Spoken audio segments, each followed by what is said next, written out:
And looks like we're live. Go ahead and let me know in the live chat if you guys can hear me. Sup Kenneth, sup Concerned Citizen. Glad to see people already in here. Yep, adapt, improvise, and overcome. Pretty much exactly what we're doing today. So today's live stream is going to kind of account for the week of August 6th, as well as today, the week of August 13th. I'm not going to do an update next Sunday, and then next Sunday I'll start recording, because obviously to do an upload next Sunday for week of weekly updates, I'd have to start filming today. But we're filming today. We're doing the live stream, so I'm not going to have time to start the update video for this week. So this is going to count for this week and last week, and then the following week we'll go back to normal again. I might do an upload on Sunday. I don't know. I might do an upload on either Tuesday or Wednesday, like I've kind of put in the unofficial schedule on the About page. I don't know yet. We'll see.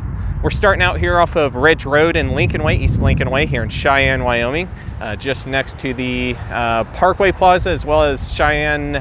Is this a Cheyenne Plaza? I think this one is. Yeah, because the marketplace is on Dell Range, and we will be going out there, as seen in the thumbnail. Yeah, I guess we pretty much can go ahead and start once I see you guys. Sup, Jasmine Smith? Sounds like you guys hear me. Is the audio coming out crisp and clear? Let me know in the live chat. I guess we'll go ahead and start seeing about rolling. It is a biking stream today, so when I'm rolling, it might be a little bouncy. I noticed I don't know what it is, but with my phone, I noticed it's not as bouncy as Standby News is. I don't know what it is, but like the phones that he uses to go live, when he sets up like I do, it makes it too bouncy. My bike, it can be a little bouncy, but my bike and my phone. Good thing is he figured out a situation to make it smoother than my video. So in a way, he's got a little bit better situation nowadays, which is good. I am glad about that, because it makes it 5 times more watchable.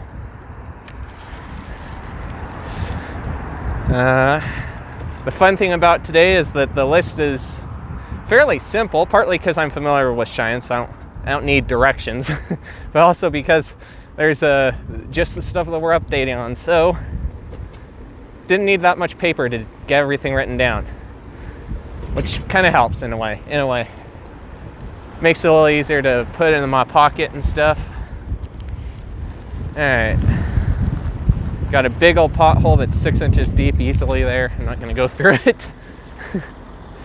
I feel bad for people that hit it with a car that's loaded to the ground. Especially if it's loaded to the ground, because they probably scuff their car up when they go through it. But O'Reilly Auto Parts, as I've said in previous videos, and I believe even in a news post, I think I did a news post about it, they're looking to expand into this right half. Right now they have a lot of shelving units in there. You can probably see it through the windows.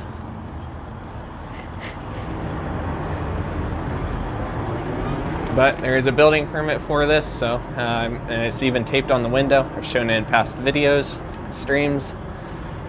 Yeah, it's gonna get farther. It's getting farther. And of course, Spirit Halloween is also now open. I already kind of showed it in the last video, but it's right over there, straight up ahead of you guys. Flip around and look at the chat in 1 segundo. Let's see, where's my reflection? There I am. Right there, I want to stop. That way I can take a photo. Crispy, good. Thank you, Concerned Citizen. Hopefully you guys are all having a lovely day. It is August right now, of course, and yet it's only 60s somehow today. Don't ask me how. Low 60s at that. And it's cloudy. Like, oh man, I'm gonna have to rant about that here in 1 second, once we get back rolling.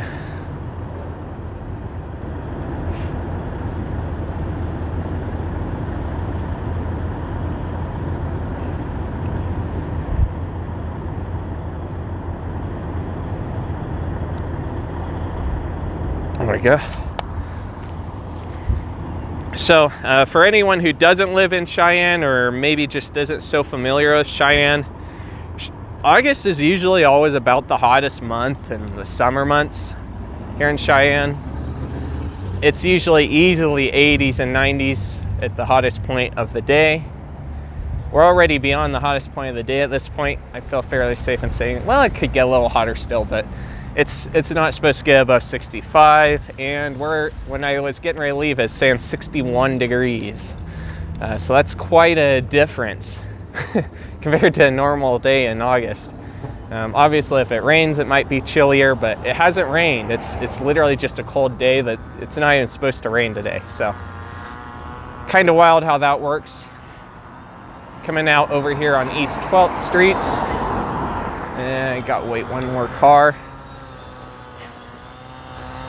We're gonna go over to College, just a little bit further east. I know we're kind of going south at the moment, but we will be going north soon. This is like the south end of the route.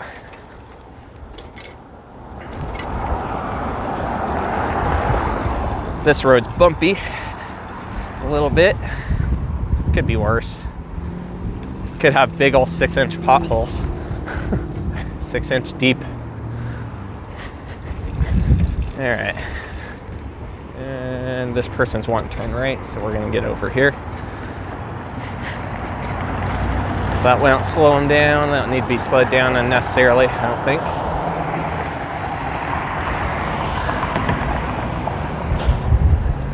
In this instance.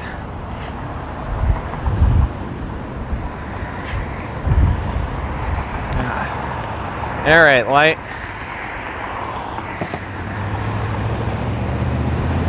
Oh, that's a little different banner they got up over here on this side of the store this year for Spirit.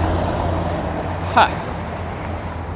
I think it is anyway. It looks like the Spirit Halloween text is a little smaller than before. I'm gonna have to look at the old photos to remember. All right, so crossing College, North College Drive right now. We're gonna take a right onto the Greenway, which runs along the east edge of College at this point. Whee!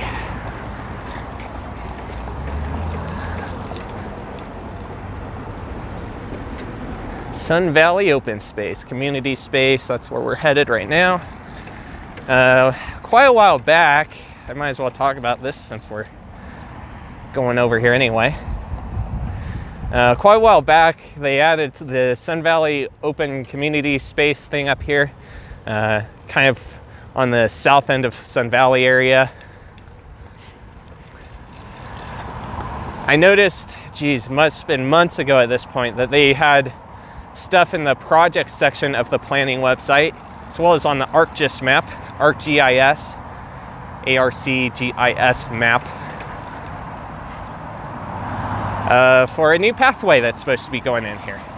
So I haven't seen, as far as I could tell, I haven't seen permits yet. Doesn't mean it's not there, but I might have missed it. I try to search as good as I can, but sometimes I miss stuff. It happens. But there are the project items which have been approved for future potential to use this for a community path thing, a bike path like this one we're on. So that would mean that it would extend farther out and make it a little more connected to other parts of Sun Valley. Give another kind of a park area, right? Not a park where you got all the lawn grass and all that, but still a park where people could go and walk around the area. And I don't know if it's almost kind of looks closed, but maybe not. I don't think it is. I think there's, yeah, it's not. It's cables they're doing. They've been doing some new work with the cables going along some of the streets here in Cheyenne. And this is part of it on the left. Whole bunch of new cable of sorts. Ooh, don't go there, that's deep. The dirt's been washed away a little bit. Forget what this dead end street is, but the bike path connects here. But yeah, right over here is the Sun Valley community space. Sorry if it gets bumpy for a second, I'm on dirt now.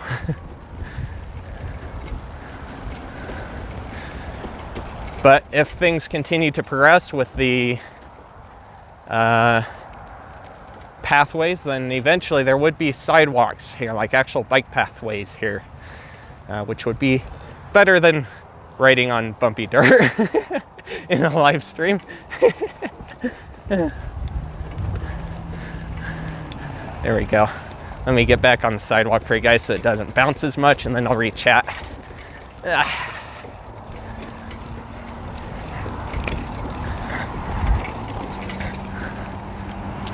Boom, boom. All right. Vroom. What's up, Standby News? How are you guys doing? I myself am doing all right. Got 8 hours, even though I kind of woke up at 8 and then fell back asleep. So it's still interrupted, but I guess still better than 6 hours if interrupted. Standby News has an idea of exactly what I'm talking about, because that's kind of the reason why I wanted things to go a certain way last Friday, but then he got into crash and I found out, and well, it kind of bothered me the rest of the night.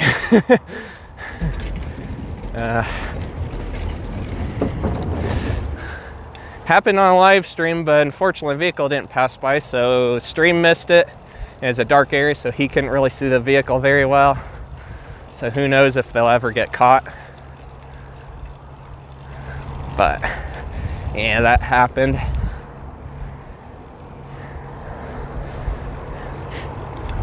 And then people, it's like people wonder why there'd be desire for a bike path like this. Why there's a desire for more bike paths and separated paths for bikes. At the end of the day, bikes just aren't very compatible with cars, are they? All right, we just passed under College. We're headed west now. Gonna head up to the CFR Station 7. Fire Station 7. Fire! I think the only place I could have gotten the idea of saying fire that way is Beavis and Butthead, ironically. Oh man. So every time I say fire that way, that's exactly what I think of as Beavis and Butthead. I don't watch that too much, but like the one thing I definitely would do catch every now and again is the movie. Kind of amusing to watch every now and again, in my opinion.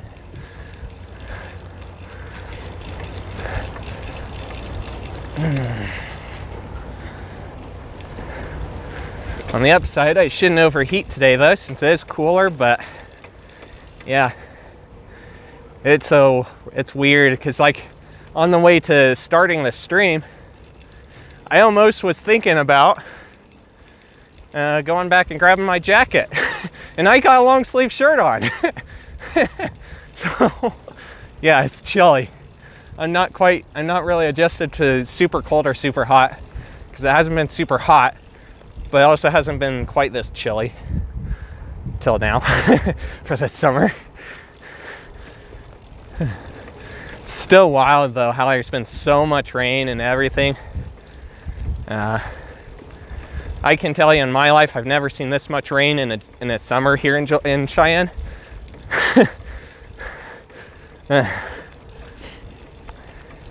Climb a little bit of a hill here. It's not super steep, it's just long.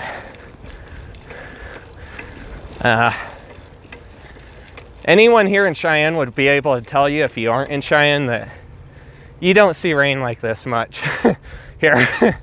You just don't.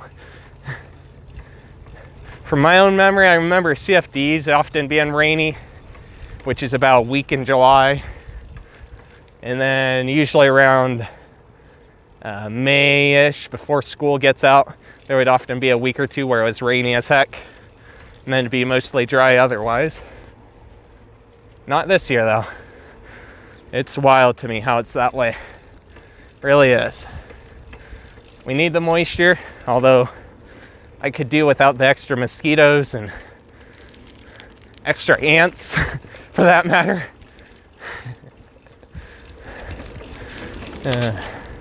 On the left, by the way, we got Union Pacific Railroad as well as Camp Stool Road. And we're turning up towards Ashley Furniture now.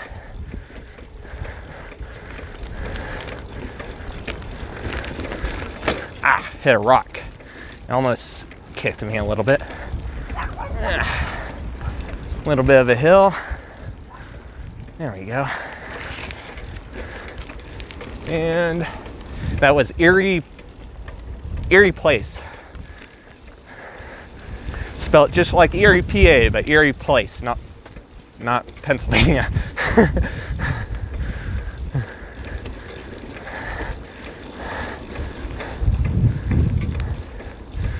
All right.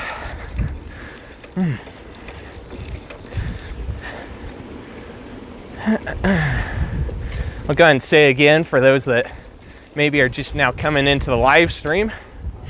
Say at the start, but that's okay. Hanson Homestead, taking a left on Hanson. And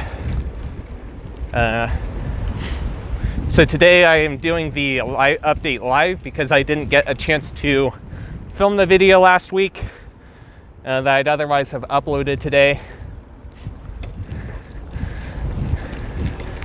And yeah, that's pretty much it. It's the way I'm doing it.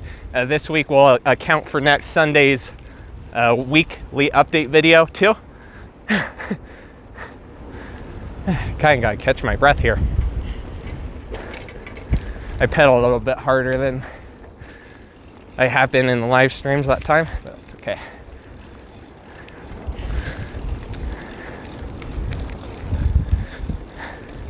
So I might do a video next Sunday, but it won't be the weekly update. And then after that, I'm gonna look to resume it.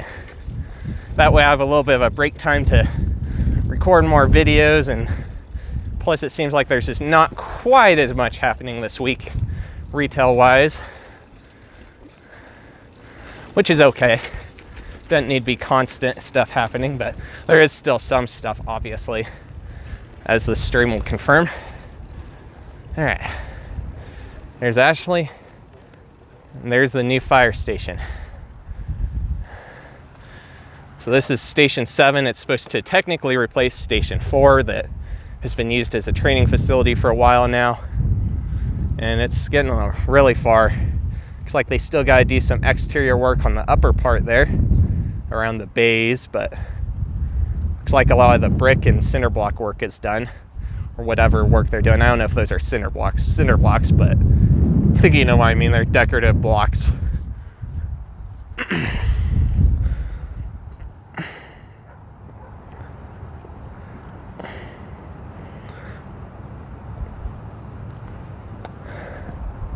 Taking a couple photos real quick, so sorry if I'm quiet for a minute.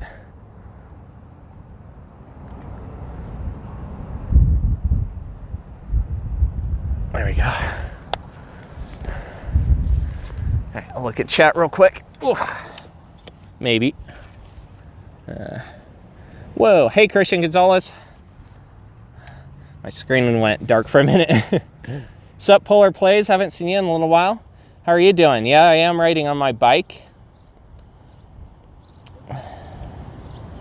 I need to share that last podcast you did over there. Still over on your business page. I keep forgetting to do it. I keep thinking I need to do it, and it's always when I'm like getting ready for bed or something. So it's always like the worst time the thought could come back to mind. I'll try to remember this time. In the past years, we had the Frontier Days monsoon, says Kenneth. This has not happened for a while. No, definitely not.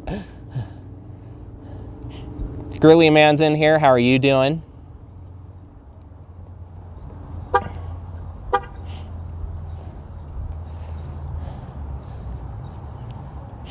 Let's see.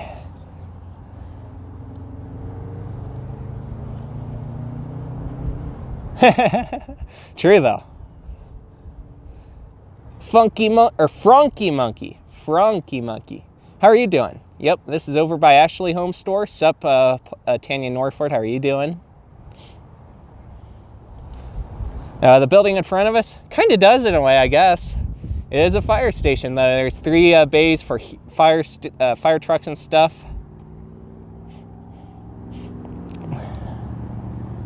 Should be going to the Spirit Halloween this year. Yep, I am hoping to try and catch some Spirit action this year. I don't know how many stores I'll be able to get, but I think I can probably say there'll be at least 2 this year, and we'll see if there's more or not. It depends on how things go. Actually, I don't know if Exploring Retails with Andrea is in here. But maybe, just maybe, there's a good excuse of doing something. You'll know what if you're in here, dude. If not, that's okay. But if you are in here, you'll know exactly what I'm kind of talking about there, I think. All I'm gonna say is it has to do with spirit and big lots. That's all I'm gonna say. Let's see. That'd be interesting. I got video of the big lots in Fort Collins. I just remember that thought just came to mind. There's stuff, I've been trying to upload stuff. There's some things that I've recorded in the last 3 years, and even some stuff before that, where I recorded it, but I never uploaded it for some reason. Maybe it just wasn't related to the channel, or maybe it was, but it wasn't the greatest quality, or maybe I just didn't have intent of uploading it. I've been trying to upload that stuff to Toptopolis Vault, at Toptopolis Vault. So it is still retail stuff on there for the most part, but it's stuff that I never uploaded or something to that extent. So there's like 3 different videos I'm thinking of right now that I need to go back and make sure I have uploaded there, because I don't think they are. Anyway, mental note for me later. Let's see. Yeah, he called in and went home. He is tired and sore. He didn't get. I saw certain details that show that he didn't get beat up too much from the crash, stand by news that is, but he still got a pretty good beating to where he was sore the next day, and I'm sure he's probably still sore. How are you feeling today, stand by news? Let us know in the live chat if you want to. Your choice. You don't have to, but if you want to. Let's see. I think my next place is a little bit further down Nationway. Kind of off of Nationway, but yeah. We're on the Nationway frontage road, south edge. Headed to west again. Oasis Car Wash on the left, which apparently in one of the stalls the machines are kind of messed up. They don't want to take coins as nicely and stuff. One there, but someone I know directly apparently had some money yanked because of the machine not working right.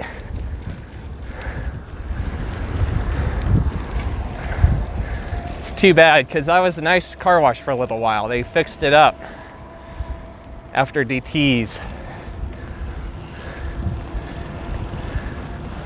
And we'll get on this side of the road. Will the light change for me? This is the question. That's the question. And if this Jeep is turning here, it might change.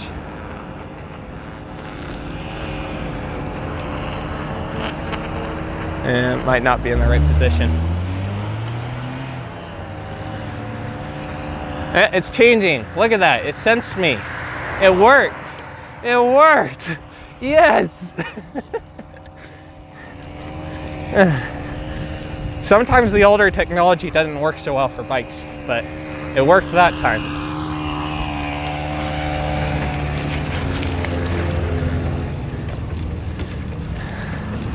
I forget what they call this road. Technically it's the frontage road, but technically it's not. It's a different name for it they have for it besides frontage road. East 8th Street is where we're at. So this is kind of on the north edge of Nationway. And the next place is kind of near Logan, so we're gonna head there now. I don't anticipate anything changed since I showed this place in a recent update video. One of the ones I did over the last 30 days. But there might be something. So we'll take a quick look at it. I haven't seen permits, but there are project items for the site plan. So, yeah, we'll just take a quick look at it. Get a couple more photos because I didn't take very many photos last time. And go from there. Maybe this time some sketchy random person on a bike that I have no idea who he is and who looks like he might have been doing something he shouldn't, won't come and bother me this time.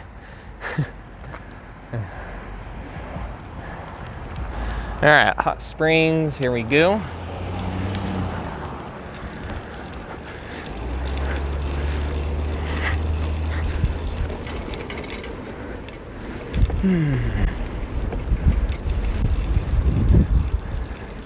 It is a little windy today. Earlier it was worse though.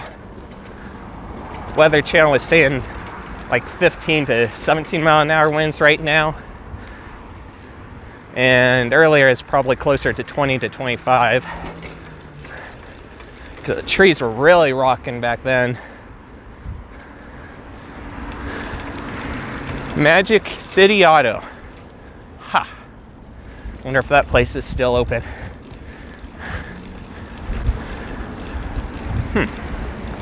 Interesting. Somebody was asking about a thrift store over here at Crook Avenue and Nationway. I don't know if it closed or not or what. I guess it's been gone for a while or something. But at least not at this location. I don't know if it's still open or not. And I forgot to think about looking that up when I saw it, so that was a few days ago. And I just remembered it when we were going through here, so it's like, shoot, I don't remember. But that's okay. That's okay.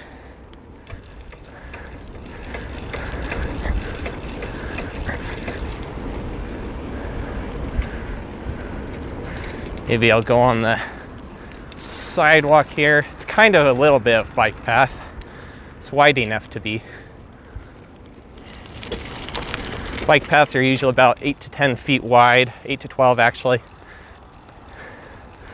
I think the city says like 8 to 10, but they can be pretty wide in spots sometimes, but yeah. I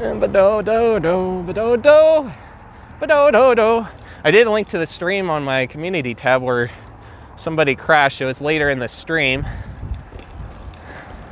And of course it turns yellow on me. Darn light.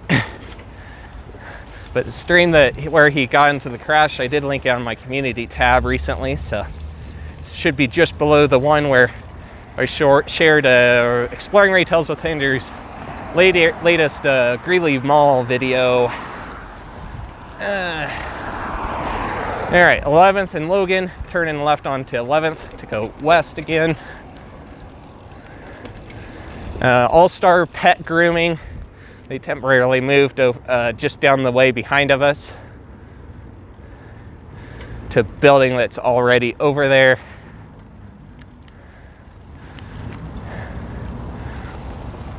So this is the building they were in right here. Pretty clear it used to be a house. They got a sign over here that says employee parking only. That's kind of cool.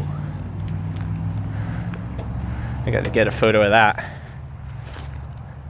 No permits, like I said, but the project items are in the planning website, and it was showing as approved. So on that part, so I guess they just got to get permits at this point. There we go. That sign I wanted a photo of and get a little better angle over here. So they got their new address, temporary address right here. And wow, that's cool. On the door they have like photos of dogs and stuff. That's kind of cool. That's kind of cool on this little side door anyway. Even 2 paw prints on the mailbox. Like, that's cool. That's just cool.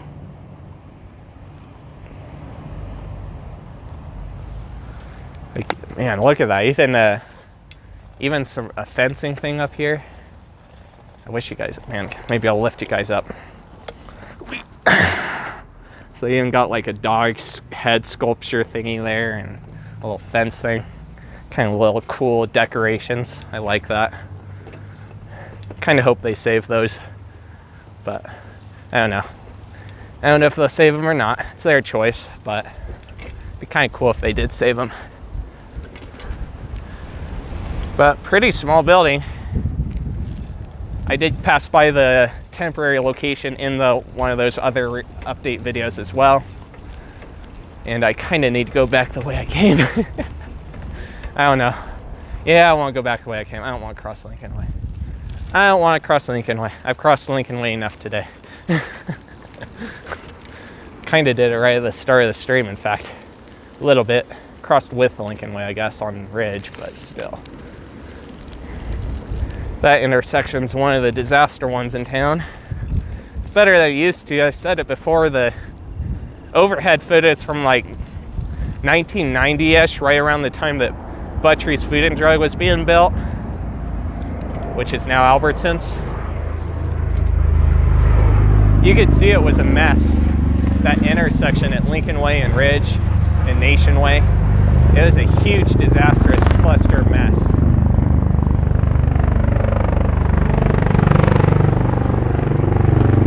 So it is better than that, I think, but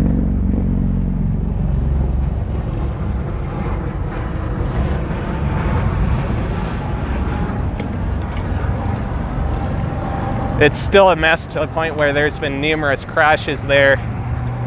One of the more recent ones that I think was about a year or two ago now was a deadly crash where somebody died. Wow, that helicopter is kind of cool. Looks like one of the ones in GTA. Has two propellers on either side. It definitely reminds me of the ones I've seen in GTA. I'll read chat when I get a little farther up the path here. Passing by Budweiser. And I love the label skirt. It says Orison Distributing. Kind of nice, the subtle thing there. I don't know if you guys can see it or not. Maybe I'll look at the chat real quick. Phone's already down to 26%. I'm gonna have to plug her in. There you go. Orison Distilling, right? Or Distributing, sorry. And hopefully we're still in autofocus. We are. I'm gonna plug my phone in real quick since I noticed it's low. And then I'll read chat. I guess it's too cold for my phone. I thought it would do all right, but no, I guess it's too cold. Let's see. How's this situated in here? I don't know, I did kind of use my phone a little bit. It was, what, 80% maybe when I was leaving? Yeah, I don't like that. There we go. And do this. Like that. There we go. Poor gloves are wearing out. I need to find new cotton gloves. It's hard to find all cotton gloves anymore. So many of them have polyester in them. I don't think the Budweiser is. There's even a Budweiser trailer here, but there's a label scarf for Orison Distributing over here. Yeah. Probably no witnesses, yeah. If there was someone around, we have no idea where they are. Or if they were, you know. It's an area where it kind of looks like this, actually, except it's even worse. On one side of the road, let's see, let me think in the direction he is going. So on the left side of the road, which would have been over here, you got the drainage ditch, you got Greenway, which is dark at night, really dark. It's worse than the street, for lighting anyway. You know, you got that. You also got trees. You know, nobody's gonna see over here. And on the right side, you got about a block's worth of field. Nearest place is maybe the Deming School, Deming Elementary, I think it is called over there. Pretty sure it is, right? That would make sense, right? Since it's off Deming. I don't know. I can't remember if it's called Deming or not, but it's the school over there off of Deming Drive in Walterscheid, that area. You know, you got that school, but it's over a block away for where any cameras would be located. So, yeah, at best you might have caught a glimpse, and it might be worse than that too. It's probably still somewhat possible to figure out who did it, but you know, that's going to require a lot of resources, isn't it? Because you're going to have to really investigate every single little nook and cranny you can get into. All right. Hopefully phone's charging. Says it is. We'll see. It's down to 13% now. It dropped fast. Yeah, if you guys are enjoying, definitely like the stream. I'd appreciate it. Don't have to, but I mean, hey, it's free. It's free to do that. Used the Salvation Army thrift store. Used to be a Salvation Army thrift store back there. Okay, gotcha. Got to go feed your kids. That's all right. Stand by. And yeah, it kind of looked like a drone, didn't it? I think that's what was flying over us back at Logan Avenue. All right, we'll continue now. I think the next place is a little bit farther north of here. Got a little bit of a ride to get there. Not too bad, but a little bit. Yeah. Over here on the left is a lot of like a little more industrial kind of stuff. Kind of. There's a Capital Lumber store right here. That's a local store. And there's a couple other little store things, and obviously the distributing building, and you know, it's more industrial a little more on the industrial side. All right, going into Holiday Park now. Here we go. Here's the underpass. This one's probably one of my favorites because it never floods. Come on, phone, charge. Why aren't you charging? My phone's down to 5% now. What's going on here? That's not good. Ugh. Why are you not charging? That's not a good thing.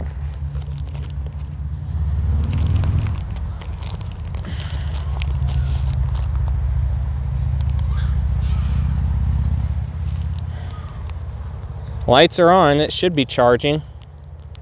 Is it literally that my phone is literally just that cold? Which if it is, that stinks.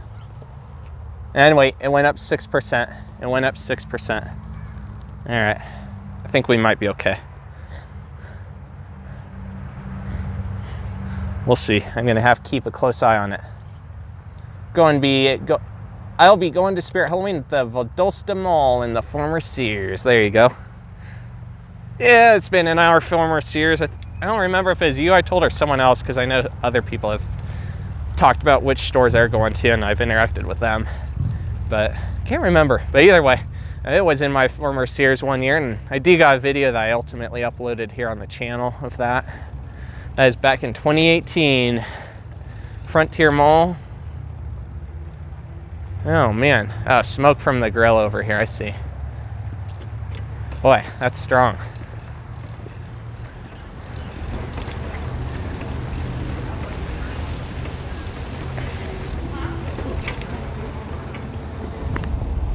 Come on, phone, keep charging. Go up to 10% for me. It's at 6%, went up 1%.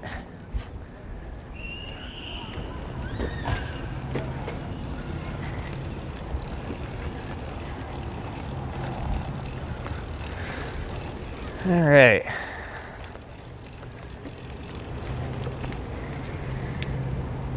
Halliday Park. No, it's Holiday, not Halliday. There's a difference. Halliday's a motor company. I'm joking. But looks like the lake is full again. Passing on your left, or right, excuse me. Said the wrong word by accident, but that's okay. I corrected myself.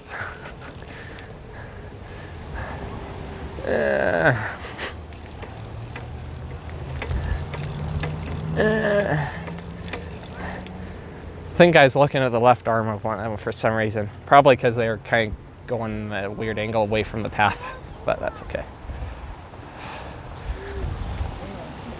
Come on, Aiden. Run. Ready, set, go. Yeah. There's one thing out on the west end of town I wouldn't mind catching, but it's a bit of distance to add to the route for one stinking place. So it's gonna have to wait till the update video that I start filming on next Sunday.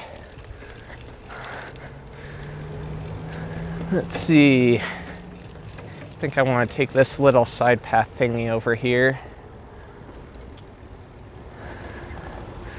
Be nice if they added some other connection paths closer to 19th, but this will do. I think the road we want to go on is over here anyway, so I won't complain in this case. Ow! Hit the corner of the sidewalk.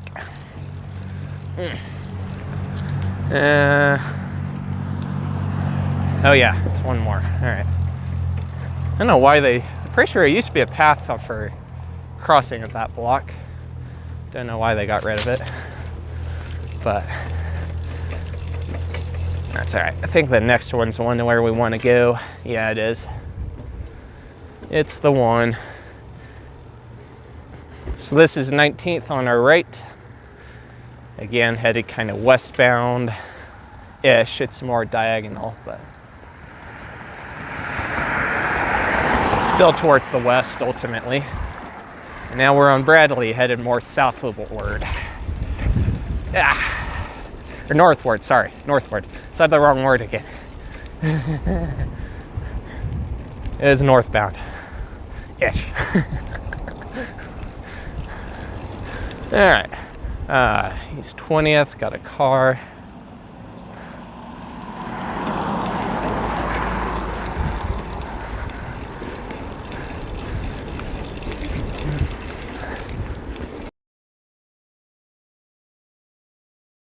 Shouldn't be too hilly for this one. I think there's that little hill, but I think that's it.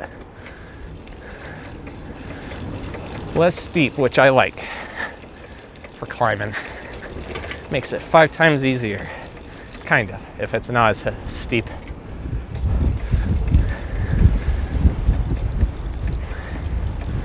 It's been so long since I've been in physics class that I don't quite remember how the hills work. I used to remember how it worked with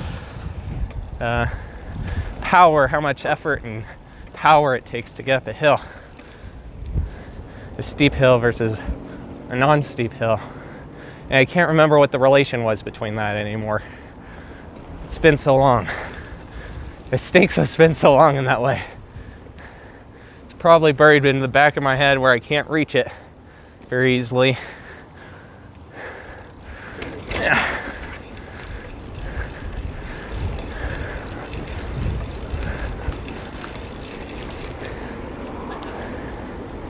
I noticed the poll was not appearing in the live chat on mobile, by the way. So there's a poll that I set up. Are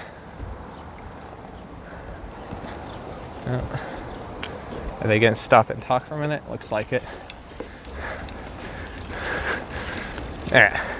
There's a poll that I put in the chat last night when I set the stream up, but I was not seeing it on Android, on the Android app. So if you're on the Android, I'm sorry if you didn't see it. But 3 people did vote, and they all said to go for the south to north instead of north to south. So that's what we dare, what we are doing today.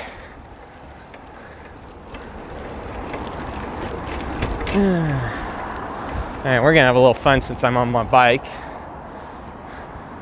Makes it way easier to do some of this stuff that we're about to do. I'm gonna go, I can beat those cars.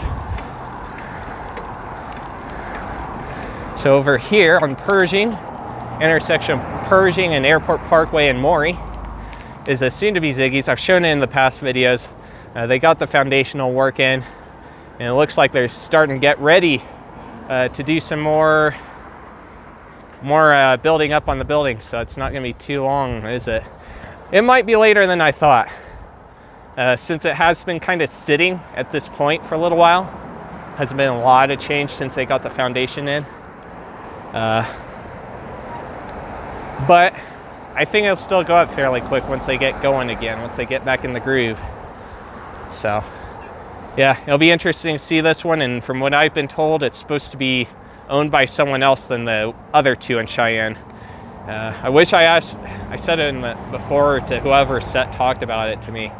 I wish I asked the owner of the other two when I saw him at the one over off of 19th and 20th, that area over by the sheriff's office. I wish I asked him if he had any ownership over this one or if it's a different owner. Should have, but that's okay. It's the way it is. Let's look at chat real quick and then we'll do a little exploring, shall we say. Sup, Parker? A little bit late, you're not too bad. Welcome back to standby. It's up to 12%, so I think we might be okay. That's all right, go run some errands. Glad you could make it, Christian. I'll definitely try and remember to share the video that we last did. I keep forgetting, but I'm gonna try and remember. I'm gonna try and remember to today after the stream. Schedule it for maybe tomorrow or something like that. Tomorrow and next day, one of the two.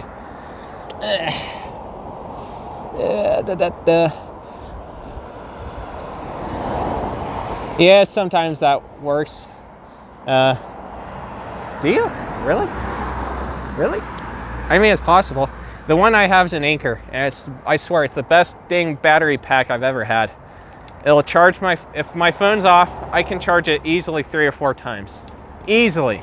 And that's about as advertised, because I think it advertised like 3 times for a charge. So yeah, I'm pretty happy with this power bank thing. All right, I forget the name of the street at the moment. It's not coming to mind. They repaved it though.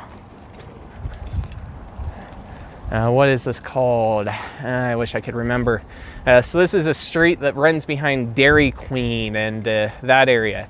It is actually a city street. It's actually identified in the Greenwood map as a city street. So kind of wild there. But it looks like they repaved it, and at least part of it. Maybe most of it. At least a good chunk. It looks like maybe, I don't know, they were paved over it. I see what they did. They paved over the old stuff a little bit. But they're gonna extend the road right here to go all the way up to Airport Parkway. And the entries to Ziggy's Coffee will actually be on this street that we're on right now. It'll actually be on this street where you go to get into the drive-thru. And there's supposed to be a sidewalk that connects up near the bus stop on Pershing. So if you're walking on Pershing, you can easily access the walk-up window, which will be nice. I kind of wish they did a little something, some kind of patio area on the Yellowstone one, but I realize there's limitations since that was subdivided into Domino's and Ziggy's, which is really interesting considering how rather small that building is.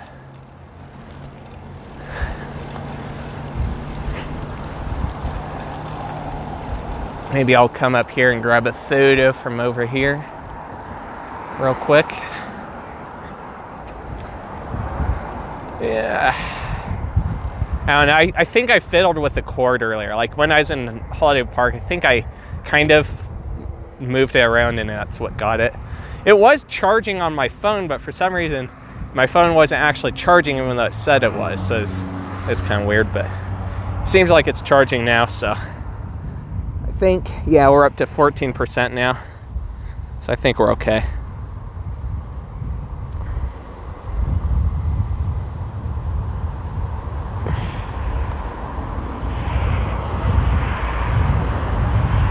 There we go. Grabbed a couple of new photos. I think last time I photoed it is really sunny, so a little bit of a different perspective. And maybe since we're over here, I'll grab a photo over here too. Forgetting the name of this street. I wish I could remember, but it's not coming to mind and I didn't think to write it down. That runs behind Dairy Queen, but you can see it in Google Maps, so. Literally just north of Pershing.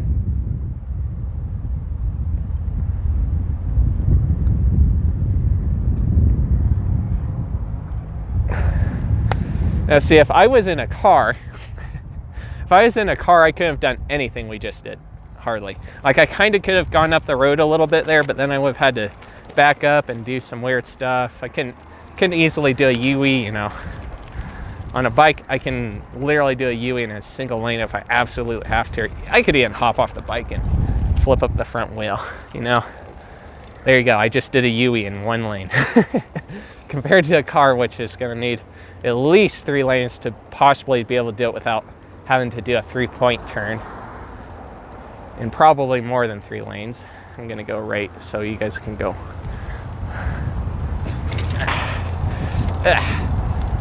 There you go, I signaled.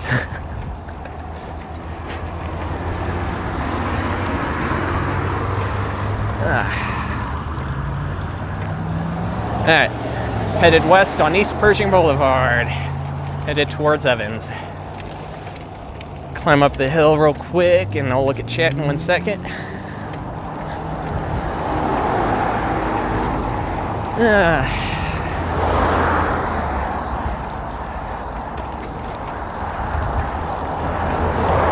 There we go.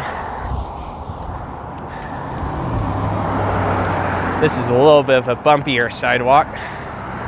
Not bumpy in that it's worn out, but bumpy in that the bumps are more noticeable. Up to 16%. Did I say hey, Parker? Hey, Parker. Dairy Queen started out as a Sinclair gas station in the 60s? Oh, okay, I know where you're going with that, actually. Yeah, I will be real, I haven't looked into the history of Dairy Queen as much as I probably should. I can't remember if Company Man did a video about it or not yet. Can't remember, I think he did, but I can't remember.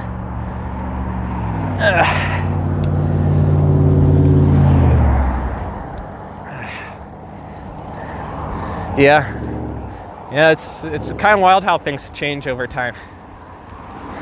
How things can morph.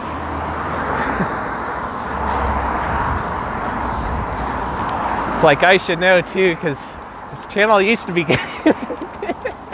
sorry as that might be for you, some of you guys to believe, I used to do gaming VidCon down here a long time ago. Most of it's been unlisted or privated. I think most, if not all of it's actually privated right now.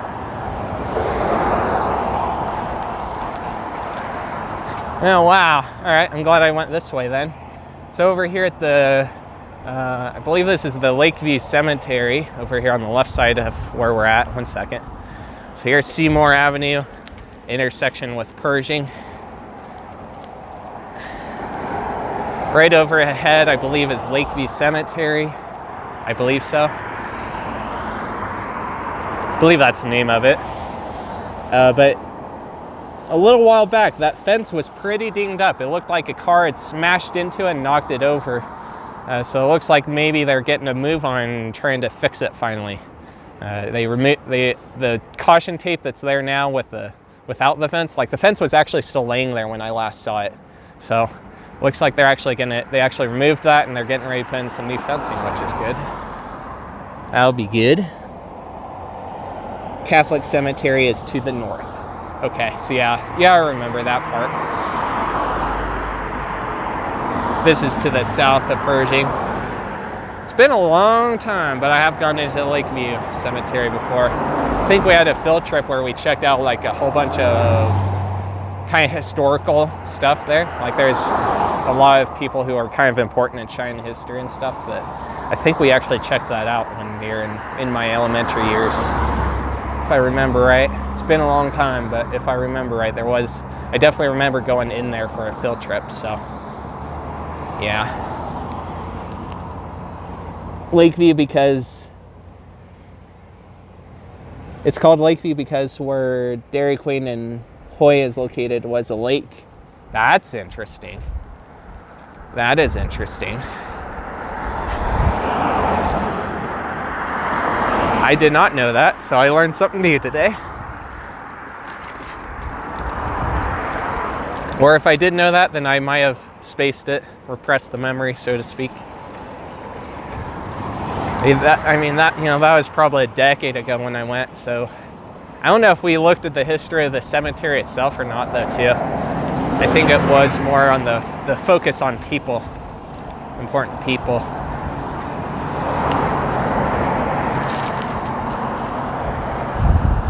Significant people, I guess I should put it.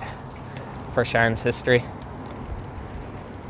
Man, that is nice to see that the plaza over here on the left, Domino's Plaza. Nice to see it fully occupied right now.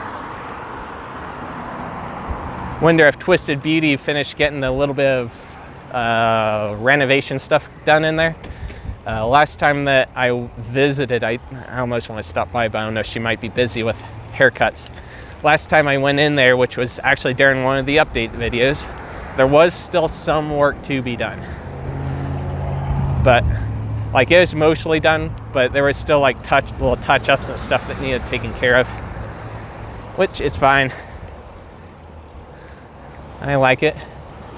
Going with the flow. But I wonder if the touch-ups and stuff got done. A little last finishing touches to it. It is cool that she has her own shop now, I think. The owner, that is. So we're on Evans, headed north again. I think our next place is over by Central Avenue.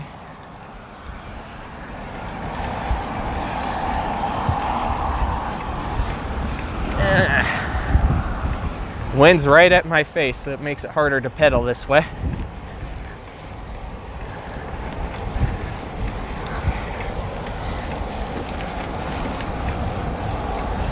Here's Deming Miller Elementary School. That's a different school than the one I was talking about earlier. I don't know, everyone could, I don't think, no, ARP's the one over by Allison, so it's not that one. It's gonna bother me what the name of it is now. I could technically look, but sometimes when I pop into another app while I'm streaming, at least it doesn't cancel out the video, but it does sometimes cause the chat to break. So it's like, I get a little nervous about doing that. Try not to do it if I don't have to. Switch to another app when I'm live.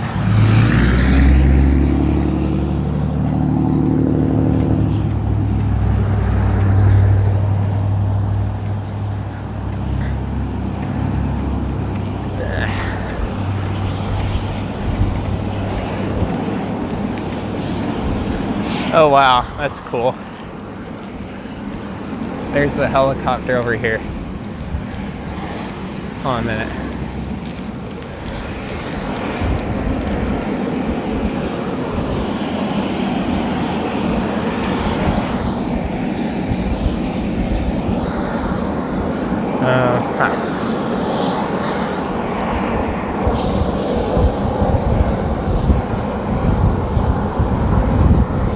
There's the helicopter right there.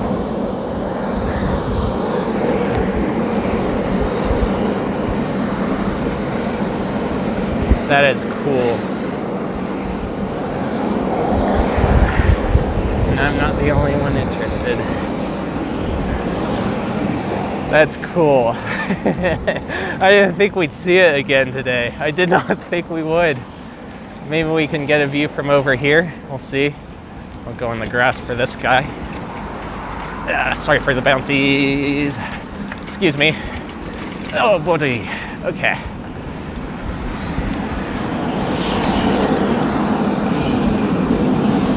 Oh, wow. This is cool. What have I stumbled upon? Is Biden in town? I don't know. The military operation? I don't know.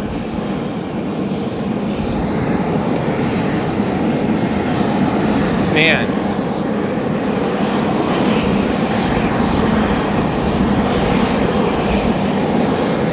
That's wild. See these up close like this.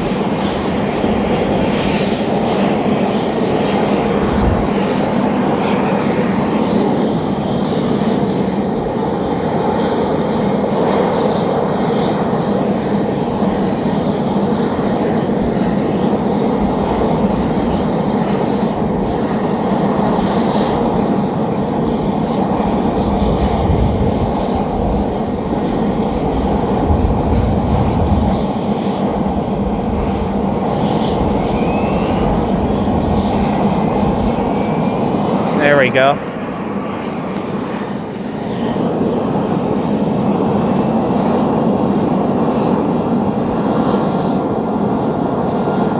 Look at that.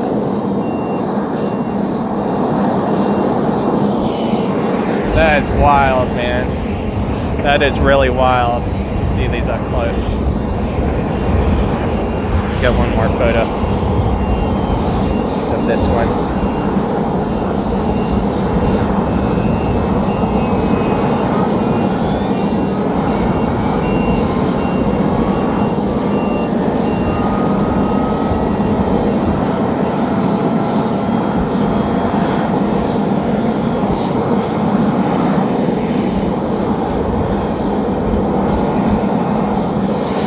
There we go.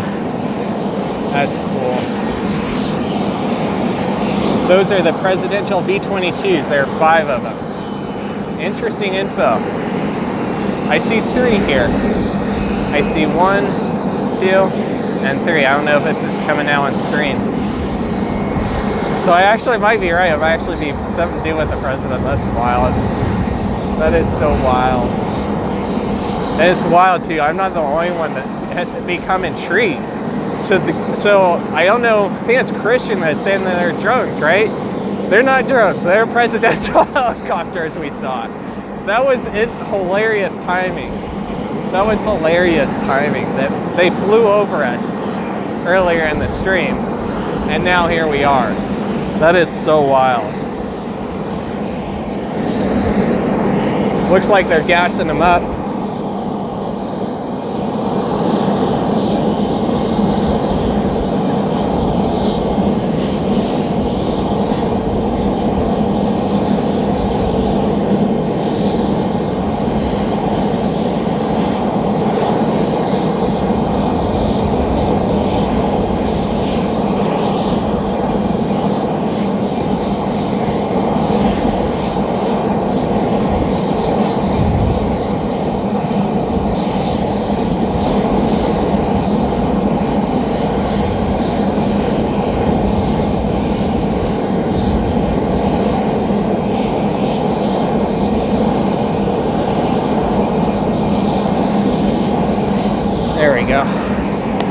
Bunch of photos of that. That's cool. Yep. They're dark green, and I definitely see text on them. Actually, I should take a photo of the text I see.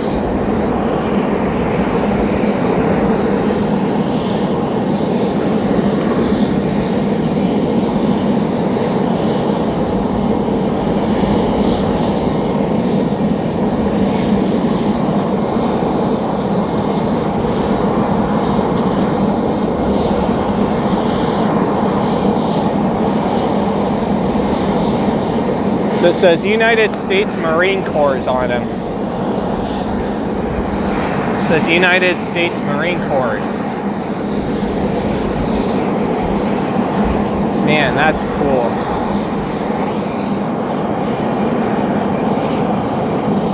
These would not pack it. These, let's see, they would not pack the NC-5A for stateside flights. Did it show up on your phone? Thank you, Tanya. Yeah, I sure did. I got some pics, stand by, don't worry. On Southside Lakeview are graves of cowboys, some killed by Indians. Thank you for that, Kenneth. That's all right, Tanya, it happens. YouTube does that to me sometimes, or it'll be throwing me back or something. That is one of the presidential suite. Okay, gotcha. They otherwise look identical to each other, but besides just being separate choppers of sorts.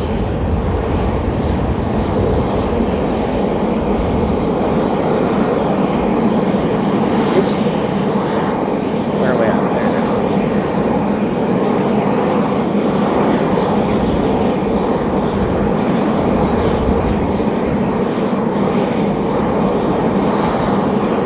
Mike moved on me, it scared me.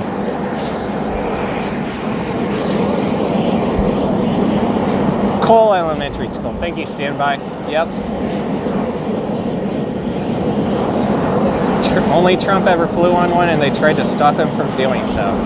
Interesting stuff. Very interesting stuff.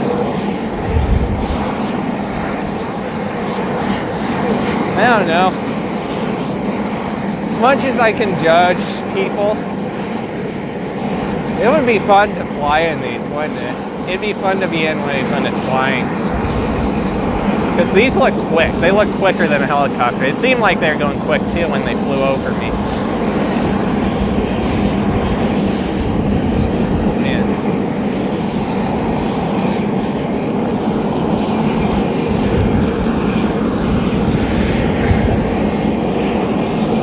That's cool. That is cool.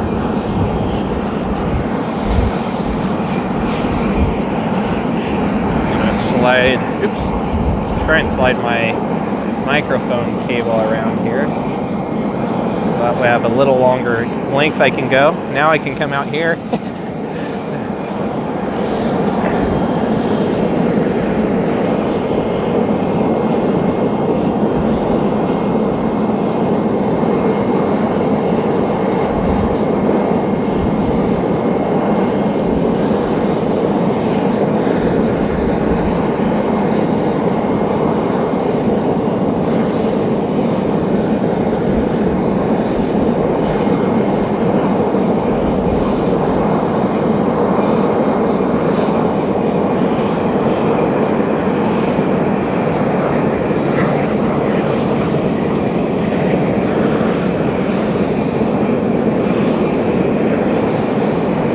That's cool. I'm glad I went this way now. I'm really glad. Really, really glad I went this way. Alright, now I gotta rewrap the cable around the stuff. There we go. You guys don't like that. Yeah, it would actually. I wish I could stay here that long. I don't think they're going to be leaving right away. They're only right now they're filling the gas in the middle one. I'm sure they probably still got to fill the gas in the other two, and it looks like they're checking the motors on the one on the right.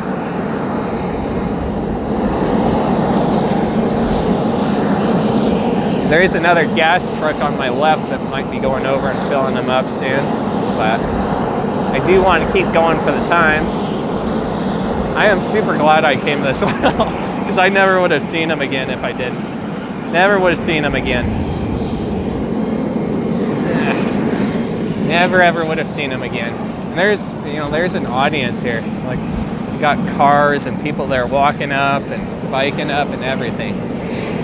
There's another guy, I don't know if it was on stream, if the stream caught it, but there's another guy that's on his bike that came over here too. That's cool. We might be able to see another spot over here too. Let's go a little farther down.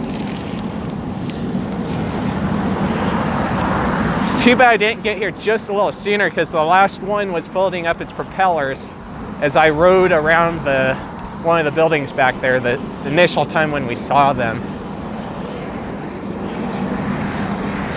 I don't know which building it was, but it's kind of near FedEx.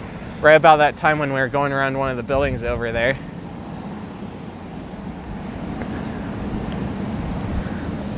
Yeah, you can kind of see this one actually from here. Man, that's cool. That is really cool. One of them kind of still had the propellers up though earlier. So it's kind of too bad that we couldn't see that. There's an airplane coming in.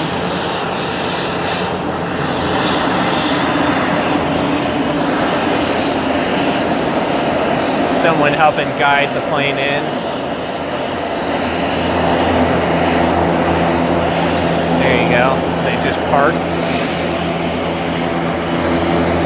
N575H.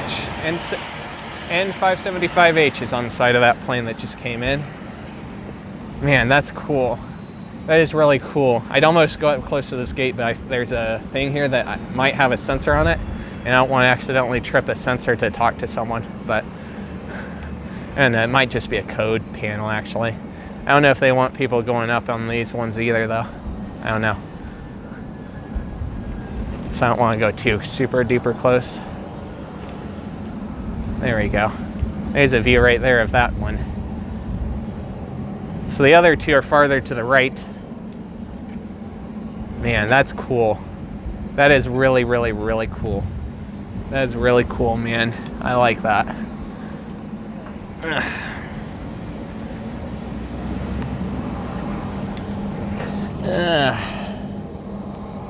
Yeah. They have propellers floated. I don't think they're going... Yeah, they might not be. But like I said, one of them, I could see a worker literally working on... working underneath one of the propellers. Well, I guess one of the... Probably actually servicemen on that note. I saw the gas... I think you guys saw it too. There's also that gas truck filling the middle one of the bunch. Oh, one of the vehicles is driving away from there now. I don't know if it's the one that's parked or if it's the one that's filling, but I just saw it driving right down the edge of the runway, kind of. Man, that's cool. That is really, really, really cool. I do not regret going this way. Not one bit. Ow. Not one bit. And if probably too far away to see it from over here. Sounds like they might have actually turned their motors off too, but no, we can't see them from over here really. The airplane's, there's where the fuel truck went. It's gonna fuel up this airplane over here. Well, you can kind of see them actually. That's actually a cool angle. Screw it. I'm gonna grab a quick photo from here.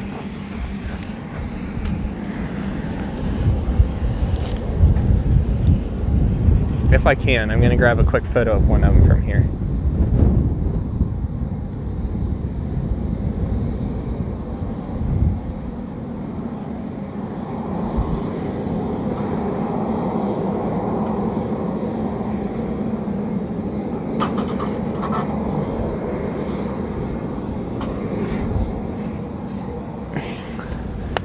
That is cool.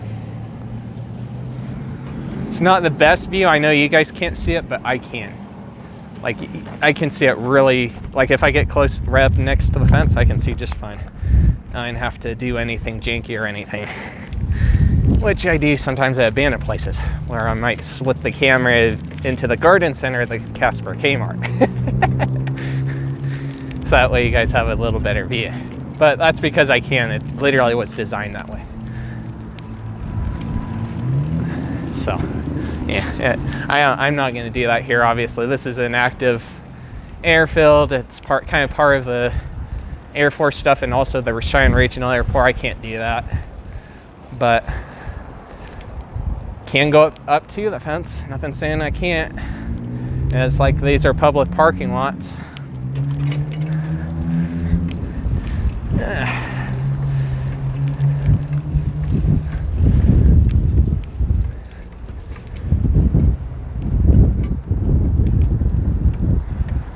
All right, so we're on 8th Avenue now, East 8th, I believe it is, and we're headed towards Warren. Going to be going over a Central here in a second. Still wonder what the Tri-Hydro sign is about on the Blue Branch over here. I don't know if they subdivided or what. I'm gonna have to do some research on that. I can't reach the button to push the peg button. That is really cool to see that though. I know, right? I wish you aren't injured from that. I don't know, man, it's weird. I tell you, something did not want me to go home that time. It did not want me to go home because, I mean, if you guys watched the stream where we did that, we were driving. Right about time I was thinking about heading off, a call comes in. And I think there was another call after that, if I remember right. Yeah, there was. There's 2 different calls that came in right about time I was gonna hop out to go to bed. He wanted to stay out longer and he had his bike, so I was like, okay, might as well do that. But yeah, it's wild. It's like, I swear it's like something didn't want me to quit, but simultaneously not enough happened to stop me from doing that. We actually need to cross this way, so I think I'm gonna see about doing that here in a second. I need a quick photo and then I'll explain what's happening. A couple of quick photos maybe.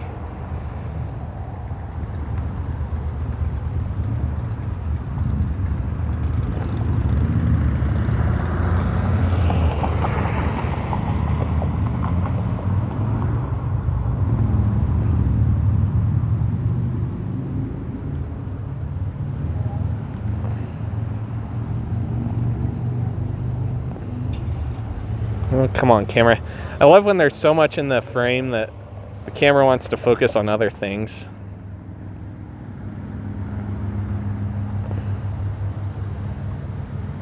And then it doesn't want to quite focus on what's right in the middle. I know I can change the setting on that, but I don't want to. There we go. And right here, we'll grab a photo of that as well.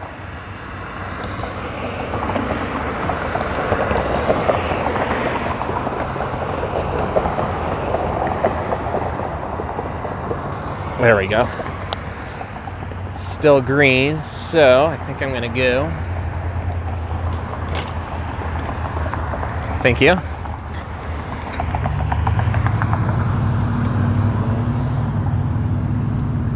All right, so Nipa Hut closed yesterday. Technically, their final day of sales was Friday. That was the last time they were cooking food.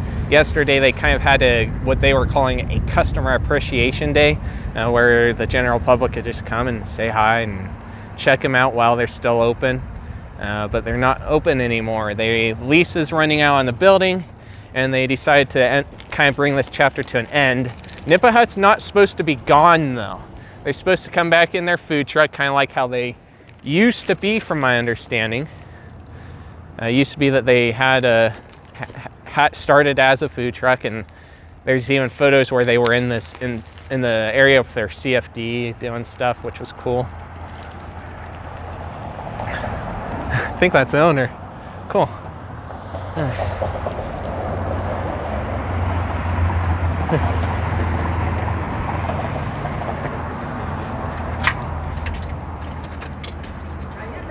All right, you're the owner, right? Yeah. You guys are going to go for the food truck, you think, then? Someday. Yeah, Nice. We have to deal with the public health. Yeah, get everything all Fire situated. department. Yeah. Make sure it's in their code. Mm-hmm. Yeah. All right, cool. Thank you already? Thank you so much. Have a good day. Okay. Take care. Stay safe, and All right. when you guys get food trucks up, I'll maybe have to try your guys' food out. Oh yeah. This is the old man here. I can Yeah. park in here. Oh yeah. Sam's. Yep. The Blue Bank package Yeah. across the way. So. Yeah. Plenty of places to go. That'll be good. Here. Yeah. Thank you so much. All right, Have a take good care. day. Bye. So there you guys go. We'll go back around real quick. So these guys used to have a drive-through as well. So there's actually a drive-through in addition to the dine-in. It's kind of cool they happened to be right at the front door right when I was going by.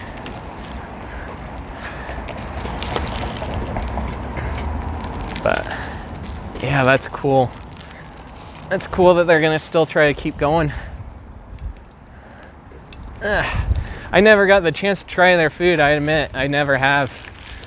It's another instance where I just, for whatever the reason, things didn't work out that way. Oh, a little bit bumpy. But yeah, that's cool. Looks like a green light, so I'm gonna go. Yeah, it's a green light. Vroom. Not exactly a pedestrian, so in a way I kind of technically, you know, it's gray area with that. Like, I'm on a bike, so technically I'm recognized as a vehicle. Like, not a motorized vehicle, but like a legal road vehicle. But I don't know. I'm also kind of allowed to go on sidewalks. I can't in downtown technically. Technically, you're not supposed to, but most sane people realize that you can't always avoid that when there's no infrastructure to support it.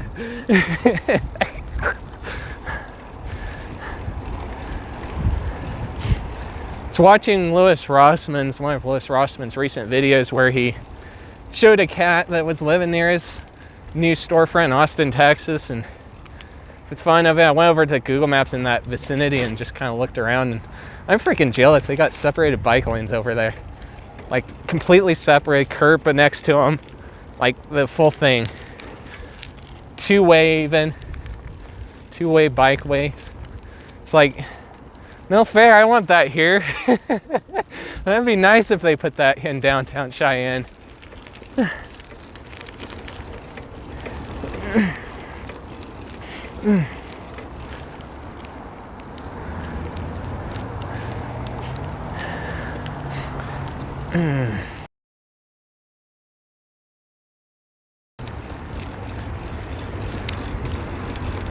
Vroom. So this is the Lions, excuse me, on your right. And this is Lions Park where we're at. Looks like I'm gonna have to pass on the left. On your guys' left. Have a good day.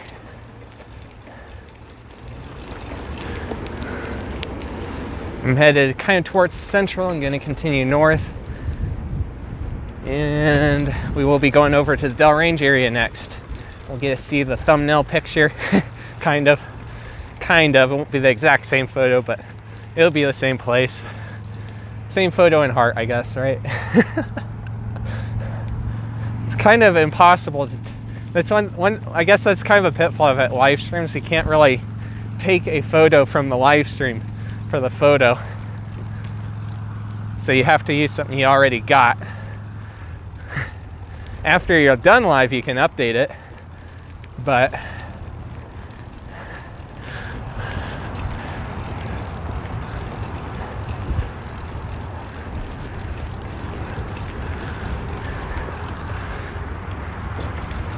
passing on your left.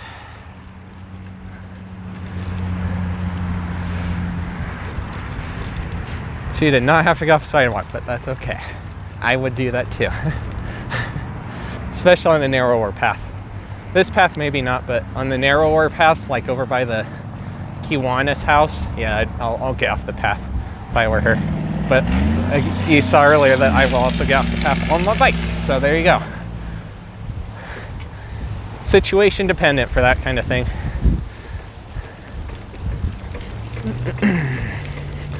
So, I'll reach out here in a couple of seconds.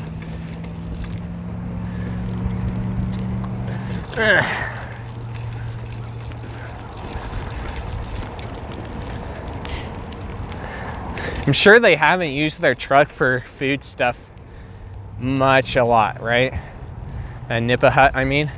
Since they have the physical location, not as much of a need to use a food truck. Still can come in handy. I know Beach Please launched a mobile unit thing where they can set up like a food truck in a way, but yeah, they got it done. So last video I showed this where the sidewalk was all ripped up right here because they were fixing it for the drainage. The water would puddle literally right in front of where we're at now. They ripped it up and redid all the concrete, so now it's kind of sloped more, I believe, so that way it goes off to the right here. And I'll go into the grass instead of collecting here, which is good. I definitely feel the slope riding over it. So yeah, I think it will be better now. We'll go on the underpass here in 1 segundo. I want to flip a Yui somewhere around here. And right here, I'll do it. Whee! It's closed for a little longer than they anticipated, but I think it is because of the rain. It was raining almost every single day when they were trying to do it.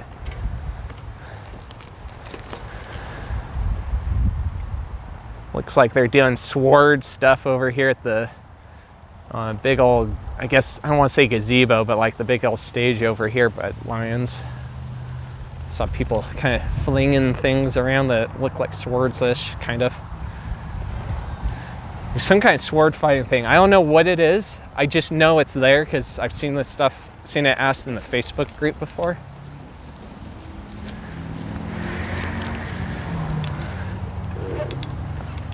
So, I'll zoom in for you guys. What's up, Big Panda Rocks? How are you doing? Sorry I didn't answer you a little sooner there. I was not able to reach out when I'm kind of moving around. Yeah, that's kind of cool. The Lions, Colorado, you pump it closed permanently. Did you send me a was it a photo of it or something? Yeah, that's wild though. It's kind of too bad in a way. There's Spirit Halloween that's in the photo you have not missed. We will be going by it. Let's see. Yeah, at least it's not going out of business. I agree. From Sup Daniel L.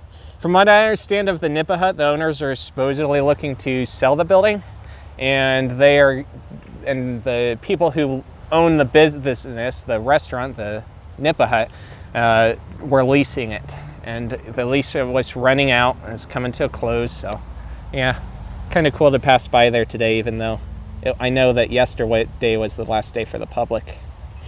Kind of cool that we were able to see him too, see the owner. Just went to the 80s Taco Bell that's still standing near Scottsdale, Arizona, says Daniel L. But someone said that they want to take over the old Taco Bell. Something wants to take over. I'm not sure which thing. Wait, Longmont's now getting a Spirit Halloween? Really? Oh, wow. Hey, Nikki. Is that what you're talking about? This stuff that we're seeing over here where they're doing the Swartz? Is that what you're referring to with LARPing? I don't know. Let's see. That's cool, though. I'm going to have to look at where that's going to be. How can we do YouTube shorts? I just got tired of doing them. I don't find as much joy in them. I don't remember. I mean, there's several times where I did a short and uploaded it onto one of my channels, and I totally forget that it was there. I'd remember, I'd not even recall that I did the video of that, of whatever it was I was filming. So there's those two little things. There's also a little bit of the concern on the health aspect, because at the end of the day, I don't feel like they're quite as addictive as TikTok was. I remember when I kind of messed with TikTok a tiny bit back around 2019 or so. I found myself so hooked that I didn't like it. Like after I started doing the scrolling through there, I couldn't help but like every few minutes I'd go back in and I'd scroll, and then next thing I know, it's 2 hours later. And because of that, I don't like that. It ends up wasting time, valuable time that could be put into something more beneficial for everyone. YouTube shorts, I realize, are a little different. I do feel like they're less addictive, because I do tend to look at it more from a, how do I want to say it? I tend to go into them more like I do long form videos versus scrolling. I don't scroll quite as much on YouTube. I don't find a overly repulsive need to look at it to the point where I'm not able to upload content.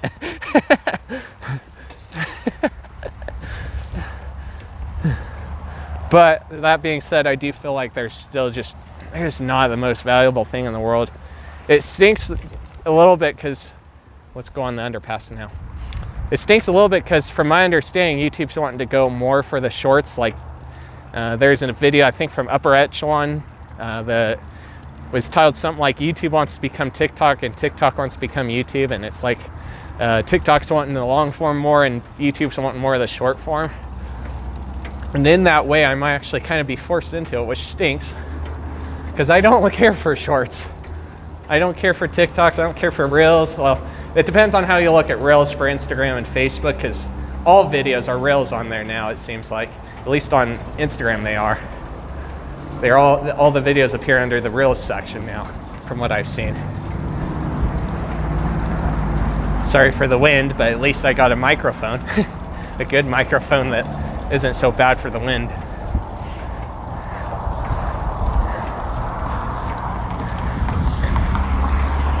But like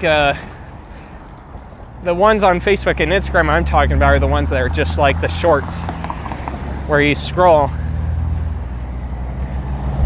Ironically, with Instagram and Facebook, I've noticed that it literally does a bad job of finding stuff that I even want to watch.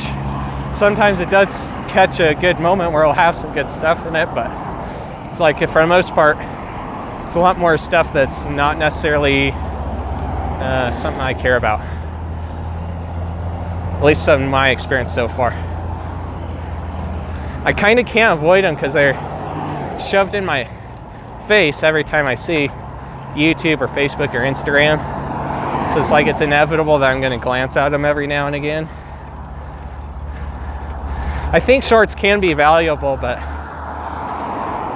it's a lot harder because you have a tight, limited time span to get whatever you want to say or do said or done.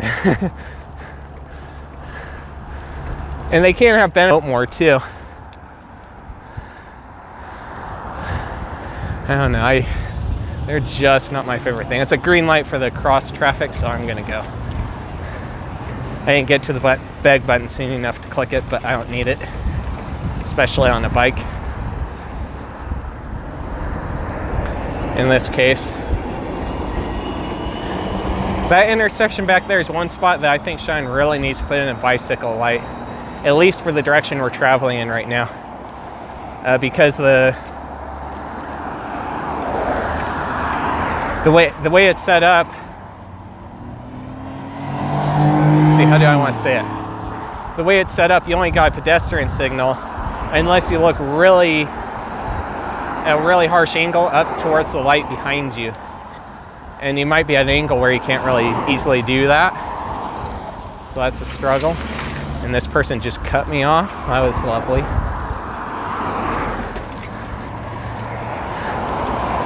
Oh well, I guess it could have been worse. It could have caused an accident. I see a sheriff car, I think, over at the entry, this back entry to the airport over here. Guess there's supposed to be some kind of like runway walk thing going on. That people are like supposed to be able to get in there and go all the way down the runway. They can run, they can walk, whatever they want, pretty much. I forget what they're calling it. I've seen it spread in the Cheyenne community group too on Facebook. I don't know for shorts though. Part of me does feel inclined to do them just because of the general trend of the platform to shift that way, but it also stinks because I just don't enjoy them as much. I don't find, at the end of the day, I just don't find them as valuable, and I don't know, I just don't care for them as much. I'd rather put a little more time and energy into a long-form video that's going to look really good and be exactly the right length, or fairly close to it, right? Just as long as it needs to be, versus a short where you're going to be, a lot of times you're going to be forced to get it into a minute. And there are a few times where I was kind of experimenting with shorts too, where keep cutting little bits and pieces, cutting out blank spots. I don't know, I just don't like that as much anymore. I don't like having to cut it up that much. It can kind of have a benefit in a way because it cuts out more time, but it also sounds really unnatural to sound like you're talking constantly like this, like endless talking, you know? It sounds kind of unnatural because most people don't naturally talk like that. Right? People generally naturally talk with a little bit of space here and there between their words.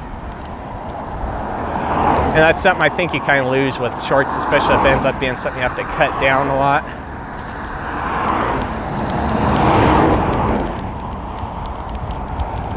I don't know. For a while I was doing the trailers, but then I was also premiering my videos. I'm still trying to premiere things where I film an abandoned place or an open store or something like that, but I know the update videos, like the one I would have released today, I haven't been premiering those. I feel like I kind of overdid the premieres in a way to where they were equal as valuable as if I just did normal videos. So it's kind of a little bit of a back thing there, a little bit of a side topic into that.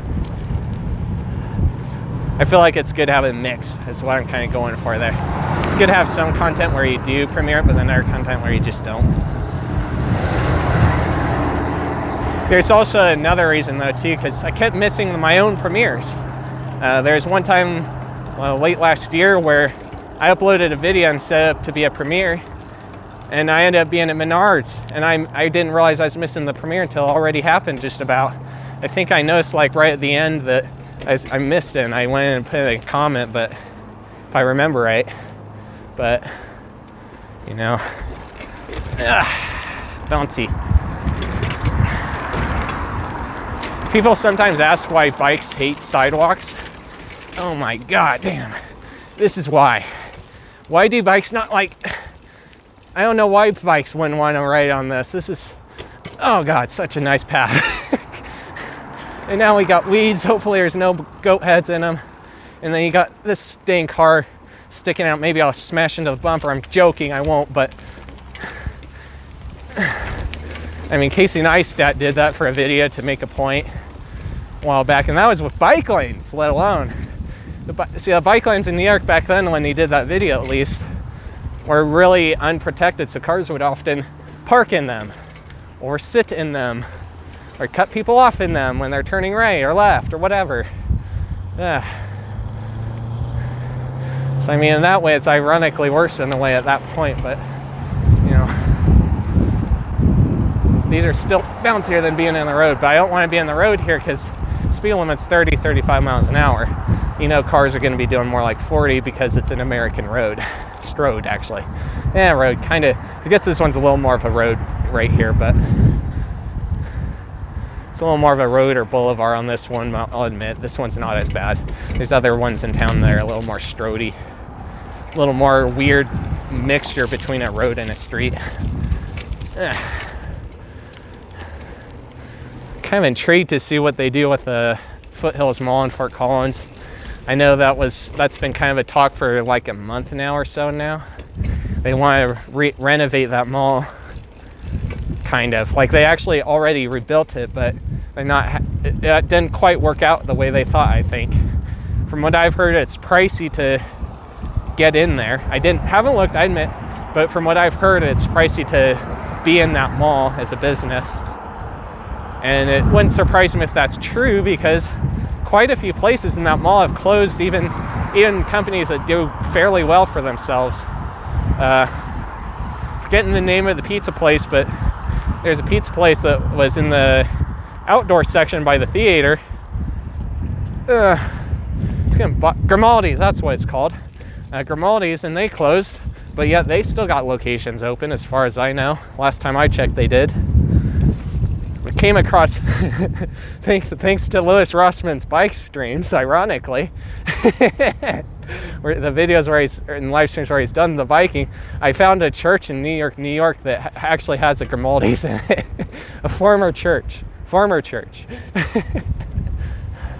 So that's a bit of a plot twist. We're gonna have to wait for the light to go left, but that's all right.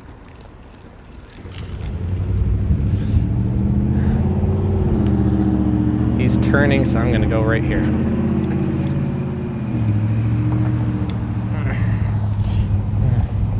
Anyway, am I zoomed in a little bit? My bad. I apologize. There you guys go. That should be 5 times better.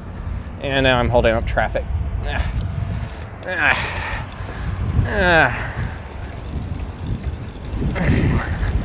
Sorry, person. I had to get my glove back on. I'll get on the sidewalk so I'm not in the road with traffic. Sorry about the zoom in. Thought I zoomed out, but I guess I didn't. I couldn't tell earlier. Couldn't tell. Surprised no one said something earlier. Sup, planner? He says, I refuse to watch shorts on YouTube. I won't take those creations and creators. I won't give those quote unquote creators the views. Yep. Stand By News says he stopped TikTok. Okay, I didn't realize he did. I know he was posting on there a while. The dining room in that place is tiny too, says Daniel L. There's no name of the place yet. What's going to take over? Okay, gotcha. Yeah, I have to keep an eye on that for you. Or, I mean, you all have to probably, right? Your choice, I guess, but be interesting to see an update. Might be able to check I don't know how your city is, but usually cities will have a site online for permits and stuff. You might be able to check that. Usually you can go in and type the address in and you'll be able to find it. Yep, I'm zoomed out now. I apologize. I did think I was zoomed out. Earlier. There isn't anything too much you guys missed, but I don't know when exactly I zoomed in. It would have been after at least not before the helicopters. And it might have been after Nipa Hut, I can't remember. But either way, I did kind of slow down in those spots. I got photos too. That's all right. We'll do it. But yeah, I don't think there's too much you guys missed, if anything, besides just riding down the road. It's going fairly quick on Del Range, but it's downhill, so kind of made it easier. Here I could probably ride in the street, but I'm already on the sidewalk, so oh well. Oh well. Coming up on Bed Bath & Beyond. This is fun. I gotta avoid the cars and the trees.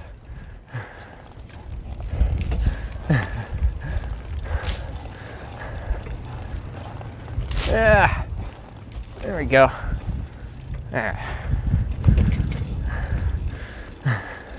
That was fun.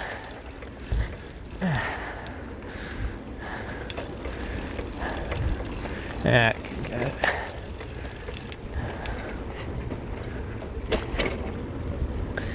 Oh.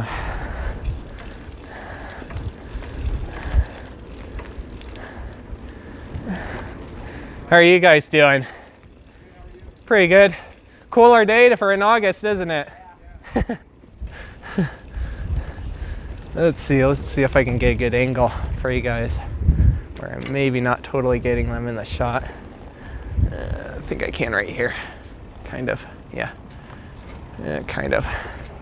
We'll see if I can angle this a little better. Maybe. Gotta get beyond the tree. There we go. Look at that. Spirit Halloween. So they're setting up in the old Bed Bath & Beyond right now. And I don't know the exact open date, but will be in August according to the Spirit website. And from inside sources, it sounds like it'll be sooner rather than later. So probably be, I'm sure it'll be by the end of the month for sure. We'll know for certain soon enough, but I'm sure they'll post signs or something.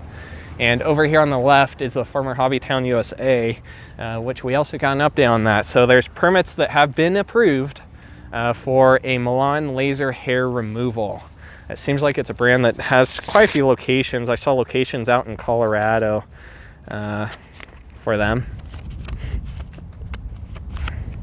Let's see, I think we caught everything up to this point. I actually have not even needed my list. Yep. We did the station. Yep, we're on track. That's good. But yeah, on the left, we got the former Hobbytown USA. The permits have been approved to potentially return it into a Milan Laser Hair Removal. Right now, there's still an available sign in the window. So I don't know what the deal is with that. It's still empty in there. So I don't know when they're going to start working on that, or if it's still coming. We'll find out soon enough, I suppose. So I kind of should have grabbed a photo. I got photos already, like I got a lot of photos. Obviously, the one of them's in the thumbnail. I grabbed photos the other day when I first saw the signage go up. But I kind of do want photos still. Maybe I'll grab a few photos actually from here. I don't think I got ones from this angle, so I'll get ones from right here, roughly. Right about where we're at. And maybe without that person in there in the shot. There's a person sitting right outside the front door. I don't necessarily care if someone ends up being in a photo or a video, but I know sometimes other people don't want to be, and yeah.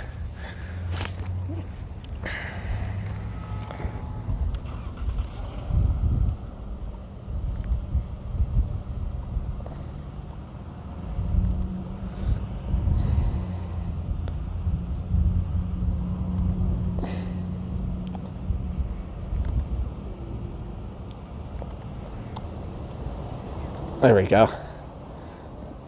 Got a few more close-ups of the sign, and we'll do that. There we go. Kind of got photos from this angle, I guess, but not the same angle. Yeah, Bed Bath & Beyond the grave. We need to get us both an e-bike kit.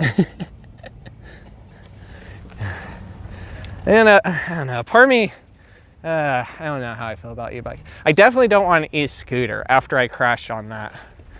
After I crashed on that one time, nope, I'm not doing e-scooter again. Kick scooter is one thing, but because kick scooter is slower on that, although I don't necessarily have I don't have as big of a craving for that since I have a bicycle, and plus I can't always kind of drive. I can't actually go out drive around Cheyenne if I want to too. So I don't have a craving for a kick scooter so much these days, but like kick scooters about as close as I get to scooters. Just because when you're on the e-scooter, you're more prone to going faster inadvertently or advertently, either way. And if you crash, you're at a higher speed, you're not going to be in for a good day. Or possibly a good 2 months, because that's about what it was for me to heal. Actually, more than 2 months, I think. Because it was all the way at the end of, so like almost Christmas when I was finally feeling at least a little bit comfortable with the idea of driving. Like it hurt to drive. Like there's a point where I literally could not put 2 hands on steering wheel just because I was that sore. So therefore I did not really drive during that time when I was healing. All right, thank you. Appreciate it. I think I'm gonna go to the right and go through the parking lots. This time, I've gone up Route Terre before, so I think that's what I'm gonna do. I'll look at chat before I do though. Okay, I don't think I see anything else new that I missed. Maybe some. Former Winter Wine and Spirits took over the former Planet Fitness in Westminster. Very interesting stuff there.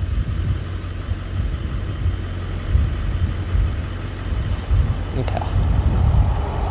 I did see the comment earlier. Initial, and then he put it again. That's okay. Sometimes I miss comments. Totally okay. As long as people don't like put hi or random words or whatever it is as long as they're not putting the same message over and over again every few seconds, I don't care too much. The only exception is if I'm putting me or Standby News or a moderator or something like that, is putting a link to a new live stream link because the old one broke. All right, I'll speed up for you since you're behind me. Got one car there. I think we'll be able to go. Oh, you don't want to yield? Okay. All right, thank you. Appreciate it. Looks like they're waiting for the truck too.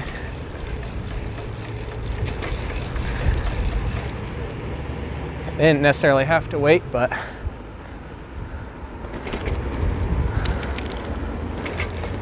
I appreciate it. Because I was going slow enough that they could have gone ahead. Okay. No traffic here. Are these done yet? Are these electric unit charging stations done yet? Not quite, I don't think. They're definitely not on. Looks like there's still a cord missing there. Unless they're not going to put one there. Looks like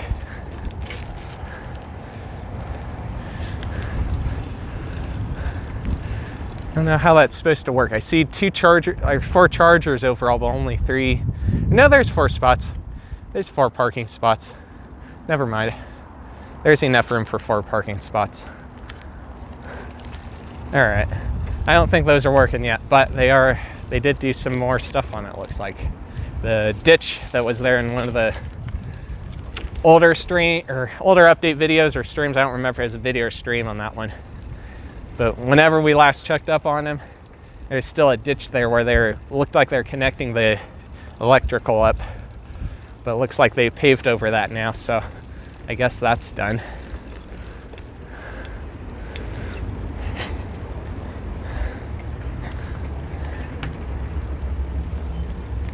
E-bike though, back on that topic. The deal with an e-bike isn't terrible, I won't lie. There's a little bit of, how do I want to say it? There's certain rules that do exist for e-bikes, but as far as I've seen, nobody can really enforce them, and if they wanted to, they don't have time for it. I've heard talks of how apparently they can't really enforce the rule of no motor vehicles on the bike paths, and of course, technically, motor vehicles are allowed because e-scooters and e-bikes are allowed on there, which is fine actually. I'm fine with that part. But there's also people who will take their motorcycles on those, and from what I've heard, they don't tend to enforce that as much. From what I've heard, it'd be interesting to see some more confirmation of that. But this is from people who actually are. How do I want to say it? I want to be careful how I approach it.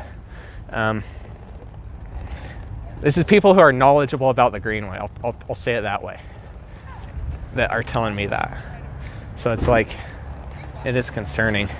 So that's the Carters. I don't see anything new happening there. Sign's been up. It was up in last video or video before or whatever it was that we last passed by it. But you guys got a new look at it anyway. Ooh. That did not seem like a deep bump, but it was. It was a little bit of a deep, a little bit of a big bump I went over. It's a lot bumpier than I expected it to be. I don't know.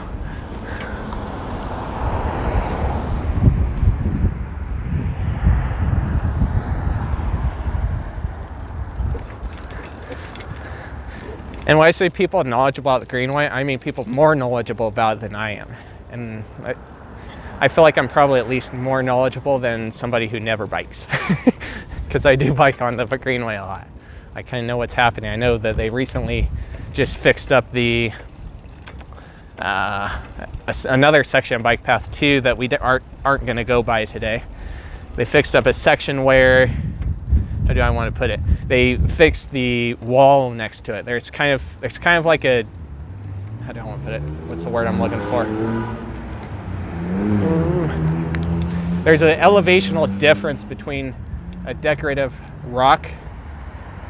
Go ahead, person. You got the right way. Oh, you're turning. Okay. I didn't realize he was turning there. There's an elevational difference between the rock and the bike path somewhere over to the right of us, up ahead. It's up by the airport, right along the north edge of the airport. I'm gonna squeeze over here to the sidewalk. And, screw it, we'll just do this.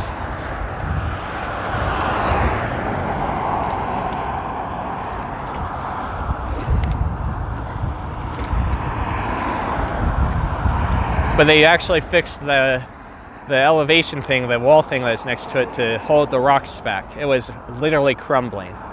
And I think it was wood before. I think now there's stone there, if I remember right from the photos I've seen online.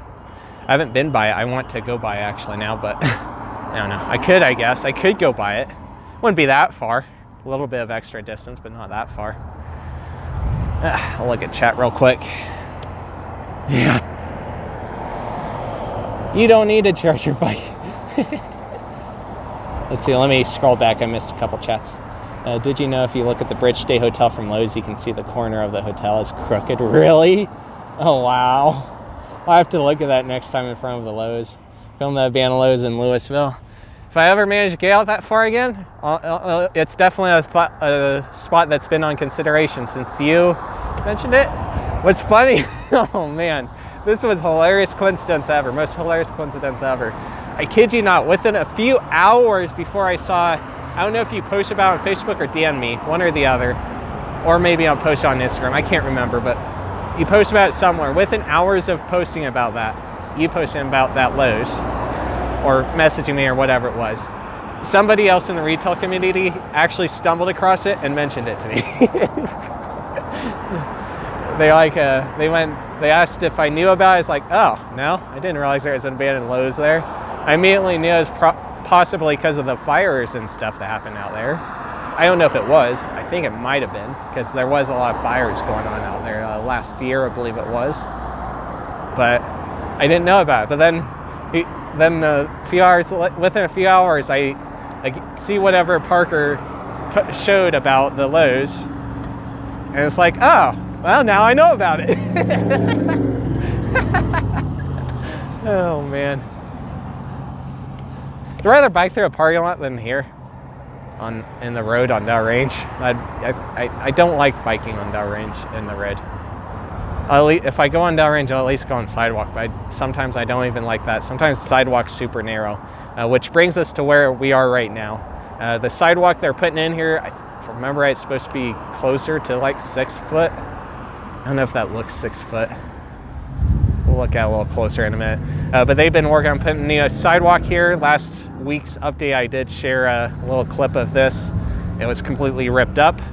It's still the sidewalk's still closed, but the right lane's closed too, so I'm gonna kind of cheat a little bit so you can have a better view. I don't know if that's 6 foot wide. It might be 4 foot. It might be 5 foot. I don't know if it's 6 foot. I think saying 6 foot's pushing it, but it will be more separated from Dell range, which I do like that. I do definitely 100% like that.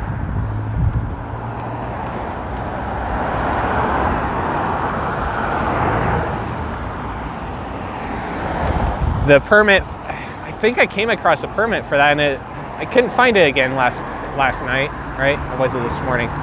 Whenever it was I was doing the research, I couldn't find it again, but I did find a permit. It was assigned, I think I did find a permit. It was assigned to the owner of Hobby Lobby and Mattress Firm properties, those 2 properties. The person who owns those 2. So, yeah. If I remember right, if I'm remembering right, there's a lot of stuff I've done a lot of research on over the last 48 hours, so I could be forgetting, but I hope I'm not. I don't think I am. I guess I could go back to that. I should go back though. I should go while it's green actually. I guess this person's waiting for me, so I'm gonna go for it. Vroom. We hit it yellow. All right. Thank you, person, for waiting for me. You didn't have to do that. I was gonna wait for you, but they slowed down for me anyway, so. I appreciate that. It's nice when you have good drivers, but sometimes there's those drivers that will do the bad stuff to you like they did to standby news. And some of them might do intentionally, some might not do intentionally. We have zero idea if the person who did it to standby news crashed into him, that is. We have no idea if that person did it intentionally or not. No idea. The fact they turned around kind of almost suggests they might have known he was live, but then again, you would kind of have to swerve to the right to be able to do a U-turn without doing a 3-point turn there, so I don't know. I don't know, man. We'll go this way. Why not? Let's do something different. Ah, you're going that way too. God dang it. Oh, go ahead. If you want to go by me, unless you're going in the parking lot. Okay. That's okay. You can go in the parking lot. I'm not going to stop you.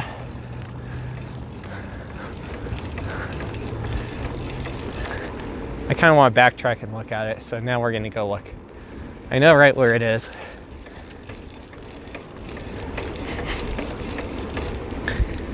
Vroom.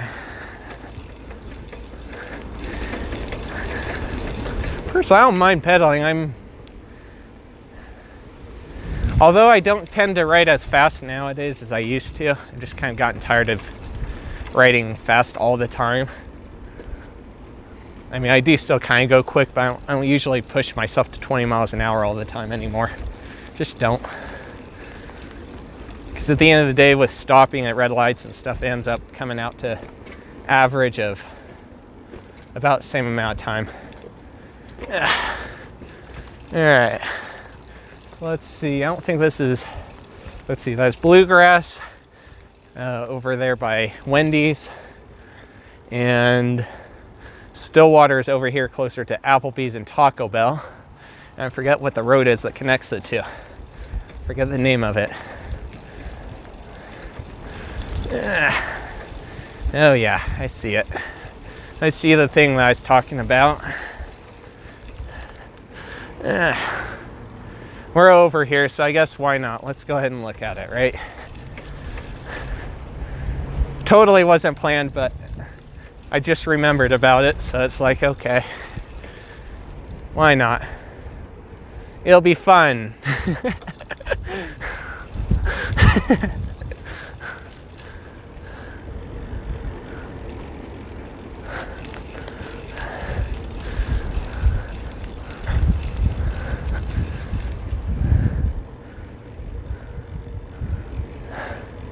You know, on the way back, I need to look at a sign that caught my attention. I'm not going to hate on the place that's doing it, but I think it has a point that needs to be said since it's posted there. It's just a little farther up, if I remember right. Yeah. Yep, right up here.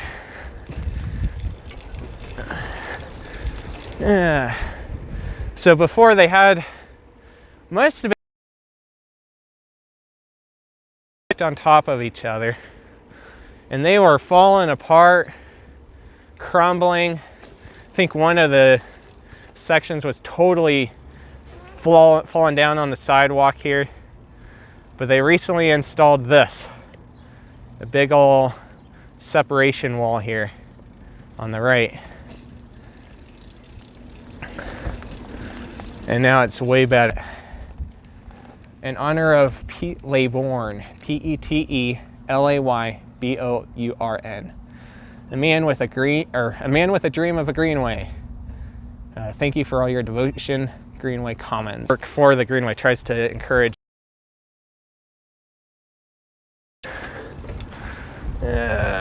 room. There we go. I'll go up here so that way you guys can see the tree. That's interesting. There's a little patio thing in that spot there. Probably for the Modelo's or whatever that pizza place is over here. I guess it got new ownership recently. I've never tried it. Almost was going to try it one time a few years ago, but back then I think it was only takeout only or something like that. But yeah, L'Osteria Mondella is supposed to be more of an Italian pizza place. They have some patio space out here, and it looks like there's a little patio thing on the back side, which I actually like that because that puts you right next to the greenway and field. A little more of a peaceful environment than looking out at a parking lot. I actually didn't realize they had that until now. Cool. Very cool. We'll look at chat in 1 second. And there's a little connector thingy right here. Looks like this tree needs trimmed a little bit. That's all right. It's been rainy this year. I can't be too judgy. Welcome back.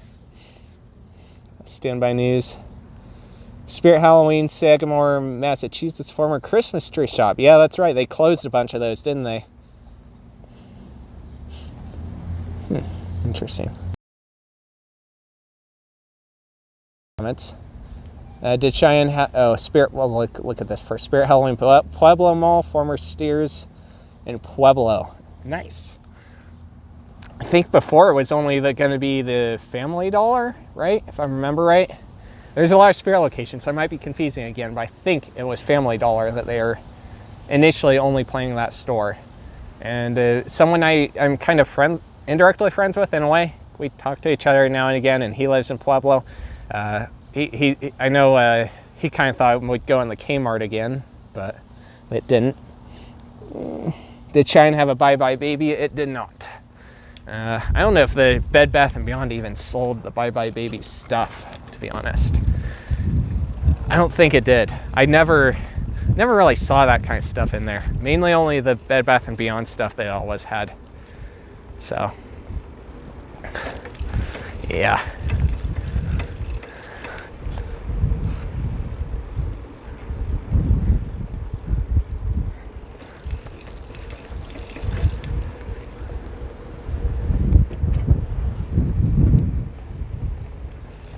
All right, we'll go back the other way now. I know we backtracked a little bit, but that's okay.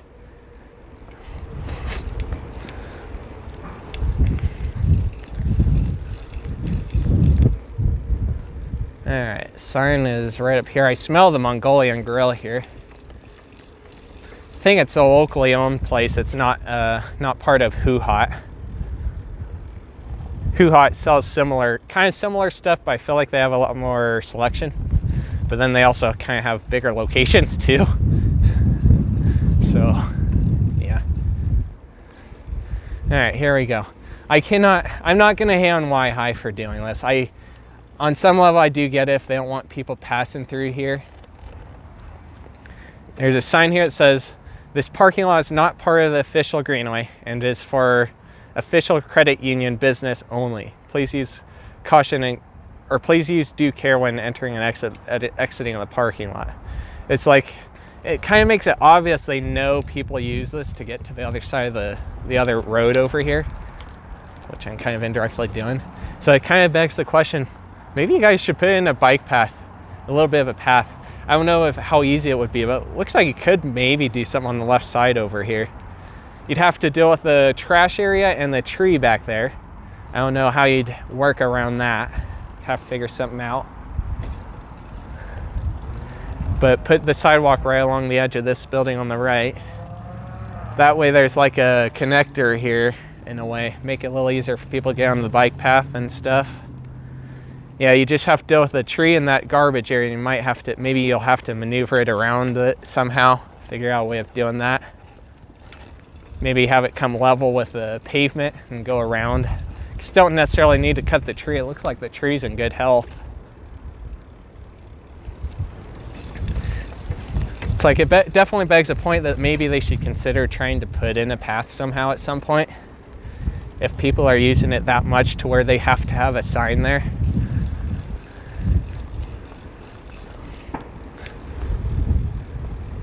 And maybe even they could do it on the other, well, I don't know. On this part, maybe it's a little east side of the building, but I would definitely there. What this road is here in a second, or this street rather, it's more of a street.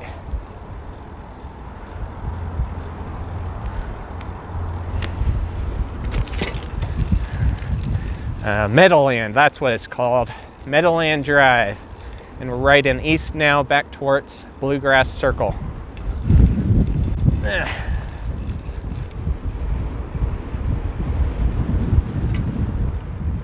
And I gotta look at my list to remember what was after that sidewalk bit in front of Hobby Lobby. But up. Alright. I think I know, but I kind of don't know too. I forgot. Let's see. Oh yeah. Okay, so the next place is up here on Bluegrass. So we kind of need to go this way anyway. All right, far out. Far out. There's a Tesla over here. Looks like it's backing into a driveway maybe. I don't know. I don't think I missed any chats. Okay, let's continue once this car goes. Alright.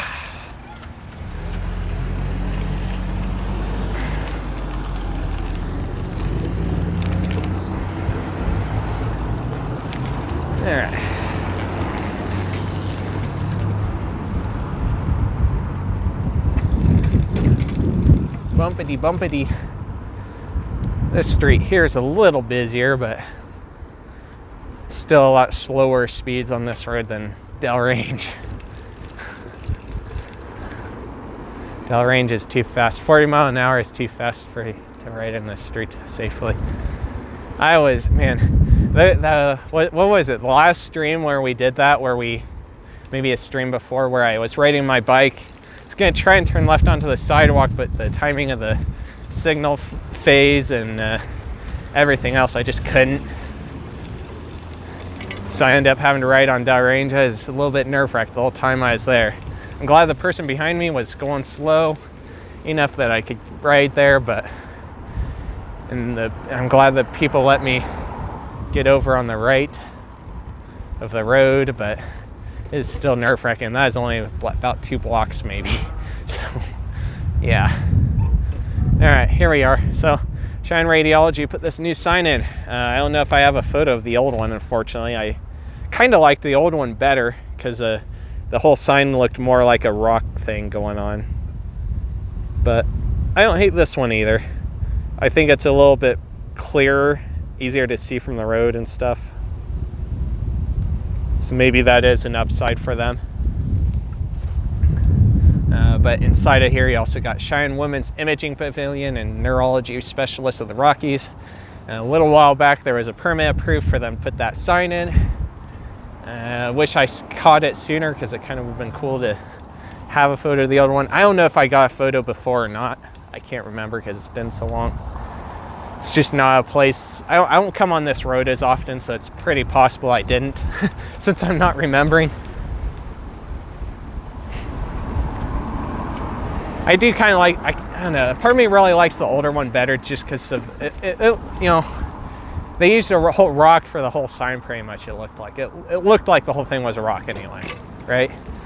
or maybe they used a stone or something to kind of put it together. Maybe not quite as much as possible. It might have been manufactured more, but you know, it still kind of had that vibe to it. And the new sign just, it doesn't have that vibe. It still looks all right. I think it's definitely crystal clear what is there. You can't miss it, what it says. The sign says that is.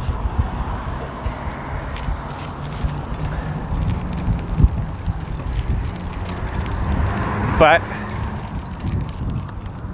guess we actually could stay on the Greenway in hindsight, but that's okay. But it's more clear what it says from a distance, so I'll at least give it that. And it doesn't look terrible, I guess. I would rather it look like a clean white, I guess, in a way. In a way. White sucks because it's harder to clean, but when it is clean, it looks really good, right? Like it looks clean. That's why in a lot of commercials you'll see a white in the background, because it's clean, it's simple, it's bright.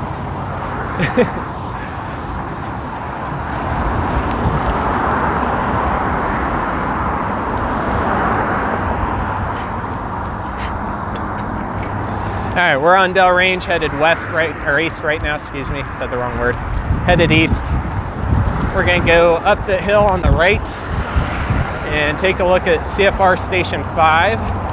You may have noticed as we, well, may or may not, depending on the quality. You might have been able to kind of see it though. When we were turning onto Dell Range from Bluegrass, there is the old Cheyenne Fire Rescue's Fire Station 5, Coal Station 5. COLE Station 5, and they're going to be moving it to the new location up here off of the bike path on Converse by the Junior Baseball League and all that. And we're going to take a look at it too. I don't know if I feel like going to Station 7 or not, but we did Station 3. Station 5 is up here. Or right, am I there? Yeah, right, wait a minute. Yeah, Station 3, it was the one over on Nationway. Station 5 is this one. And Station 7 is the one over off of Whitney. I want to go to it. I don't know if I'll feel like it or not. We'll see. But since we're going this way, we'll find out if I feel like it. It'd be kind of cool if they made the bike path go over to the left. I think it's fine to have this section here, but it would be kind of convenient if there's a section of bike path that went straight up ahead along Converse and met up with the other section that's way up there by the airport on the other side of the fire station. It'd be kind of cool, I think, and helpful and convenient to have that as an alternative. But it's still good to have this other one that goes through the park that always has, or park-ish. It's the one of the baseball fields, over by the baseball field anyway. Looks like this one's getting about equally as far, a little farther actually than the other one we saw today though, because the stuff along the top is done. I'll zoom in for you guys in 1 second.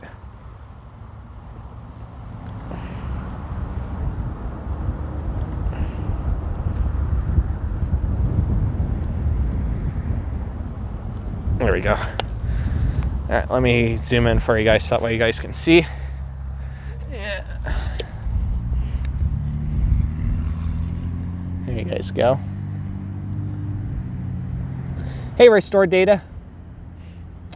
I'll enter that in 1 second. I have a Walmart bike pretty much. I mean, the cables on it are new. The chain on it is definitely not the same one that came with. The tires on there are new. The inner tubes are new. Like, there's a lot of the cargo thing on here that I have is not original. So got a cargo thing there, but it is actually from Walmart, ironically. It's one of the few bikes I've seen from them that actually are somewhat decent quality. I went for more of what they call a cruiser at Walmart anyway. It's like somebody took the granny bikes from the Netherlands and made them American, because you don't have the step through frame, so you still have to swing your leg or find another way to get on. but it's still got the handlebars are kind of drawn back a little bit. The handle thing, the bike handlebar thing that's on the bike right now that you guys are seeing the stream from, that's not original either. That's also stuff that I got. It's come in handy that it makes it really easy to set up my phone and not have anything in the frame, or very little at the most.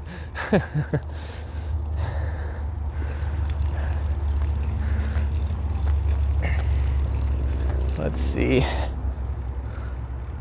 They still got a little bit of the RC track thing here.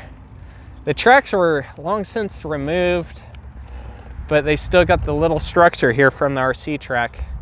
That's amazing that it's still here. I don't know when they're gonna get rid of it or if they're just gonna leave it abandoned. I don't know. I think they'd want to take it out because it kind of is especially being exposed like that, I feel like it's more of a risk for people if they were to try and get into it. Although they did take out the I think it was, I don't remember if it was a ladder or steps, but they took them out to get to the top. So if you wanted up there, you'd have to do some pulling yourself up there. So I guess it might be on the person if they were to get hurt on it, but it's too bad they couldn't stay there. But I realized that the fire station needs some of this space there, kind of, a little bit of it. Looks like they're putting in a little drainage pond over there. Yeah, this definitely looks like it's farther than the other one because this one has some metal panels. I don't know if you guys can see it from this angle, maybe. Yeah, you guys should be able to. It has metal panels above the bay doors already. And the other one still had like the plastic that usually is underneath. Still had that stuff there. There's a generator thing over here. Power, Generac Industrial Power is the name on the power box thing there.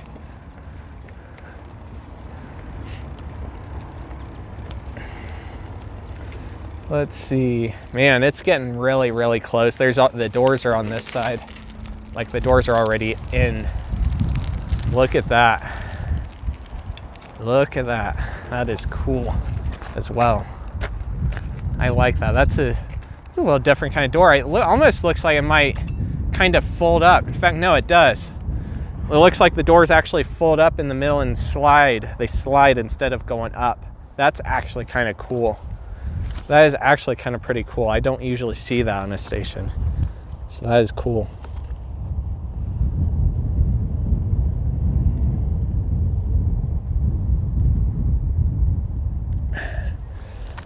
Wow, that is really cool.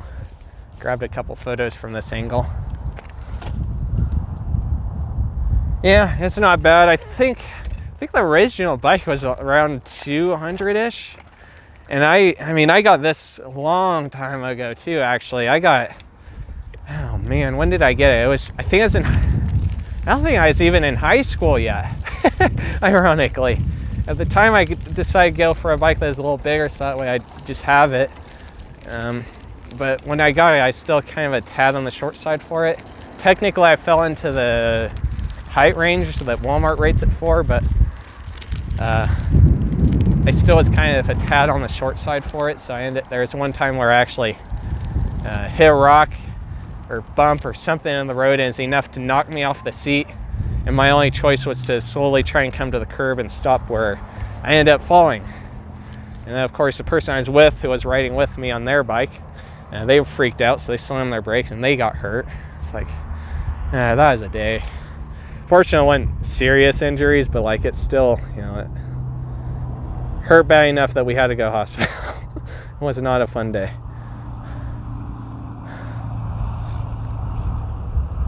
Or evening rather, because it was in the evening when that happened. I don't remember if that was the summer before I went into high school or if it was the summer before I went into 10th grade, and I can't remember anymore. It's been so long ago. I could probably trace it back and figure out if I really dug deep into my stuff. But it's been so long since that happened that I just don't remember off the top of my head what year. But even so, it doesn't matter too much. These days I'm taller than I was back then, so it's like, it's actually about the right size. I actually kind of have to raise the seat a little bit to be able to comfortably pedal, but Yeah. Yeah. I like this bike overall. For what it is, for considering it is from Walmart, it's a pretty good bike. I think one day I do want to eventually get a new bike, and I don't know if I would assemble it, if I'd want to try and find all the parts individually and try and build my own bike, or if I'd want to just go for one that's already pre-assembled, but that may be a little bit higher quality. I wouldn't mind having a secondary bike either way though, because there have been times where it would have been handy to have a secondary bike. Then I don't gotta, plus if I gotta take one in for maintenance, I don't gotta worry about not having transport as much anyway. If it's a more expensive bike, I don't know that I'd want to park it at a store like that, just because people like stealing bikes for whatever reason here in the US. Maybe because there's not enough people on bikes, I don't know. I feel like if there were more people who already had a bike, they'd be less prone to stealing a bike. But I know we're in Cheyenne, and Cheyenne, you know, it's gonna be nothing like New York, right? Like I've heard stories of how somebody will have a bike tied up with a chain, like maybe not the octagonal stuff, but or hexagonal stuff, but oh yeah, I should get a photo from this angle of the fire station. Maybe not like the hexagon stuff, but they'll have a chain on there, and there'll still be that person who comes by with like a cutter of some kind and chops it and takes the bike. I know we're in Cheyenne where that kind of thing doesn't happen as much, but there's still people who will willingly steal bikes here. It's happened numerous times to people of all ages, adults and kids, and it sucks that has to happen.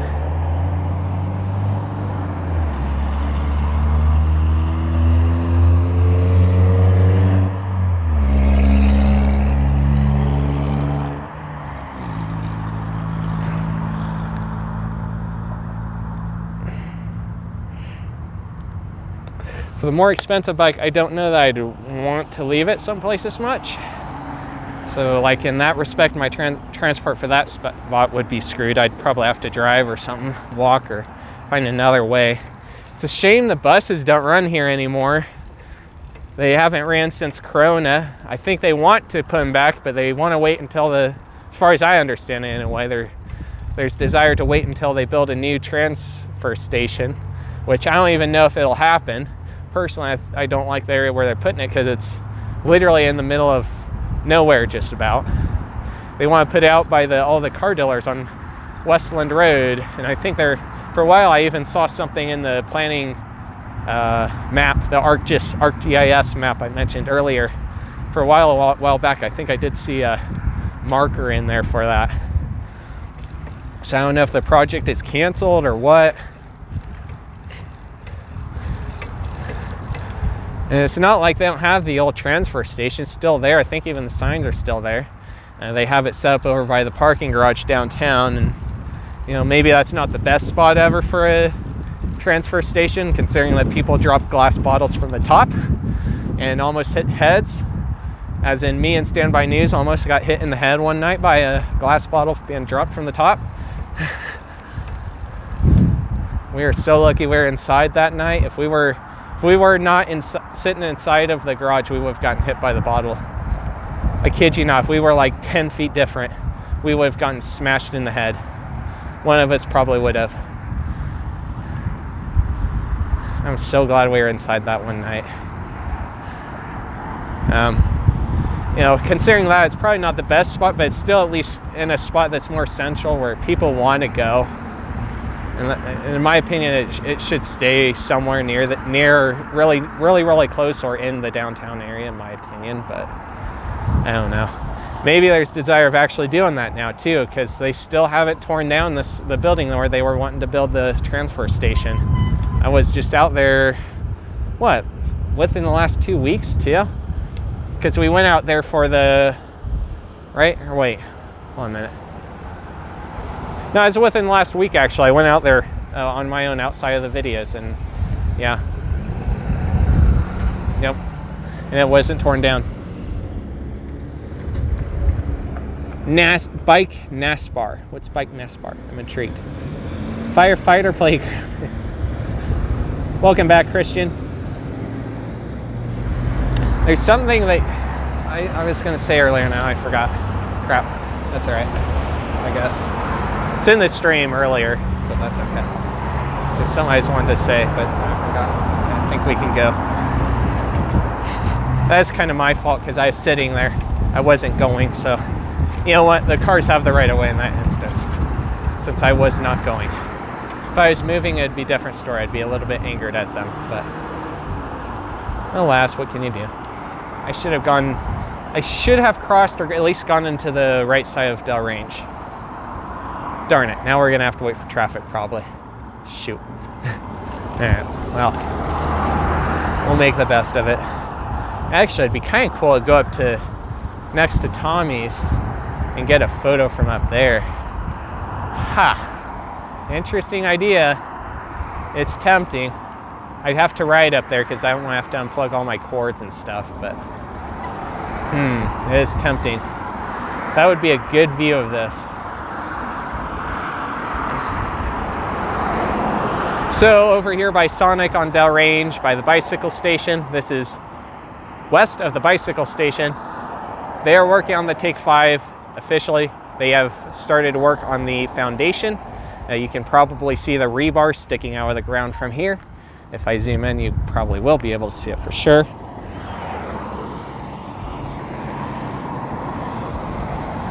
There you go. I think you can see the rebar right now. Welcome back, Jasmine. Been a customer of Bike NASPAR since the late 1980s. Is that a brand of bikes then? If I'm not mistaken, is that like a brand of bicycles that are made beforehand?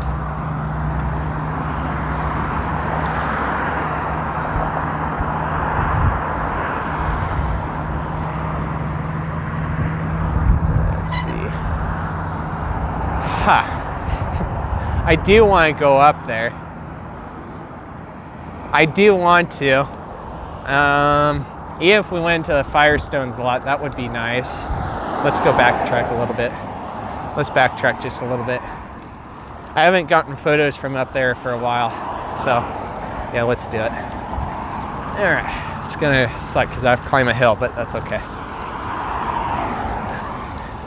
In this case, thank goodness for gears on bikes, because otherwise I don't think I could get up the hill very nicely without walking.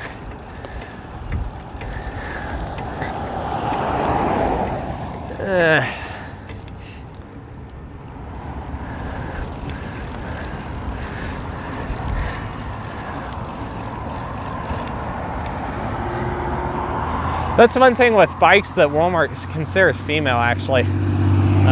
Going back to the topic of step-through frames. Bikes that have step-through frames, at least here in the US, they often are seen as female bikes for whatever reason. I don't quite understand the gist behind that, because there's plenty of guys that would want to ride a step-through, as proven by the Netherlands, but alas. Maybe they got the idea because technically they call those granny bikes out in the Netherlands.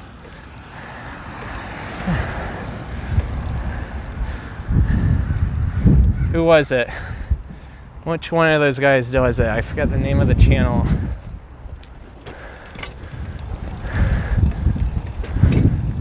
Let's see what we can do here too. Forget what the channel is, but there's someone who's does a lot of videos about bike infrastructure out in Canada. It's not the Urbanity. It's one of the others, but he did a video where he managed to get his hands on a Dutch style of granny bike, as they would call them, which was cool because don't really see that anywhere in the North America. I'm gonna have to go. I don't know what that guy's doing, but I'm gonna go around this way. This might be a better angle. Might have to go in the dirt maybe, I don't know, we'll figure it out. Let's see. Too bad I can't get closer there. Wish that this was a little easier to navigate. Kind of be cool to have one of those here in a way. I know those are supposed to be heavier, but then they also kind of have a locking mechanism on by default, like so you can lock the wheel. Still need something else if you want to lock it, do something like a bike lockup thing. But how to get over there? That's tough. I could go on the other side of Tommy's maybe.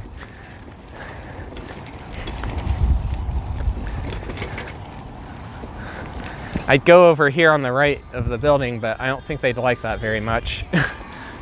I'm not a car and I'd have to go around the gates. But maybe over here I can.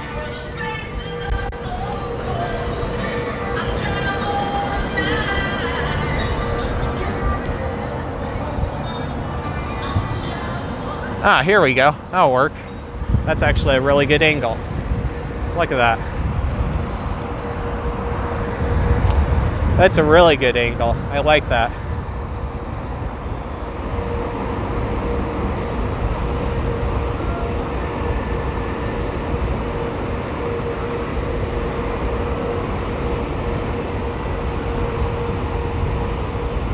Yeah, don't focus on the Sonic sign.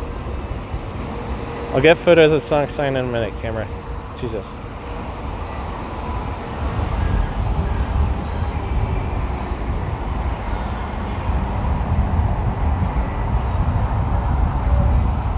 There we go.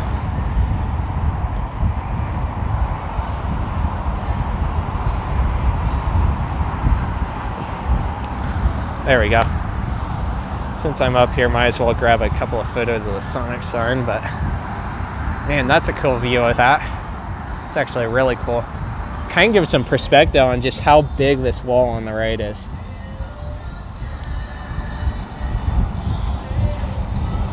It is an online bike shop. Okay, I'll have to maybe take a look at it. Yeah, there's copyright music playing at Firestone, I think. I think we'll be okay. If not, oh well. The reason in the early days of the safety bikes, women did not wear pants, only dresses. True, actually. Yeah, if you watch a lot of the older movies, you'll even see that reflected.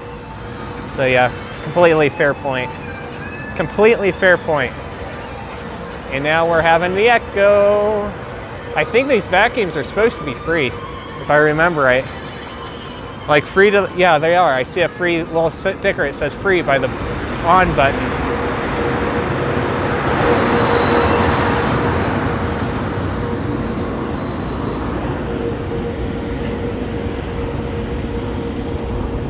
Still got enough space for one or two more businesses over here. Definitely one more. And I think you could probably squeeze two more businesses in over here in this vacant space. If nothing else, maybe do a combo restaurant if you really need all that space for parking, which I don't think you would, especially with all the parking in front of Menards that goes unused. But a good chunk of land here that you could easily put two more things. Oops, hi truck. They're turning anyway. Is he waiting? Okay, thank you.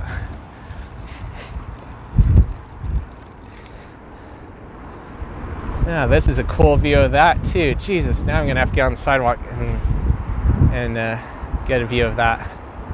That's a good view. I'm gonna hop onto the sidewalk here. Yeah, I have to climb back up the hill again. At least we don't gotta go all the way. Could be worse. Could be all the way at Dell range level. Man, I don't think I've ever seen this thing this full, this pond over here. There's a drainage pond right here next to me on the right that's really full. Not brimming, nowhere near brimming, but it's way fuller than I've ever seen it before. And back where we were. We just wasted all that time and energy because I didn't think about going on this sidewalk. Oh wow. Actually, you guys, fence is in the way, darn it. 1 second. Let me see what I can do for you guys.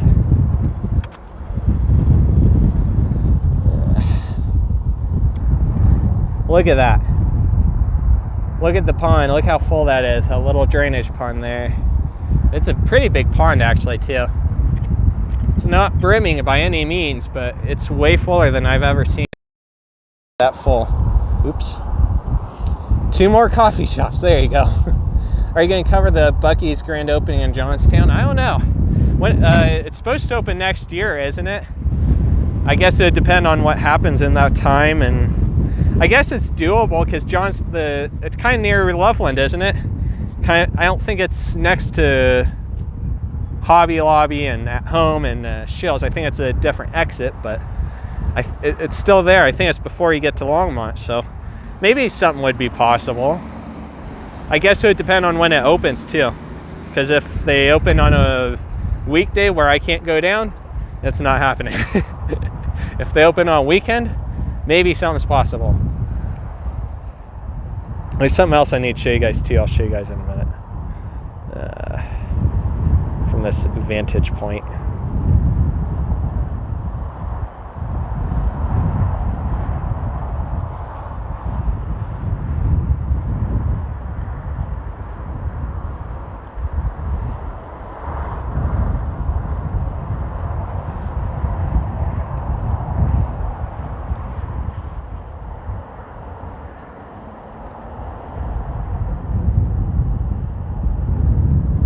There we go.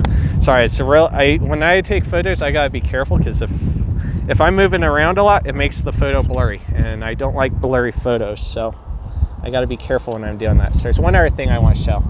So you can probably see it right here. Right down there is the soon-to-be Les Schwab Tire Care Center. It's taken over what was those apartments, and the camera just unfocused on me. I'm gonna have to fix the focus. Whoa! Almost dropped my phone. Put a little too much weight in one spot. There we go. Autofocus. There we go. But right down there, though, is going to be the Les Schwab Tire Care Center. We'll take a little different view of it here in just a jiffy once I get back on my bike and re-chat.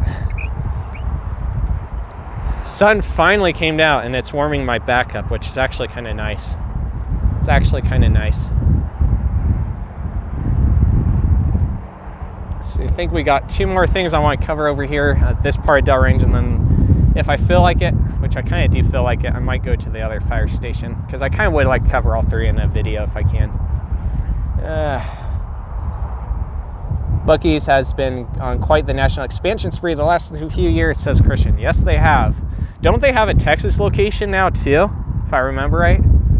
Maybe I'm confusing it with someone else, but don't they have a Texas location now? I don't know what to make of Buc-ee's because, like, on one hand, I find it absolutely mind-boggling and insane that you'd want to have so many gas pumps. Like, even from a car-centric perspective, I find it very mind-boggling that you'd want like 30 freaking gas pumps, or 30 lanes for gas pumps, actually, because in it more than a football field's worth of space there for gas pumps at the Buc-ee's. Isn't it supposed to be, if I remember right? It's insane. Like, definitely by far probably the biggest gas station you'll ever see. Like, even from a car-centric perspective, I don't see how one would want that many pumps. So they're clearly trying to go for a world record or something. Oops. That was not tight. I think it's tight now, but it was not tight before. We'll look at it from... Actually, I should have gone on the bike path. Should have gone on the bike path. So that way I can get a higher up view. Alright, let's do it. Should actually probably climb up on this hill in front of us. Like, they clearly are trying to go for the world record, but then the stores are massive too, from what I've seen. From what videos I've seen from careers, like, I don't know. I know Wally's done videos. I don't know if Nate Guy's done videos. I think Tilted Tripod did videos. Or at least a video of a Buc-ee's before. Who else has done videos of them? I've seen quite a few videos from different creators in the past from them, though, for Buc-ee's. So here's a different view of the Les Schwab Tire Care. They're getting the building going, though, man. That is interesting how they're doing it. It looks like the wall, kind of the lower part of the wall, on the back and the right side of the building from this perspective are up. And then on the back left corner from this perspective, they got a lot more of the wall up and even some of the overhead infrastructure too. Kind of interesting. Wait, a little bit of a burp thing there. That was kind of interesting. Excuse me.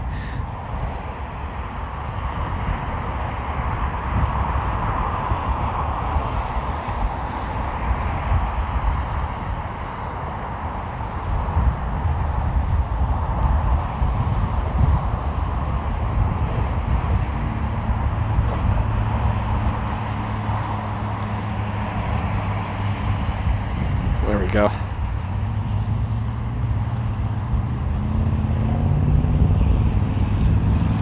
There we go. That's a better view. Even for you guys, it should be a pretty decent view of that.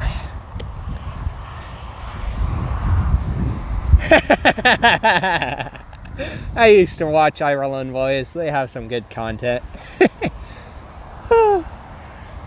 There's some content on there that, for me, it's definitely outside of my range. I would never do that.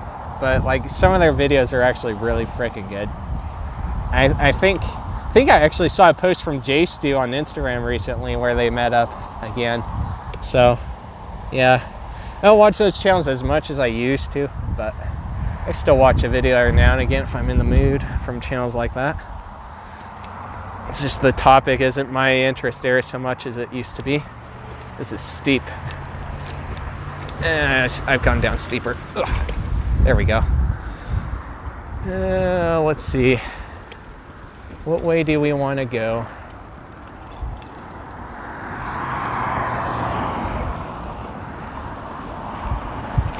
Whoop, whoop.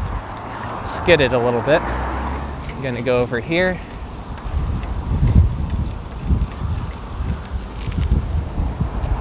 Make sure that car's not getting in the turn lane. And go over here. There we go. This will be better for First National Bank of Omaha, which does have another sign up. I want to say I misspoke because I knew what I was saying, and what I was saying was right, but the way I said it was wrong. So, and the last time I did an up-down First National Bank where they had maybe the time before that, well, whenever time was they started putting the signage up on the building, I said that they weren't going to put a Finbo sign on this side, I think, on the west side of the building. And I was right about that, but I was not right that they were not going to put a sign at all if it came across that way.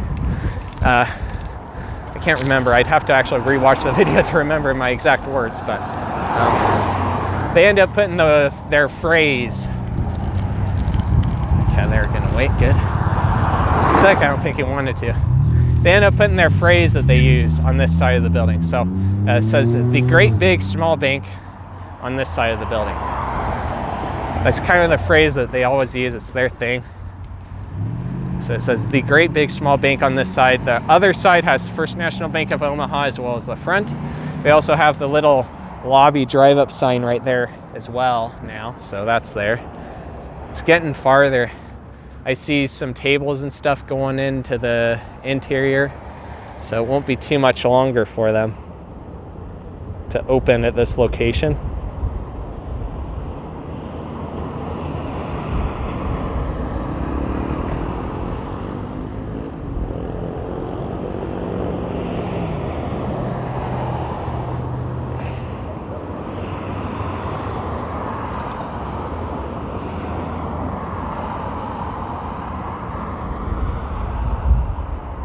Okay, don't fall on me, bike. I see you turning the wheel to the left.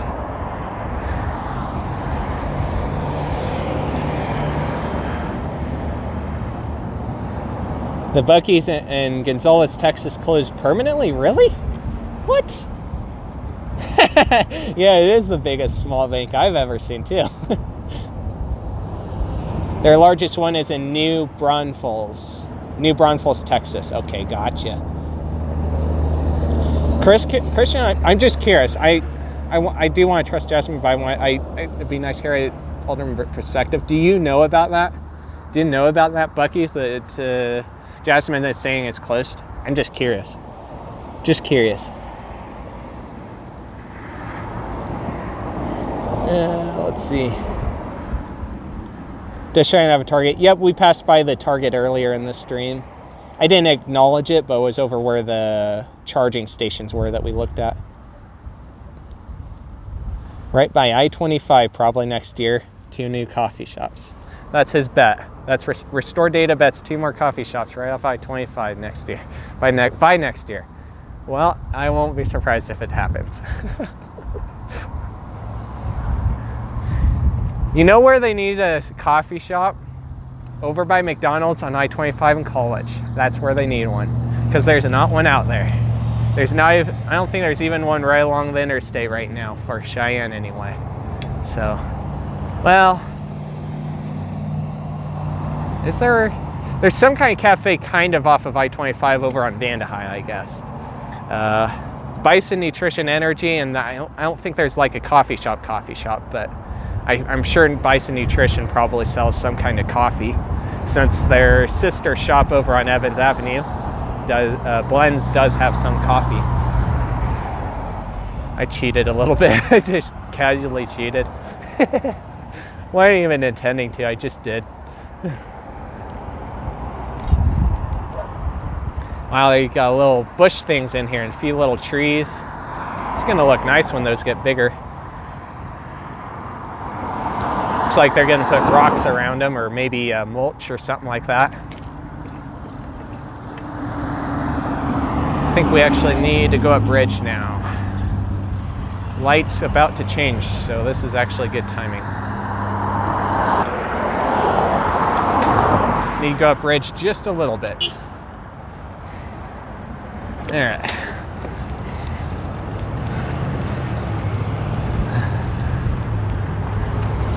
All right. Whoop, I need to go up bridge just a little bit because there's one thing over here that I need to update on. I've never updated on this because I've never had a need to till now.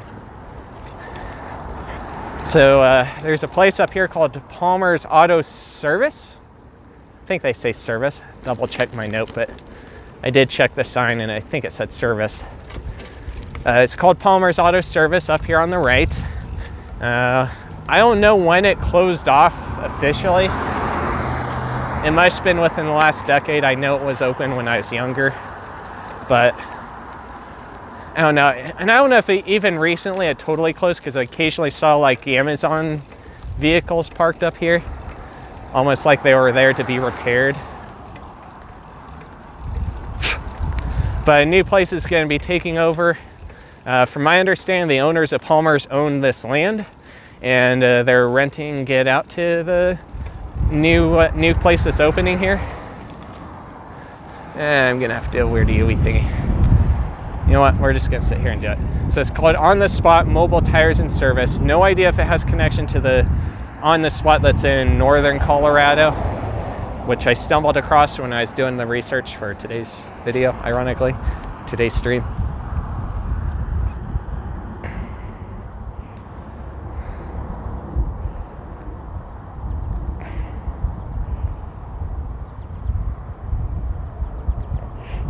There we go.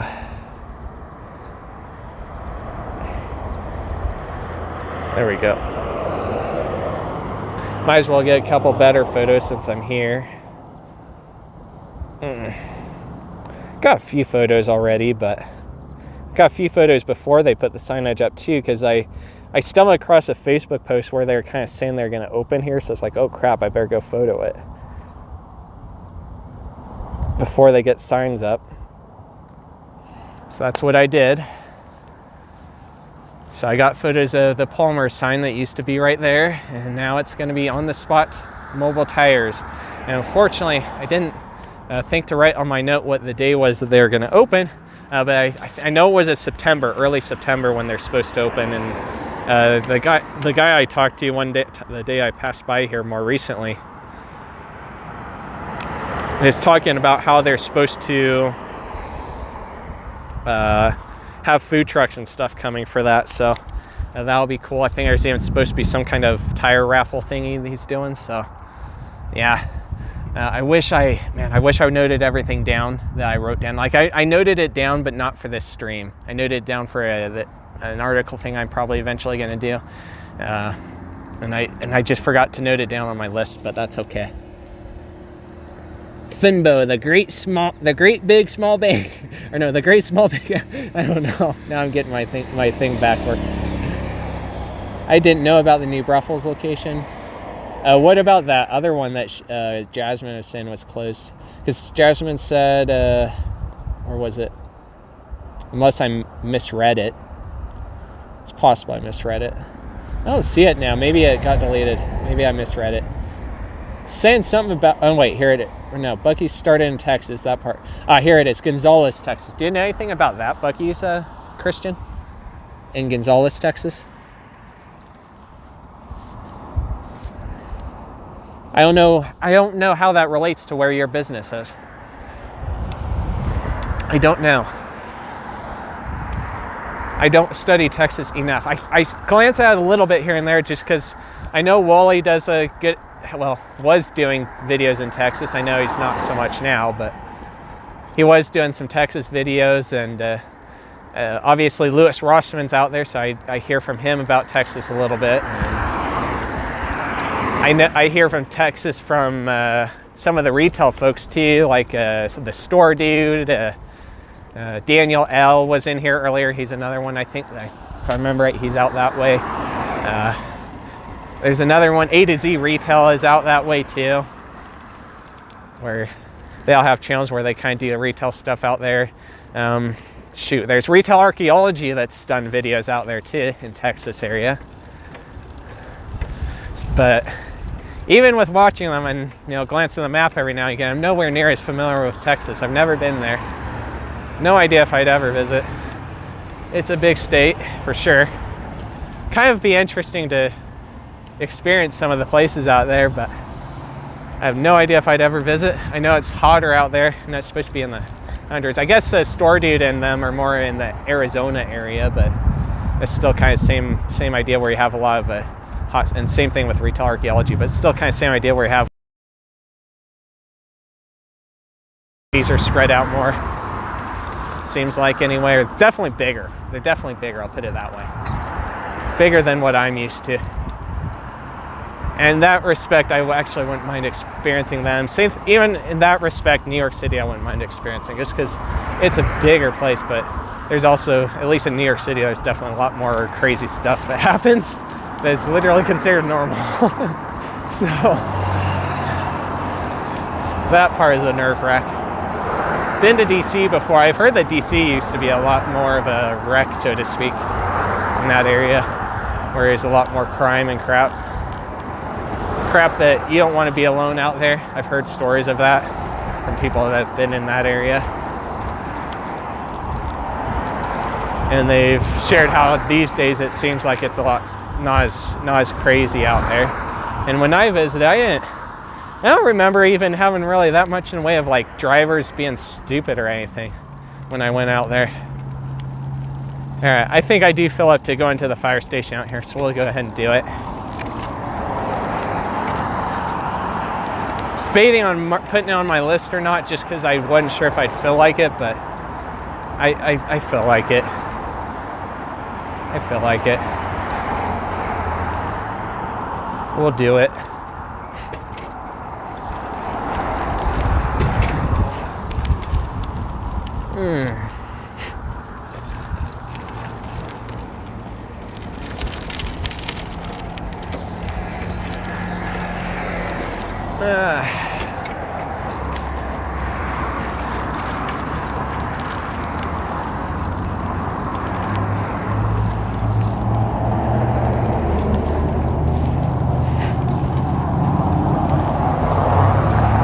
We're on Dell Range, headed eastbound. This is College right in front of us.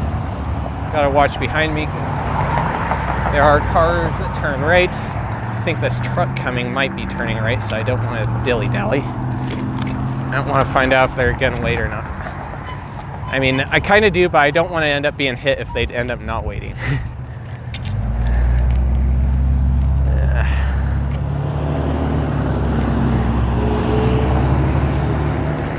There we go.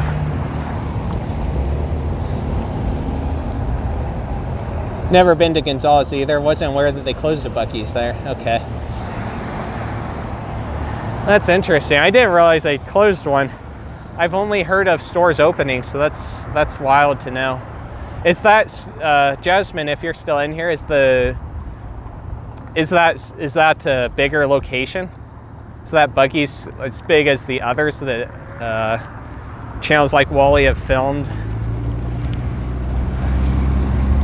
Channels like Wally's, I guess I should say. Oh, this is tough. There's people on the sidewalk. I don't want to make them walk in this long grass. I'm not going to ride in the long grass.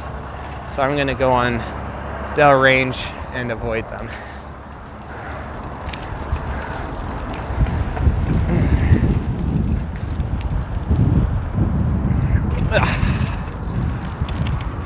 And then we'll have, at least up here we got a shoulder, but probably still ride the sidewalk. It's a little smoother, a little better for the video. From my understanding, in parts of Canada, you're not allowed to ride on the sidewalks anywhere. So I'm kind of glad that that's not the case in most of the US cities for the most part that I've visited. Most, if not all. Most of them don't like you doing it in downtown, but if they have a downtown, that is.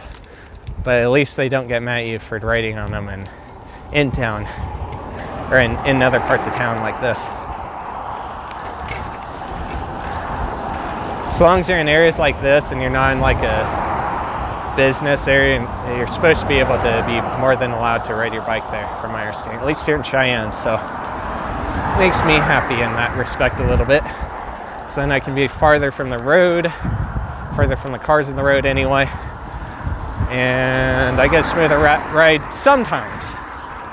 This one's a little bit smoother, but there's some times where the sidewalk is crumbling or has cars blocking her, and then at that point it's more worth it to be on the street. You guys saw that back over at near Powder House on Prairie Avenue, just before we got to Bed Bath & Beyond, which is going to be Spirit. Already has the banner up. Just for reference, if you did not see that part and you want to go back.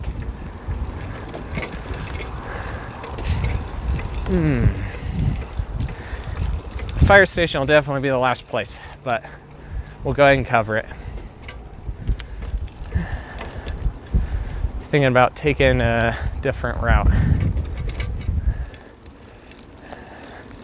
because I don't feel like riding on the edge of that range over there.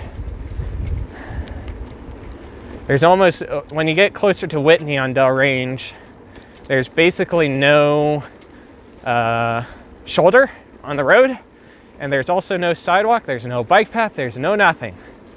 There's talk of potentially putting in a bike path with the new development stuff that's going on, but I mean, who knows when they'll officially be built. It's still a ways away. It needs it, because that part of Dell Range is also a speed limit of 45 miles an hour. And traffic will pretty frequently do over that, again, because of American infrastructure, just the way it's built. It's built for you to go fast. Even though you're not legally supposed to go over the limit, a lot of times it's built in a way, not always, Boulder definitely has exceptions to this, but there's plenty of times, that spot included, where the street is very straight and more like a road. In the respect and the location where that part of Dell Range is, maybe a road is more obligated, but all the more reason for them to actually have a spot for bikes and pedestrians to walk that's separate, similar to how they're doing it on US 30. I can't tell if this pavement and stuff, the pavement looks, okay, cars have driven on the pavement and the concrete dip. They got rocks and stuff sitting on the sidewalk, so you know what? I'm gonna ride on it. Screw it.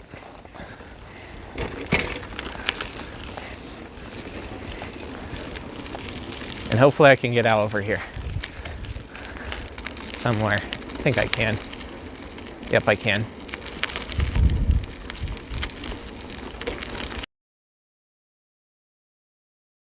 It's good. Good for me. They're actually fixing the corners over here, it looks like, which is nice, putting better corners in.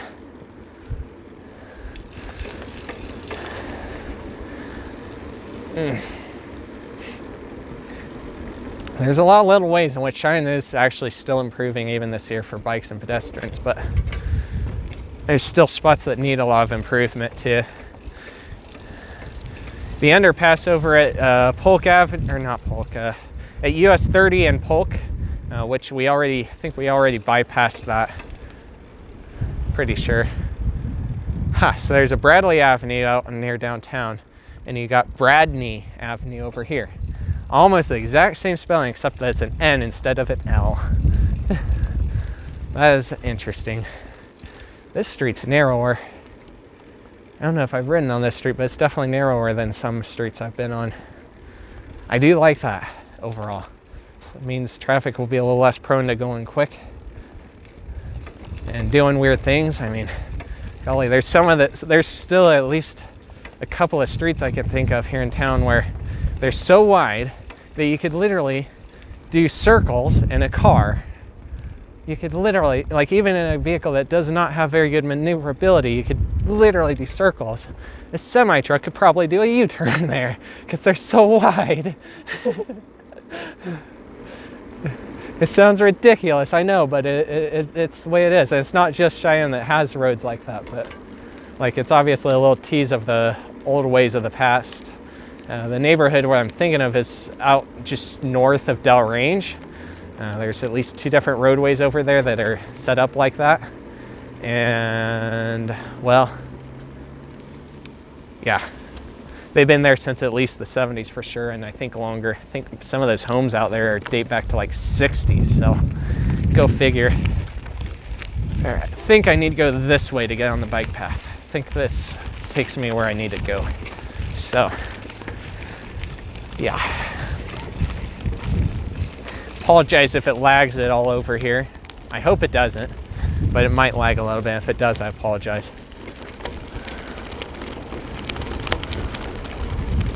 I think they graded this recently because this is not as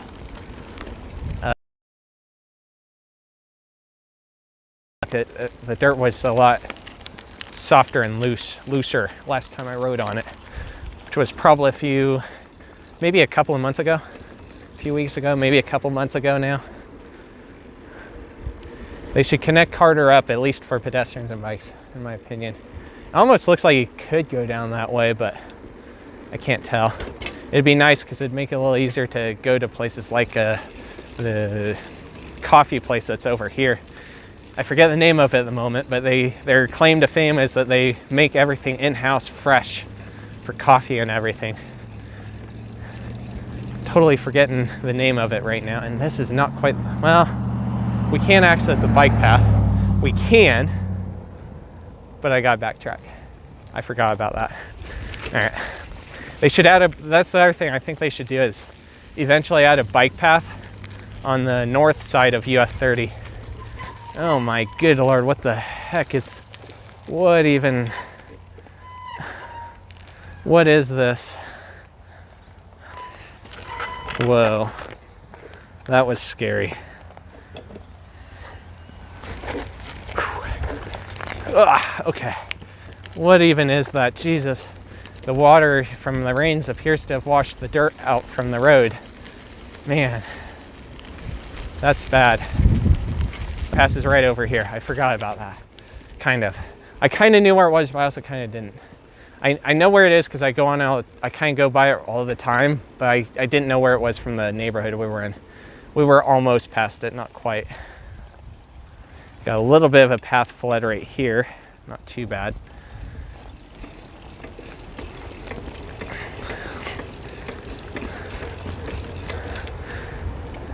But yeah, this is still blocked. They actually finally blockaded it after months and months of being left open and flooded.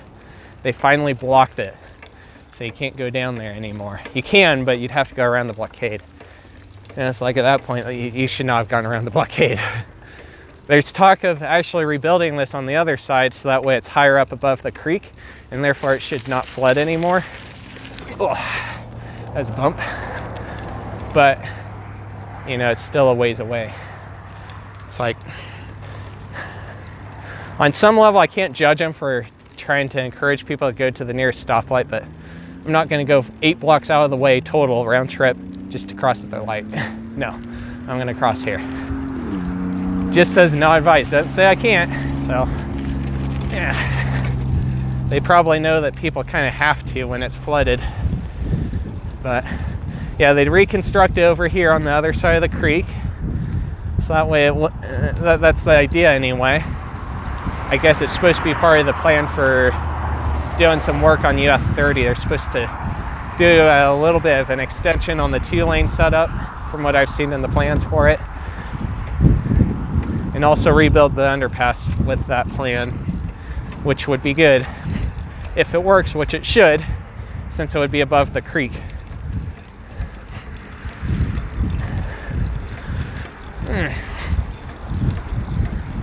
I knew about that plan months before a lot of people did, I think, because I actually went and looked and found the site plan stuff for it. It's somewhere out there on the internet, and it's open for the public to find, but there we go, to the top of the hill. Now I'm going to stop and look at chat. Got just a little farther to go.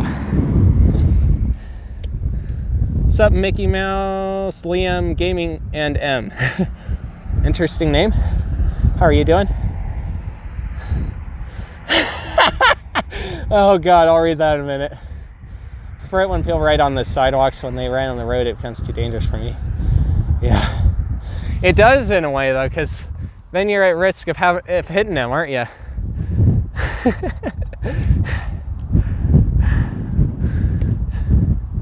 There's times when riding on the road is fine, but on a road like Dell Range, oh heck no, you don't ride on Dell Range. You kind of have to be insane to ride in the road on Dell Range. I need someone who's done it before, but you know, you don't see that happen very often. Even the most willing of bicyclists don't want to do that. And there's people there have more. I was surprised to learn this, but there's people that actually have more cojones than I do, considering that I will pretty frequently ride down the steepest of hills here in town. Not super frequently, but frequently enough that I do it more than once in a month.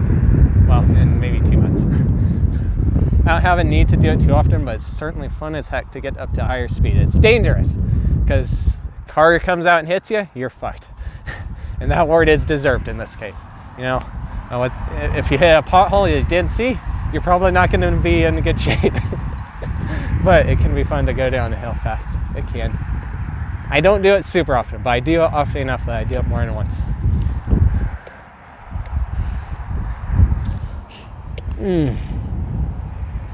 So Stand By News says his son just said that the stream is Daddy's friend show. What crazy is, I didn't tell him who I was watching. That's impressive. Your kid is smart as heck, man. Oh man, he is obviously smart as heck. I wouldn't expect that at his age. I wouldn't expect him to figure out what a friend is and understand how a friendship would look like. I guess in a way it's probably come up before when we've been in the presence where he might have heard us say something about friends or something like that. But like, yeah, beyond that, like, you know, it's indirect stuff. It's not like he directly said it. That's funny. He came up with that on his own. That's pretty freaking, that's some quality stuff right there. That's some good stuff. That makes me happy. He is an awesome kid, clearly. Even though he can be a pain in your butt. To quote you. It is what it is, though, for that stuff, right? Kids will be kids, pretty much, in that respect. They all gotta kind of go through the motions, right?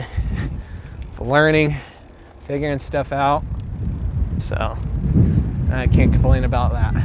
This is one spot I think they really need to put a raised crossing there. Too many times cars fly down that the road here. it makes it dangerous to cross. Brake! Brake! He braked.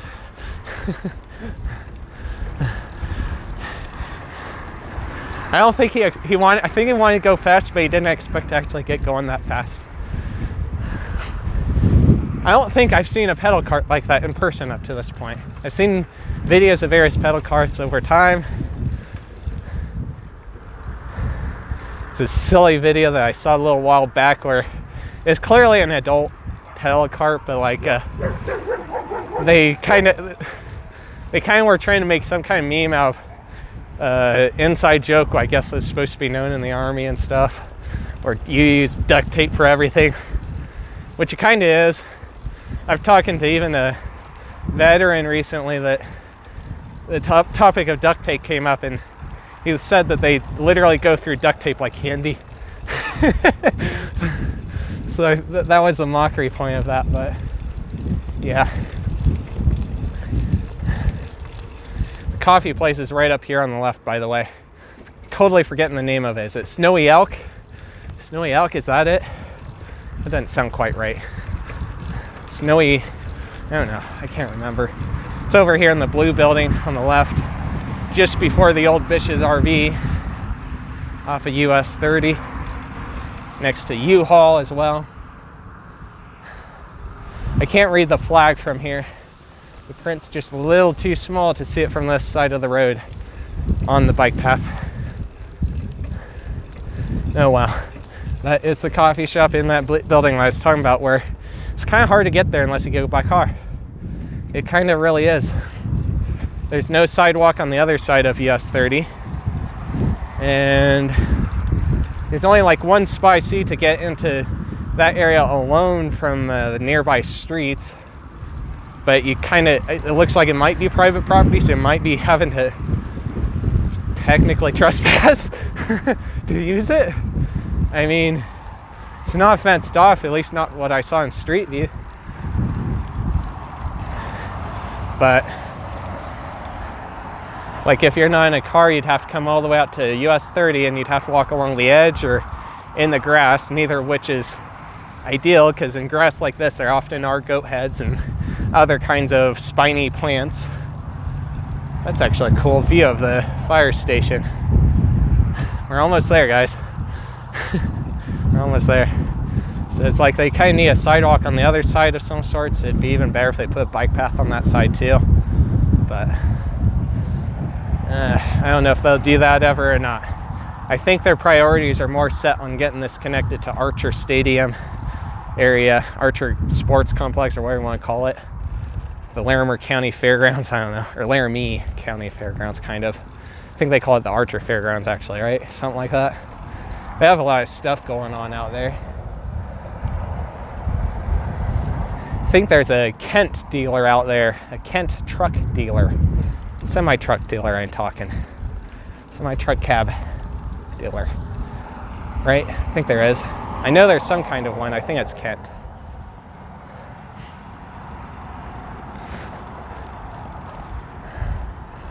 Love how there's, I kind of love how there's many cases where it's companies with same names, because isn't there a bike company called Kent as well?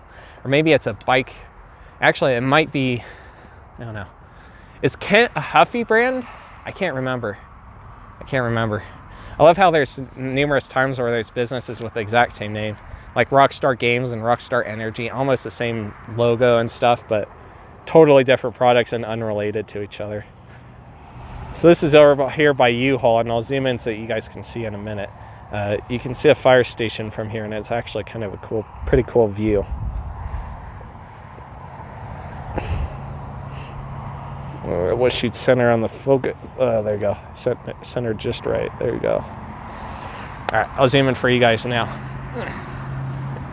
This is actually a really cool view. It's definitely the farthest behind of the three, but it's not too far behind either. There you go. Check that out. You can see that the siding pretty much needs to go up on the whole thing, like the exterior siding stuff, but like they already got the walls going up, man. Like, that's crazy.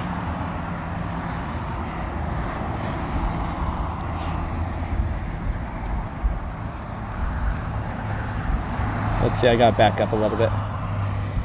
Spirit Halloween, Saskatoon, former Target,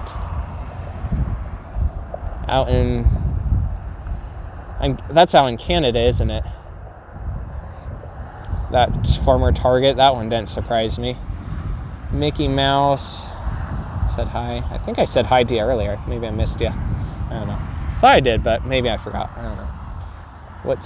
What is crazy is I didn't even tell him who I was watching. Oh man, that's great. Yeah, he definitely remembers the streams. That's pretty good. It's a different microphone I'm using too. So like my voice is going to sound a little different on here than it's going to sound on your stream. So that's pretty good. Remember what he watched in my live stream? Okay, yeah, I did read that. Arc Thrift Store is taking over the former Walmart neighborhood market on Sheridan Boulevard in Denver, Colorado. Wow. I think that was the last neighborhood market that was abandoned as of lately, right? In Colorado? Maybe not in the US, but certainly in Colorado. It's the last one that I remember coming across that was closed and abandoned. 2 former Village Inns in Colorado are now the Crab House. Wow.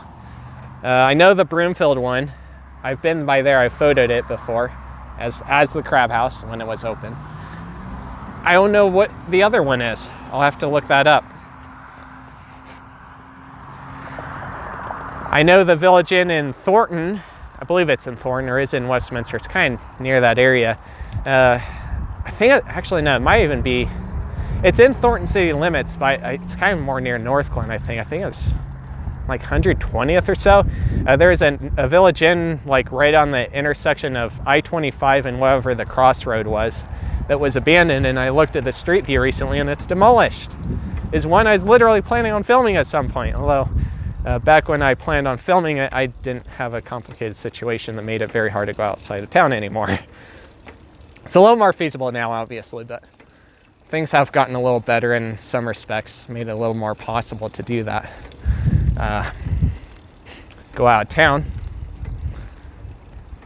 But there are still some aspects in which going out of town certainly still isn't perfect. Still can't go. I don't foresee myself being able to go to Denver before the end of the year.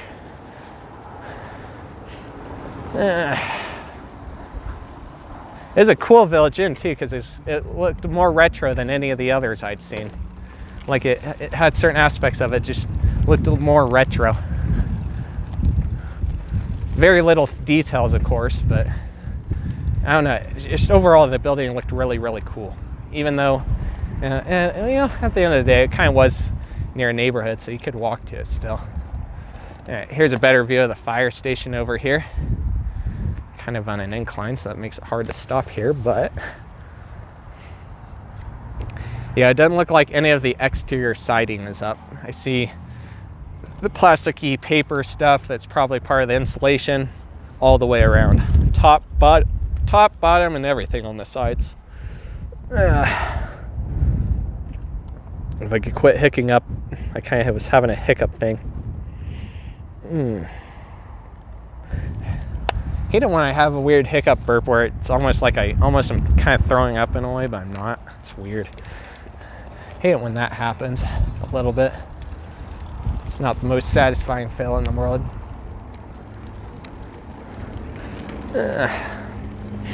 I know, a little too much detail, I'm sorry. Too much detail, but anyway.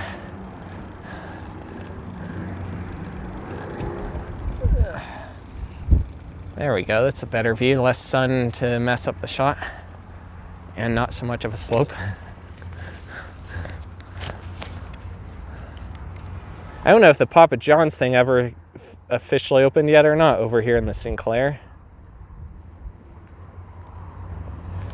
It's supposed to. I guess we could take a look since we're over here. See if the signs are still up for it coming soon.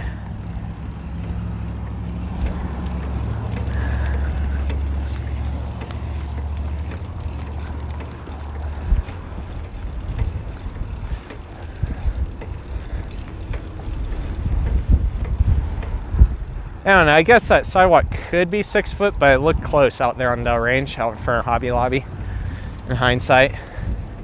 I guess it could have been 6 foot. It's supposed to be from what I was reading, but I guess I must have seen the plans for it, because I was definitely reading it was supposed to be 6 foot wide, but I don't know. And it still says Papa John's coming soon, so I guess it's not open yet. Wonder if they're still waiting on equipment to come in.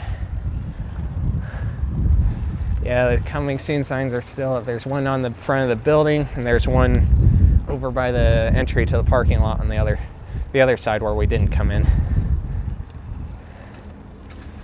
There we go.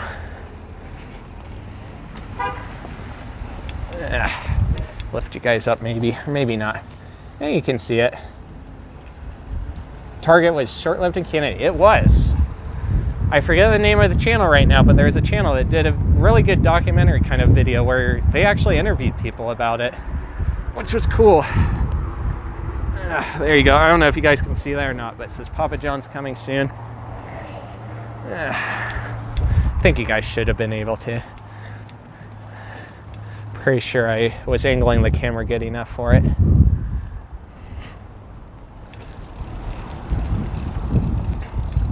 It's almost debating. I was still debating on whether to do it or not a little while back, and it's like, since we're over here, we might as well update on it. Doesn't look like there's a spot for it yet. When I went in and asked about it, probably 3 videos or so ago now, or something like that. Which right here, by the way, there's the other coming soon sign. It says it on the other side of the sign. I've photoed it before. Here's Whitney. When I came in here the last time, I think the guy said that they got the oven in for it. The oven in for the pizzas. So I'm a little surprised it hasn't opened yet, if it hasn't. If it indeed hasn't. There you guys go. Coming soon, Papa John's. I've had Papa John's before, and I guess it's not the worst pizza. I don't mind having it every now and again. If I'm maybe out at the park for an event and they're set up out there, I'll grab it from there. If I'm in the mood for pizza, that is. Oh, there's another sign actually. Hold on a minute. Right here it says Papa John's. So is Papa John's open, or are they closed? Are they open, or are they not open yet? I don't know. Store hours, live baits, about tobacco. Stuff about the Cowboy Burger for their little restaurant thingy in here that's already in here, the Chester's. I don't know. I don't know if it's open or not. This one doesn't say coming soon, and that one was not there before. This little sign right here. So I don't know if it's open or not. It might be. I see a menu in there above the cash register. I don't know. I'll figure it out sometime. I don't feel like figuring it out today.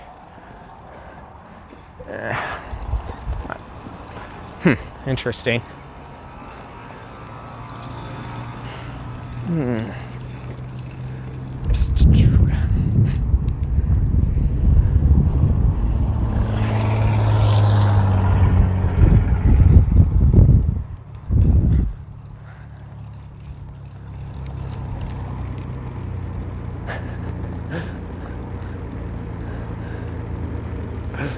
Oh man.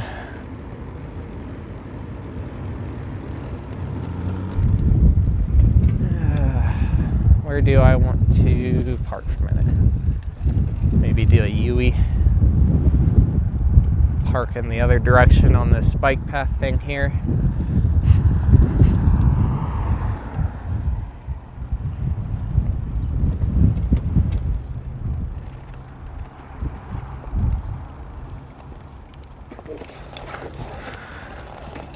There we go.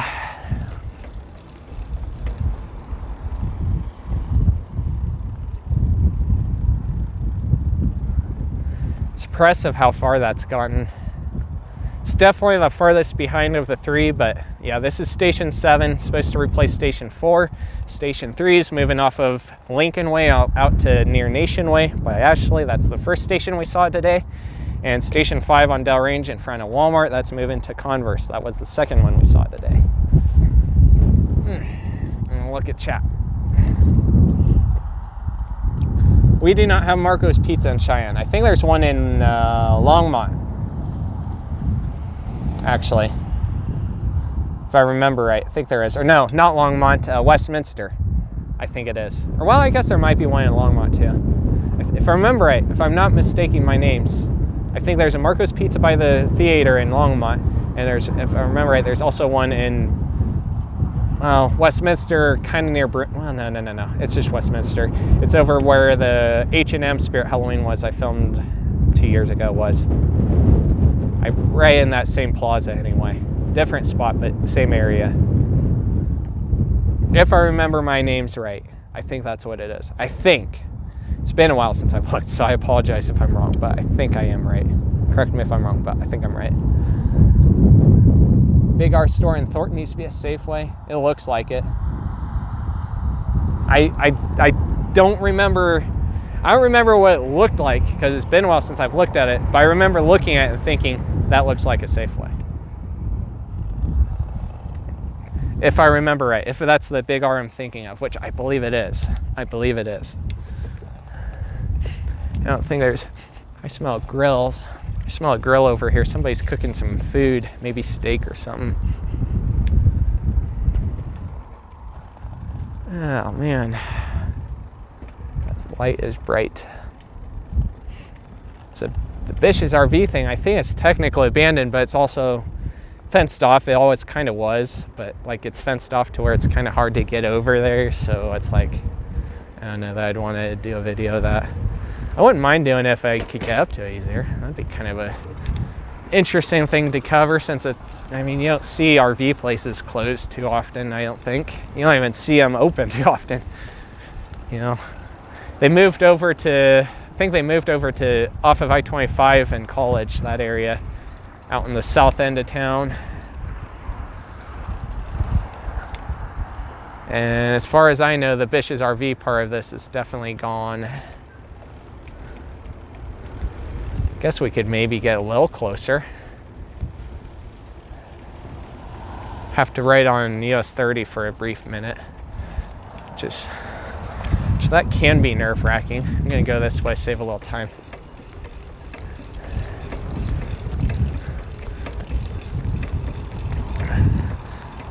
It's not super far I gotta go, but it is right next to, kind of right next to traffic where I gotta ride, so I don't know, we'll see what it looks like. Kind of wouldn't mind getting a little closer. Just so that way you guys can see it better. Maybe I could grab photos since I'm doing it. Yeah. Looks like they're gonna wait. All right, thank you.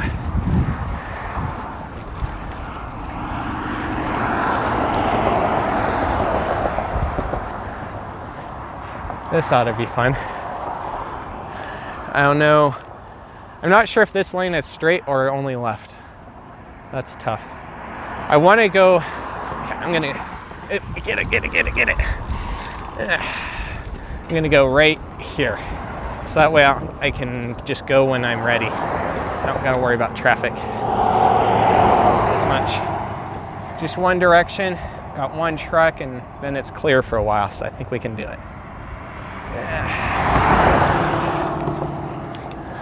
Jesus, heard the sound of a vehicle on the road and it scared me. I didn't expect it. I legitimately thought a semi-truck was going to spawn in thin air for a slight instant, even though I know it's impossible at this point.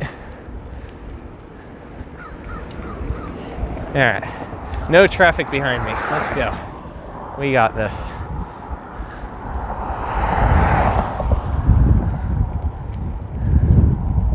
Here we go.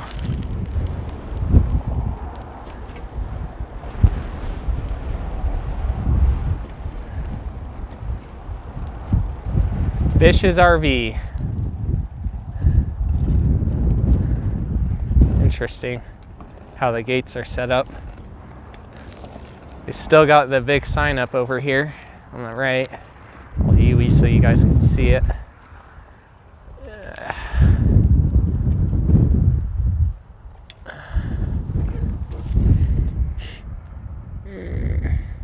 There's a car accident on 119 in Longmont yesterday, says Parker. Standby news. You want to find a time machine, go back and catch that? I'm teasing.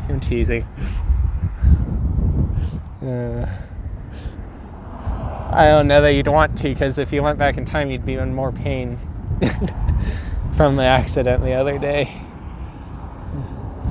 Oh, Standby news is cookie on the ground. I don't think it's coming this way, though. The wind's blowing towards you from where I'm at, so I don't think it's coming from you. I don't smell it where I'm at right now, but I smelled it when I was over by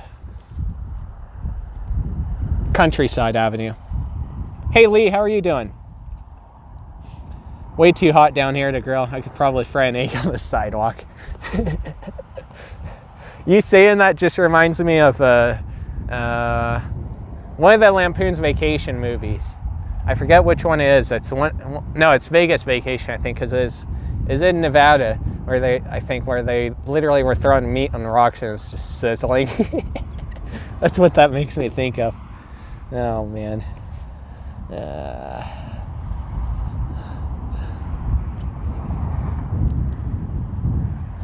Bacon wrapped jalapeno pepper stuffed with cream cheese. I don't like jalapenos myself.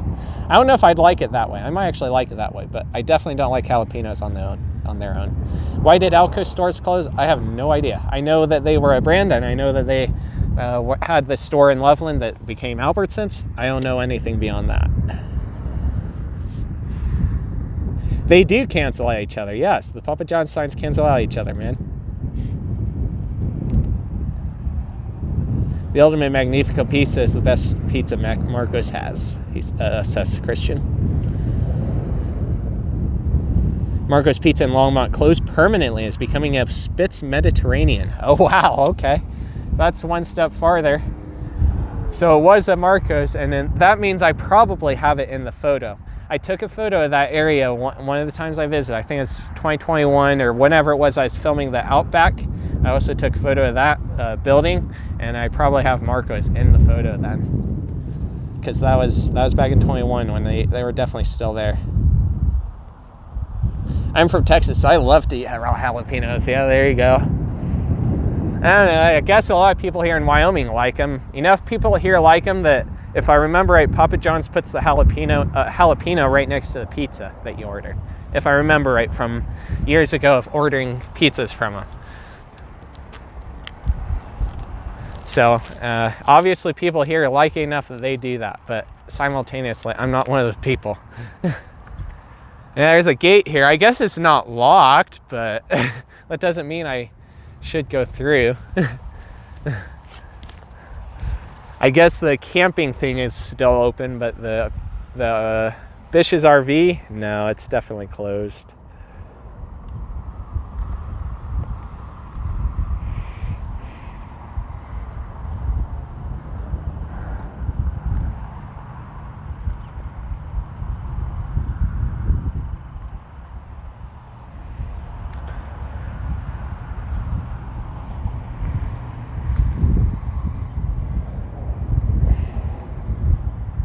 And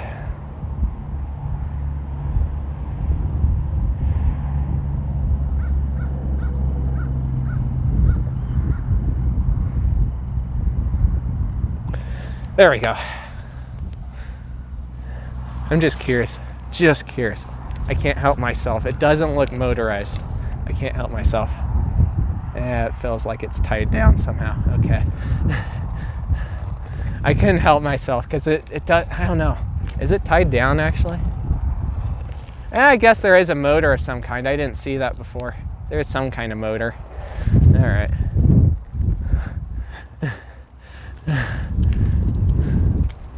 Interesting that it didn't seem to want to budge when I put a little pressure on it. It could be that it's just heavy too. Maybe I didn't put enough pressure on it, but I don't want to put a lot of pressure on it. I don't want to. I could, but I don't want to.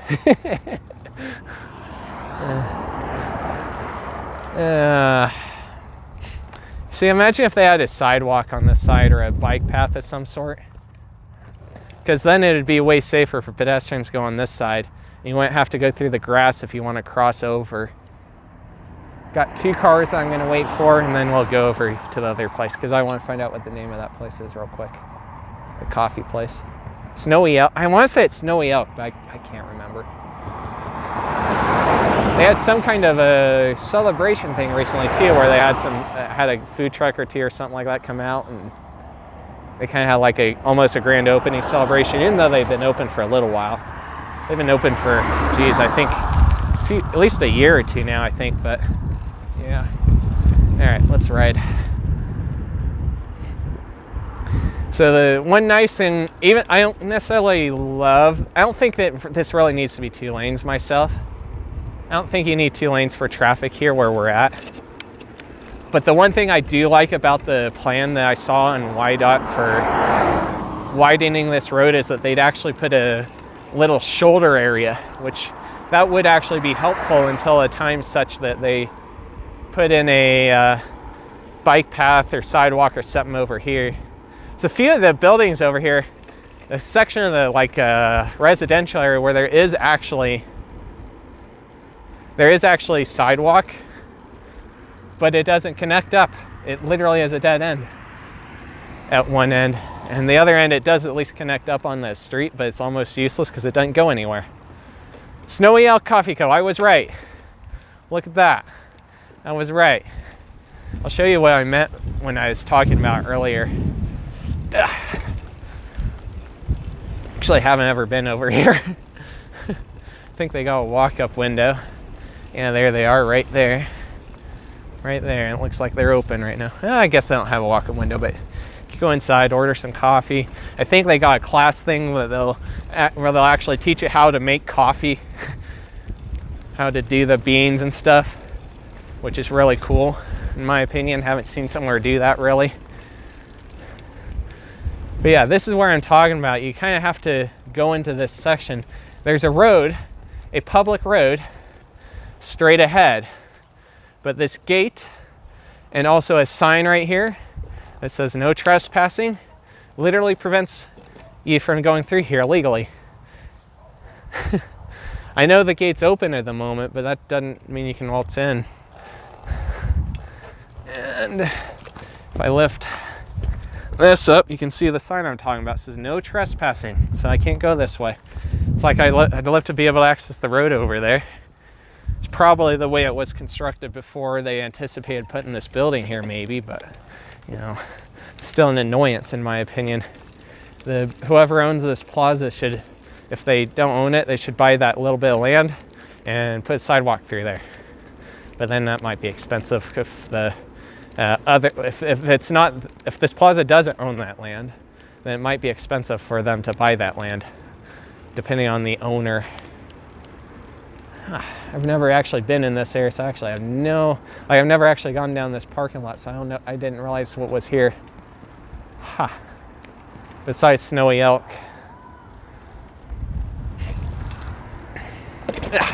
Speed bump. I just remind myself of the Underdog. I think there's a spot in there where the dog got hit and goes speed bump. Okay. I'm gonna go just around the corner. Here we go. Alstrom Drive.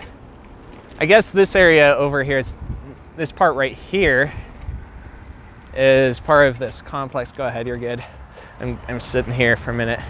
Prairie View. But there's actually another road behind of this where if I remember it, the road meets up right over there. So I just had to point this out. This trailer has Bish's RV on it. It's a little detail, but a cool one that I just happened to notice. Oh man, I love how that has it. And then you got Bish's RV just down over here. I should zoom in and get a photo from here of that sign.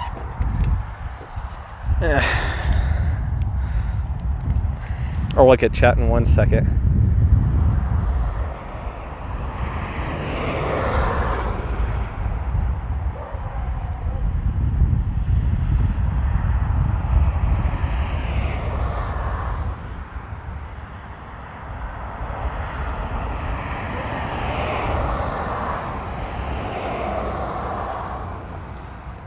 There we go. I have not gotten photos like that before, so this is actually new for me. All right, definitely need a bike lane. Yeah, really. Let's see. 11, the duck told me I can't eat too much. Yeah, I'm sure they're probably spicy a little bit. And I imagine that's not so good for you. Papa John's doesn't actually put jalapeno in. Well, yeah, that's what I mean. Well, yeah, pepperoni or banana pepper. Yeah, fair point. I guess it is. It's like I said, it's been years and years and years since I ordered from, so I can't quite remember. All I know is there's the green thing, which kind of looks like a jalapeno in a way, sitting on the side of the pizza right next to it. That's what I remember. I don't know if they changed that. I don't know if they still do that. And heck, I could be confusing it with another brand, because I did get, you know, a good 10 years ago, I did go to a lot of other brands too. Back then, I don't go to so many brands these days. But back then, it's honestly possible I'm confusing it with another place too. It probably was a banana pepper though. Yeah, you're probably right. They are a little more yellowy colored, what I saw.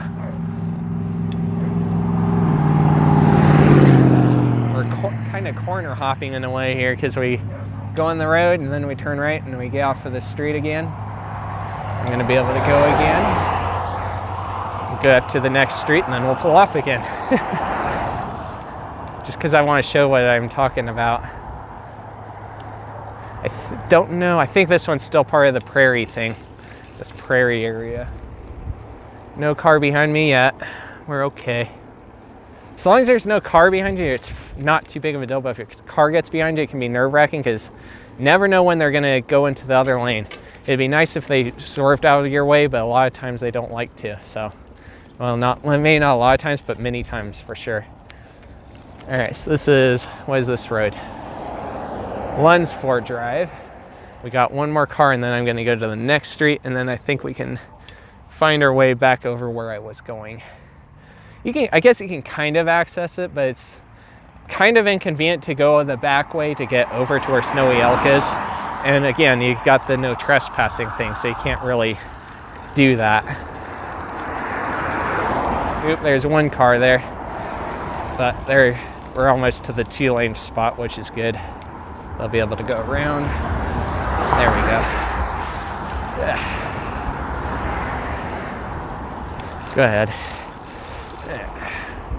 There's more cars coming, but I think we'll be off here in 1 second. There we go. Gotta speed up just a little bit. There we go.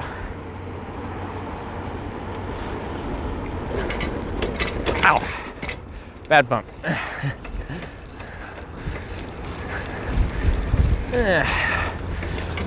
Here's the sidewalk I was talking about, actually. It's even overgrown, you can't even hardly see it. This is so great.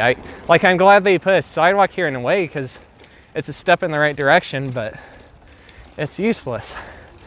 Because you can ride it, you can go on it right here. This is all good and dandy. But you'll quickly realize it ends it down here. You can't get all the way through. You can't go anywhere with this. Like, there's not even a gate over there, I don't think. So it's otherwise, what would have been a beneficial sidewalk is useless. Man, look how overgrown it is. They don't maintain it, and you can see why. Nobody uses it. There's no point in maintaining it. Nobody cares. Guess there's a single gate right here, but that's going to be for residents.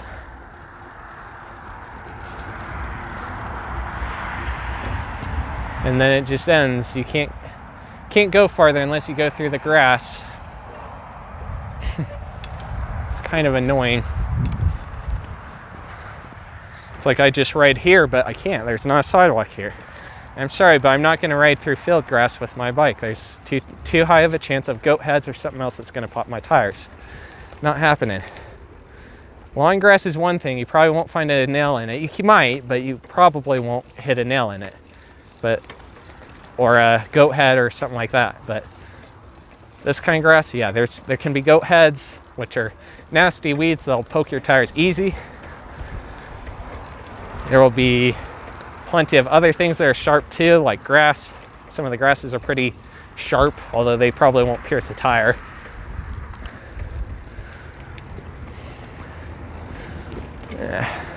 Yeah, there's even a section of sidewalk. It looks like it's missing right here. And I just cracked. Man, come on. This piece of tumbleweed that got on my tires. Ugh, hit my head. That's good.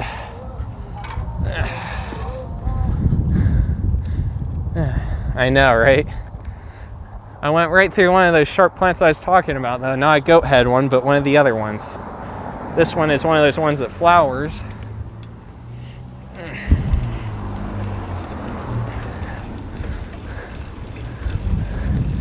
Let's see. I think that one ends at the Prairie Rose Lane thing, or whatever you want to call that.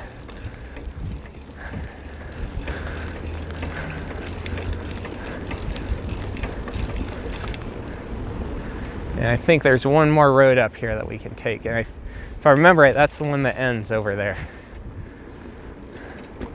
It's like with the Prairie Lane, Prairie Rose, whatever that neighborhood is, though. They kind of have an opportunity there, though, too. Because then they could connect it up and make it easier for people in that little neighborhood to walk right over to Snowy Elk and the other businesses. But in the current situation, it's kind of hard to do that. Here it is. I think this is the road, if I remember right. Yep. I think this is it. Yeah.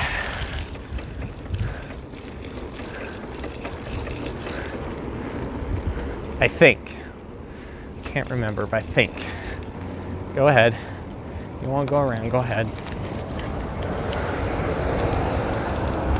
Maybe not. Might have been one more block.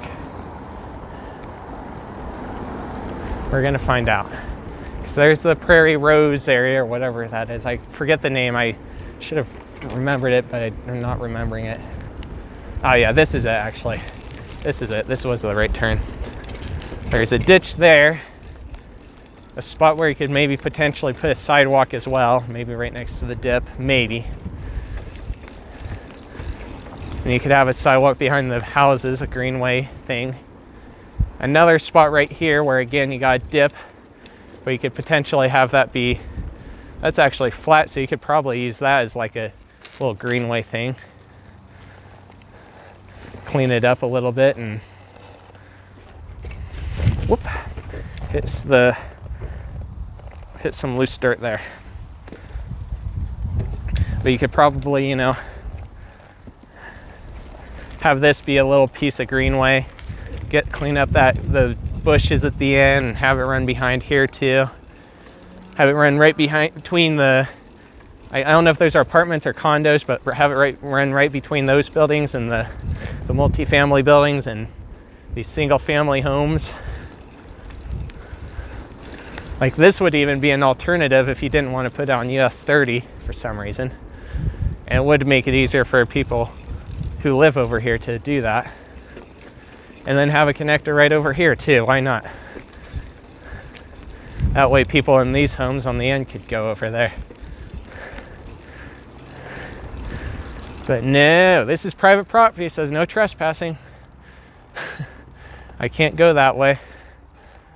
Even though it looks like people have, I can't go that way legally. It's clearly posted that I can't go beyond that point. And there's fencing here. I know not in this one spot, but probably because vehicles sometimes have to go through here. That's probably why they have a chain there. So that way vehicles don't try to cut through.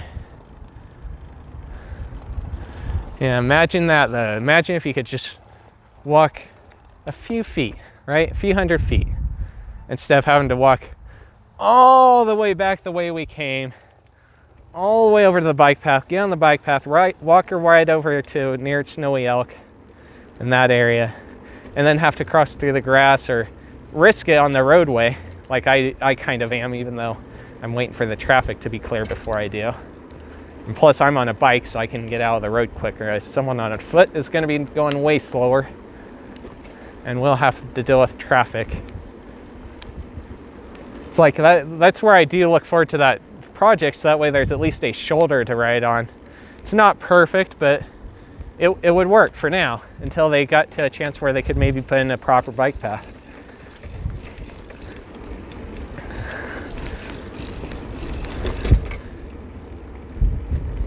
And, you know, they could probably even have the bike path kind of weave over this way and connect up right here on this corner, Independence Drive, and what is this? Rockwood Drive. Have a little bit of a intersection thing with the bike path there. And maybe have the bike path connect up over closer to US 30, maybe with the next road over, because there's another road over here too that dead ends. A couple of them, in fact, because there's this one and there's another one. That's one thing I actually like about the Sweetgrass area, because they actually are kind of thinking of that. They're putting the sidewalks in between the houses and connecting spots for pedestrians and bikes that would otherwise be dead ends to each other. That way you don't have cars trying to use all the roads as through roads. It's kind of what they would call traffic calmed. But it's also connected, so that way you don't gotta go ridiculously long lengths. Because I mean, some degree length it's gonna matter, right? Even for me with doing streams, the farther I gotta go to do something, even today, it's too far for me to do everything that I technically wanted to cover today. So it's like the longer something is away from someone, longer someone has to go to walk or bike or whatever, the more prone they are going to be to wanting a vehicle, which means more pollution. I know a single person isn't going to make the biggest difference, but like at a certain point you have so many people that it becomes a huge difference if you literally just offered the facility in the first place. And it's where and maybe they have thought of this too, and maybe they just haven't gotten that far yet here in Cheyenne. I don't know. I haven't heard anything, but that doesn't mean they haven't at least talked about it at some point, doing something like that. Imagine having to bike, because that right now, as it is right now, that's how it would be though. If you live on that street where we just came from, that dead end, you're gonna have to bike or walk or bike or scoot or whatever you're gonna do. You're gonna have to go all that way, just come over here, wait for traffic, which I'll admit, considering it's a busier highway, US 30 is not that bad to cross. You know, it's still a little bit of a riskier road to cross, so you're gonna have to cross that, and then you're gonna have to get on the bike path that's on the left and go all the way back. Kind of redundant, isn't it? It's quicker and easier to drive, whereas if they had the sidewalk, it'd be at least easier to walk if you wanted to, and not mention way more comfortable. There's many people here in town where I've talked to them, and they complain similarly, where they don't want to go on the busy roads, walking or biking. If they're going to do it, they want to drive. So, yeah. I don't know why I went down into this neighborhood over here, but I did. It's satisfying that we're kind of going quick too. There we go.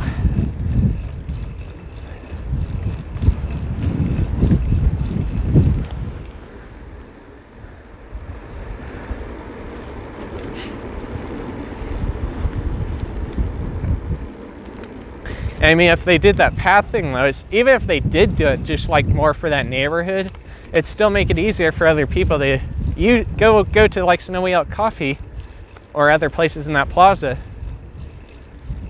on foot or on bike if they want to.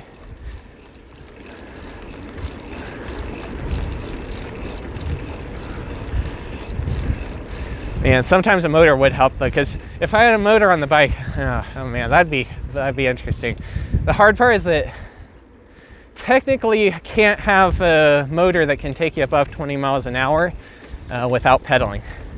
Like if it's a motor where you hold a lever down and you don't pedal, you technically can't go above 20 miles an hour. But at the same rate, nobody's going to enforce that, because at the end of the day, for one thing, cops already got a lot on their plate. And for another thing, they probably are not going to have a voltage meter on them. It's not going to be the most enforceable thing. I'm not saying that you should break the law. I'm saying that at the end of the day, the cops can't really do much more when they're already plowed with so much. I mean, hell, they clearly, even here in Cheyenne, they're apparently plowed so much that when Standby News calls in a drunk lady sitting illegally on the door sill of a car while it's in motion, they don't want to do anything. That happened in the live stream the other night. Apparently it's busy enough that they don't want to do anything about that. And it's kind of ironic because even, you know, that's with a car too. Like that's a lot more, very, very, very dangerous.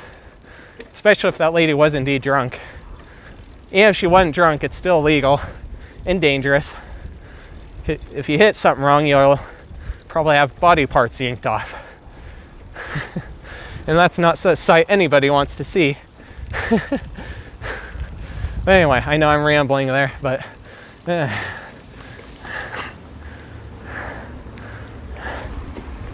we'll wait for that car before I cross. I want to do a U-E, I think. If I remember right, there's not an outlet over here for me. I think it's the next block up where it connects back up to the bike path. This sidewalk's not so bad. It's actually fairly smooth and well kept. But then it's also on a street where I don't need to ride on the sidewalk.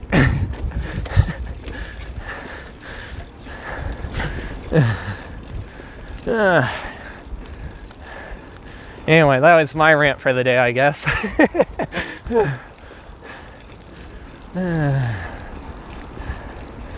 Oh man.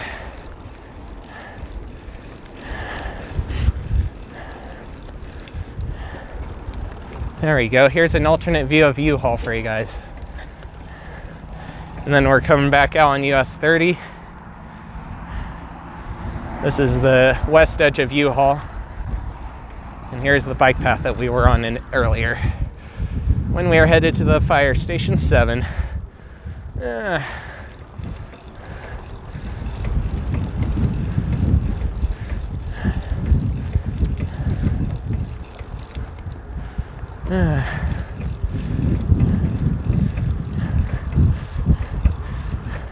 I'm kind of intrigued to read the chat here in a couple of minutes, because I'm sure me ranting about that has spurred some interesting comments. I don't even need to look at chat to have that prediction.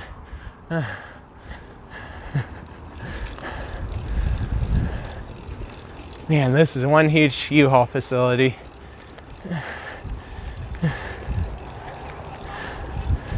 And I've kind of noticed it before, but never thought about it as much. And they do got the rentable vehicles and trailers and stuff over here. There's a YouTuber out in California by the name of Rants that did a video where he literally was pulling a U-Haul, 1,000-ton U-Haul trailer on an e-bike.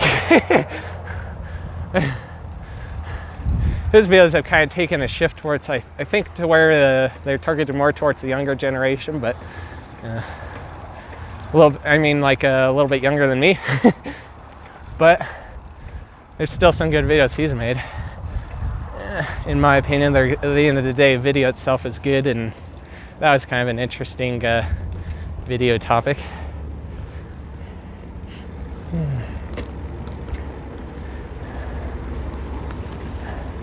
You know what? I've heard that the city has had one more little rant here. Over here on Whitney, you guys saw how the Greenway has a close sign on it.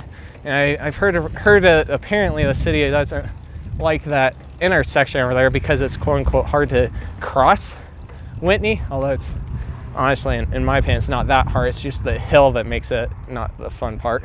So you do gotta go up a sharp hill after you cross, or before you cross, depending on your direction. I've heard that they've been diverting people over to this part because they think it's hard to cross there. Maybe they need to do a raised level crossing over there too. Just like the idea I was having with the other road back that way. Forget the name of it, but it's that one we came out on to turn. Oh, actually the one where we drove right down that hill, right? I think it intersects Charles, if I remember right. But like maybe they need to put a raised level crossing there, so that way traffic is forced to slow for pedestrians and bikes. Maybe that would help. And if they can, they should make the hill a little less steep. I think they could, because it looks like the house is below, and even the fence is below the hill. So I do wonder if they could knock that hill down a little bit, make it a little less of a hill to climb, because it is a harder hill to climb. It's not the worst by any means, but for the Greenway it is a little tougher, especially in the other direction, because I've done it before. You can see this direction it's not too steep, but the other direction is a little steeper.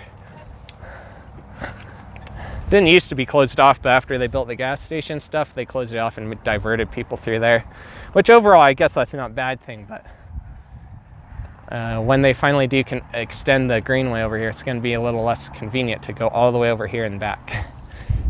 Okay, let me look at the chat, because I'm sure there's interesting shit.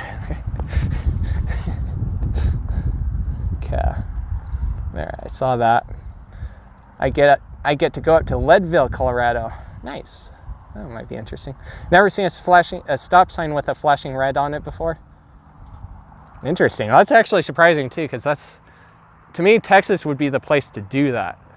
I don't know. Maybe not. Maybe not. But to me, Texas would be. But again, I haven't gone there, so maybe I'm wrong on that.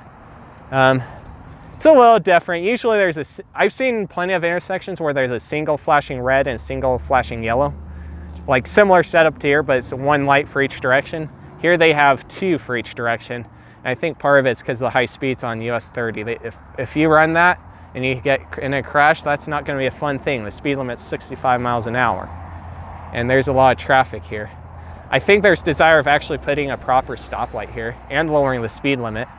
But you know, that still could easily be next year or even later than that. So depending on how things go. I have to do this. Oh no, here we go. I want candy.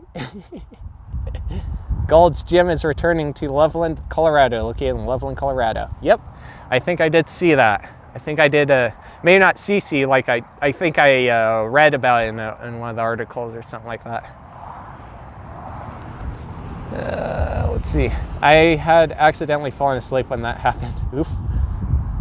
And I don't know which part you're talking about, but oh, maybe when he crashed. Did you fall asleep when he crashed on the live stream the other day? U-Haul in Elyria, Ohio. I kept wanting to say Colorado is a former Toys R Us. That doesn't surprise me. We haven't said that for almost 3 months. No, I've said it before in the last 3 months, but I just haven't said it on stream.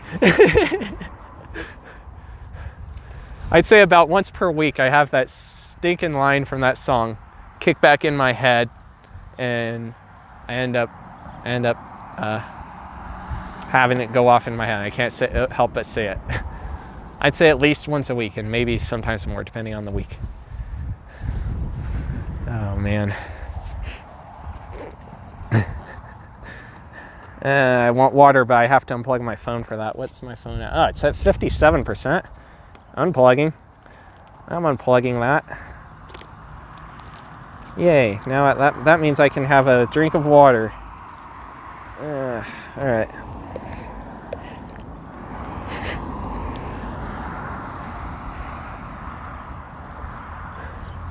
I'm not anywhere near as worn out as I was in Longmore after the distance we went, but the irony is that I think it's because it's cooler. 60s, a little bit of wind, which, although I don't love the wind, it did keep a breeze on me. It's weird too, because in Longmore I didn't really go uphill at all. I was mostly all downhill. So I don't know why I got so worn out. Maybe the lower elevation did it to me. I notice every time I bike in Colorado, I like doing it. I do like biking in Colorado, but I notice every time I do it, I tend to end up feeling more exhausted from doing a stream down there than I do here. It's weird. And I don't know if it has to do with elevation. I don't know if maybe it's just being in a different place that I'm not used to. Maybe I'm spending more energy paying attention to other stuff. I don't know.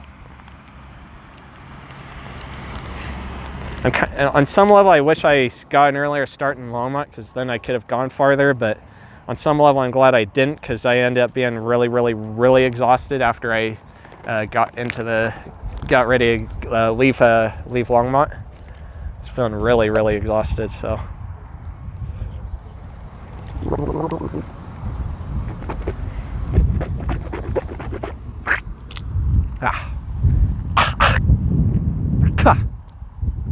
Screw phlegm, man.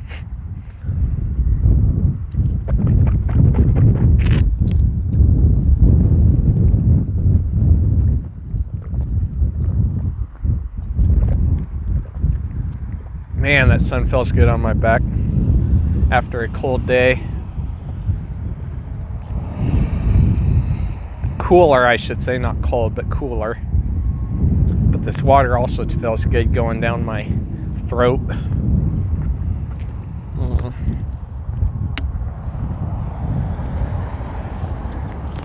Okay, I don't want to keep drinking, otherwise I'll accidentally do what I did in a while back in here in Cheyenne, actually. I ended up drinking too much water at one time. Started making me not feel so good. I still thirsty and dehydrated though, so I kept drinking and yeah, I regretted it when I got home. I regretted that big time. I will never do that again. The biggest problem that day was I literally chugged water. Like, some of it was being tired and just overdoing it that day, but like a lot of it was just downright chugging water. And if you remember that stream, you know what stream I'm talking about, because I got water at Subway, I got water at everywhere. I got like 2 bottles from Standby and I drank like all my water that I had. I don't know what the deal was that day. I was just really thirsty, and maybe it's because it was hot. Which ironically loops me back to the point I made at the end of the stream. It's really, really weird how August is so much cooler, because I'm pretty sure it was August when that happened. I think it was last year, I think. Pretty crazy. Oh, in your chat? Yeah, it's been a little while in there. Oh, he fell asleep when Stand By News caught the drunken lady from the other night. Okay, gotcha. Yeah. I'll say this. Someone I know was watching, and they were able to see on stream that the lady was indeed writing on the door, like body hanging out, maybe one leg in, I think, from my understanding. Probably. Pretty sure that's how it was. I need to rewatch that part of this stream myself, make sure I have in fact seen it, but I was kind of distracted at the time. I think I was looking at chat or something. I don't remember. Go ahead. I'm not crossing. I appreciate it. They're waiting for me, but I'm not crossing right now. I know they don't know what I'm doing, so that's okay. I'm not mad at that. They did the right thing. Yeah. Probably because you're tired that bike stream. Yeah. Part of it is being tired, but I think I was also just drinking too much though at one time, right? Because, like I said, these are 16-ounce bottles, and I think at the time I had a 24-ouncer. So I chugged all of that water, and in addition to the 2, I think those ones are more like 14 ounces. Or no, wait, no. Most of the bottles that I get were at 20. So I probably drank 2 of the 16 ounces, float ounces. Probably drank at least one or two 20 ounces and a 24 ouncer. So like, I chugged the heck out of water, and I drank so much. I did to me what one of our poor dogs did all the time after having diabetes, but that's besides the point. Except I don't have diabetes, that's the one difference. But the point still stays the same, because the dog would drink a bunch of water and then throw it up. So he had to stop drinking at one point. I think that's part of it. And then again, yeah, being tired, I started to feel it about halfway into that stream. Jesus, I need more water, but I don't want to drink more at the moment.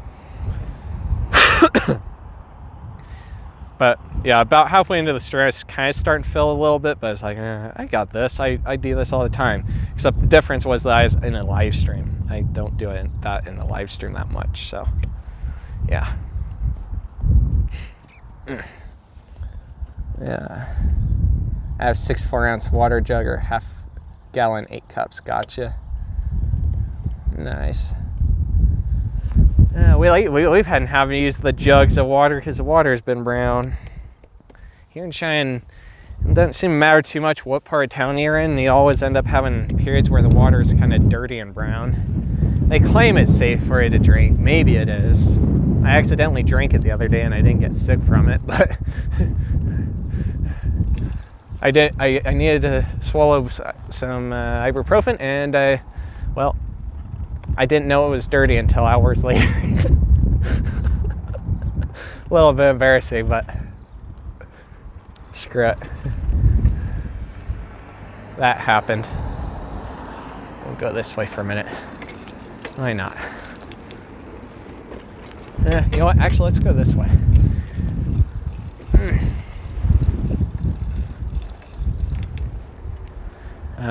But yeah, I mean, it didn't kill me, so I guess it was okay. But that was if you call them, they'll always say it's safe to drink, but who knows if it is?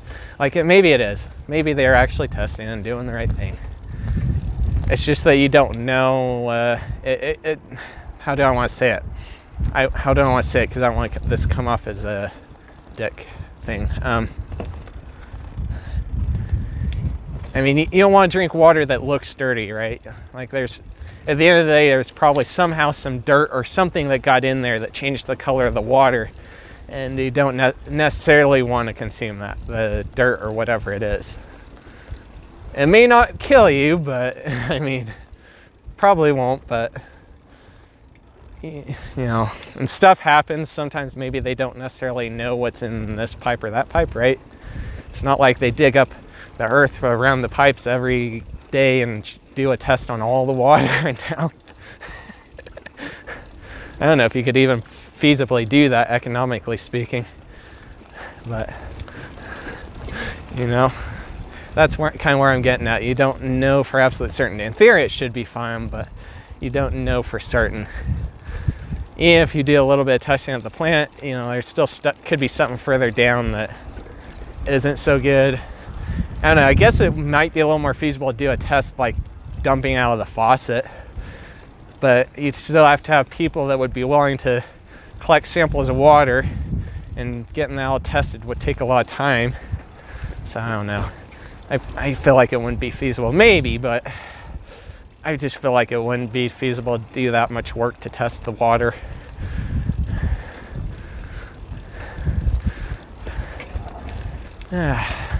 We'll go on the road. There's no cars. Boy, that car got graffitied. I don't know if it's intentional, but it got graffitied. New buildings over here. I don't know if multifamily. I don't know if they're apartments or condos over here, but these are getting farther, and yeah, it looks like this is probably going to be, they're going to extend the greenway right here. The greenway gets up to that point and then it ended because there's nothing here. But now that they're building stuff, I'm hoping, and it looks like it probably will too, they'll extend the greenway here finally on this section of land. There. Go a little farther.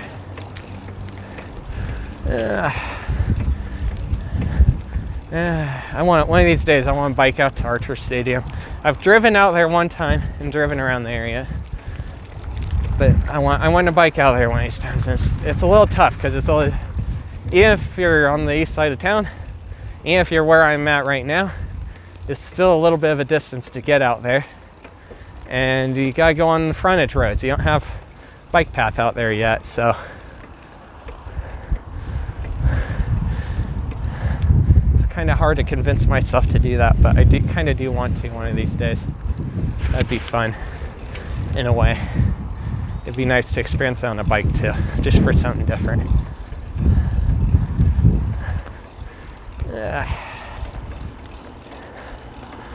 And then there's plans of some sort to build over here on this lot of land on the left. I think it's also more residential. And part of that plan is finally connecting the bike path up properly at this point, at the intersection of Gunsmoke Road and Countryside Avenue. Ow. I hit that head on, I shouldn't have. But you can kind of see a spot where they've kind of prepped the land, but that was a while ago and the weeds have grown in here. It looks like people have gone through here. But going up around the corner, there's actually sidewalk right up here, and it's because it's part of the greenway. Supposed to be anyway. I think technically I think there's some kind of HOA thing over here, and I think the HOA technically owns this, but like it's most if not all of it right now is marked as greenway. It's like you have the sidewalk here, which this goes farther now than it did when I last went on this bike path. It didn't come quite all the way over here. It ended right up here at this corner.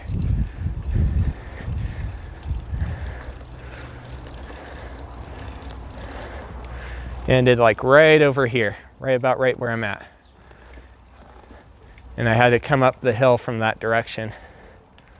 That'd be another cool idea too, is that once they get more of this bike path in and get access to more property, which I'm sure they're eventually going to start trying to get things moved around with, what's the road over here? Christensen, because I know they want to move change how the frontage road intersects with that, or how the frontage road is in general over there. But I mean, even before that point, it'd be cool if they somehow found a way to weave the bike path up this way. You'd have to weave it a little bit because this is a steep hill. You'd definitely have to weave it so that way it's not as steep. But weave it up there and then have it go along the roadway up there where there's not a lot of traffic, and then continue on all the way over to Christensen. That would be kind of cool. I don't know if they will do that, but it would be cool if they did. Be really cool. I know we're kind of getting a little bit into extra territory that's a little bit outside my normal area that I talk about, but it's just something I find interesting since biking is something I do a lot. I do like that they put the bike path thing in here though. This is the nice thing with the new part of this area. They're putting in more of the bike path stuff. All right, Red Feather and Sawbuck is where we're at. We're going up Red Feather. Yeah. And this is a little bit of a steep hill. Man.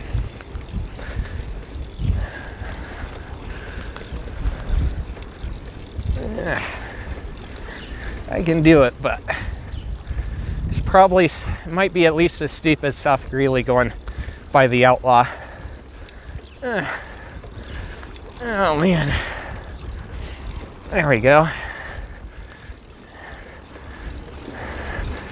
All right, have the bike path come out over here, weave up that hill so it's not as steep, and then have it come out right here and go right along here, which almost looks like there's some plan of that.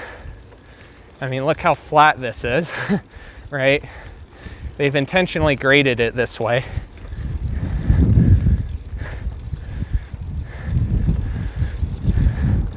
Have it go right through here, all the way up. Got a church over here, but have it weave over to Christensen, which already, I believe it already has bike path there on Christensen. And you know, this is a little bit out of the way, but if you're going somewhere that's maybe more along US 30, but if you did that, it'd actually not be that bad. A little extra distance for a really calm and easygoing bike ride. That'd be nice. Or walk or whatever. Climbing that hill made my legs sore. That'd be cool to me. It'd be cool to see that. And there's still more development to come on this area, so maybe they will do that. I don't know. I don't know if it's in the plans for sure. What plans I've seen, it doesn't look like it, but it doesn't mean it hasn't been talked about. And And again, the way they graded it looks intentional. Like they might actually do that, so I don't know. But yeah. Right up ahead though, there's a church. I think it's on the left. And then there it looks like maybe I don't know if these are homes or maybe extra buildings for the church. Which, by the way, I'm sure people are here go to this church. So if you build a sidewalk even just connecting up over there, that'd make it nicer. That'd be cool too. That'd be really cool. It'll be interesting to see this area when it gets further along. It's clear that the standards are slowly changing and improving to be more accepting of all modes of travel, walking included. Walking should be at least included because, let's face it, everybody, unless you happen to be somebody who's lost a leg or something, everyone can walk, right? Besides those people. I feel so bad for you if you are one of those people that can't walk. But I mean, even if you can't walk, you probably got some kind of a wheelchair or scooter or something you can ride on, so you can still kind of go the same ways that you otherwise would for the most part, aside from maybe stairs, right? Maybe some of the steep hills would be hard on the motors if you have a motorized thing.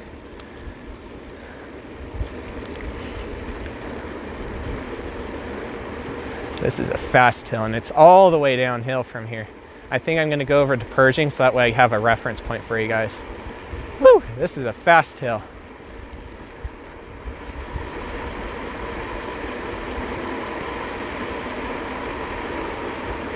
I'm probably going over 20 miles an hour right now. I'm sure I am, absolutely certain. I've gone down enough hills to know what more than 20 miles an hour feels like.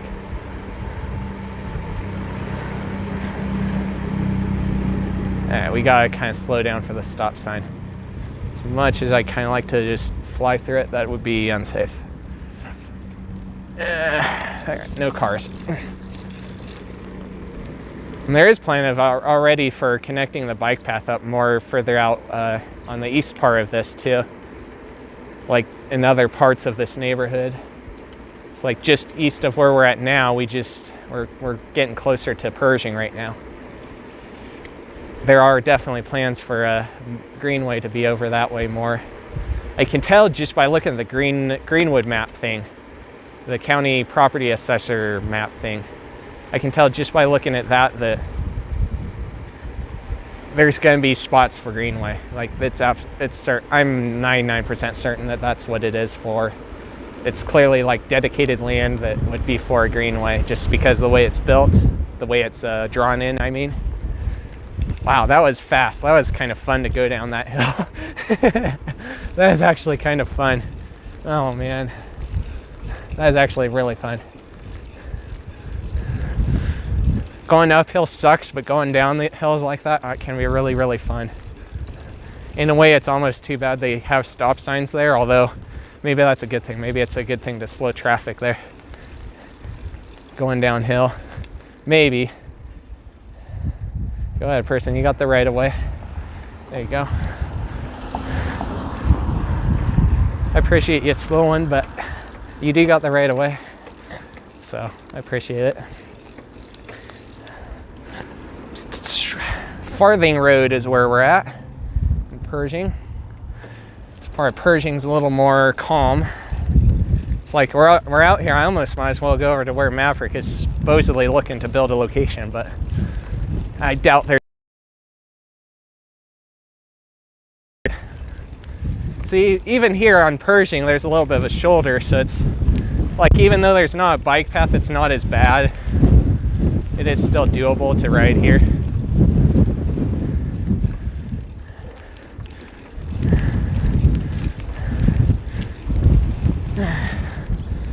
I don't know. I don't want to go all the way over the railroad. I don't feel like it today. I do appreciate that they put bike path going over the railroad on this bridge, though. They've done that on there. With the rebuilding of Parsley, they did put a bike path there, even though it's kind of still inconvenient to access.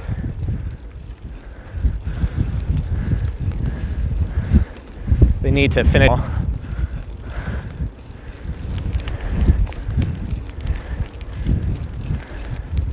This will be a good reference point.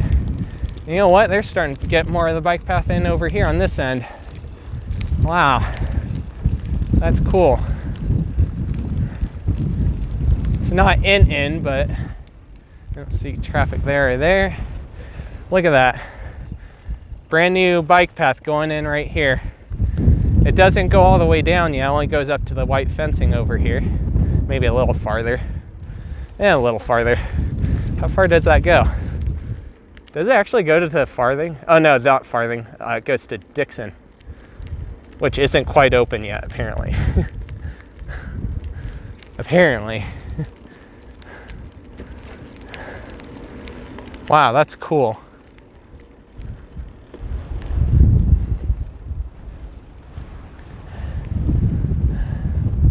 Yeah, brand new bike path right here. Technically, I don't know. This road's technically open, but it's also technically still got signage up. Buildings already, or at least are maybe checking them out. I go on that section of bike path, but the concrete's not done over here yet. Concrete still. But really, really nice. I'm glad to see them doing that.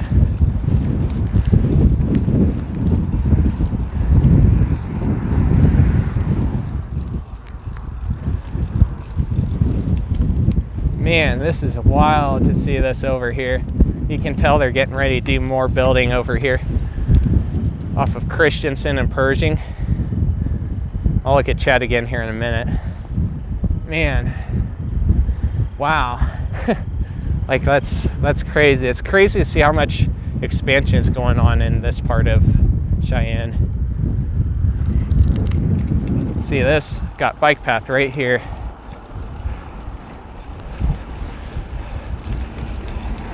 It goes right up next to Christensen, right along Christensen. It's even separated. Look at this. Looks like for some reason this part's closed, which stinks, but oh, you know what? It's not. They ripped a section of it out. That's why. There's a section they ripped out probably to build the road over here that's going to connect to Christensen. But that's still cool. I'm not a super fan of this sign right here. I like this sign itself. The sign is cool as heck. Turning vehicles, yield to pedestrians. It's right here on the right. I think you guys can see it at the top of the screen right now. I do like the sign. It looks like a cool ass sign, but I don't necessarily care for the sign since it's being there. I mean, it's good to have a little reminder, I guess, but if you need a yield sign, maybe you need a raised crossing. Just an idea. Just an idea. Just throwing it out there, just spitting ideas out there. But maybe you need a raised crossing. And then this goes up over Christensen. Man, I want to go out there so bad, but I don't. I'm pretty tired, so I don't want to go out there. But it goes up over Christensen. It kind of ends a little bit, sort of, at a certain point. But, you know, you could at least get most of the way without having to walk in the road or something, which is nice. Man, I want to go over the bridge so bad. Maybe I'll end it on the bridge. How about that? Let's go to the top of the bridge real quick. It's kind of crazy how, well, are we really going that fast? I guess we are. Okay.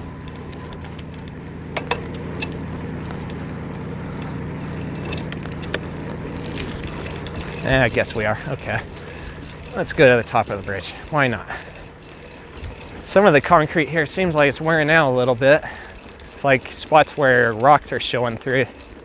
Makes it a little bit rough. Didn't used to be that way. I'm not sure why that happened. Not sure if maybe it's maybe a little bit of a cheaper concrete, maybe. I don't know. I don't know how that works.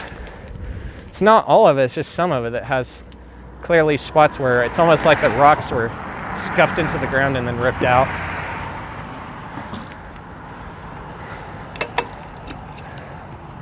Man.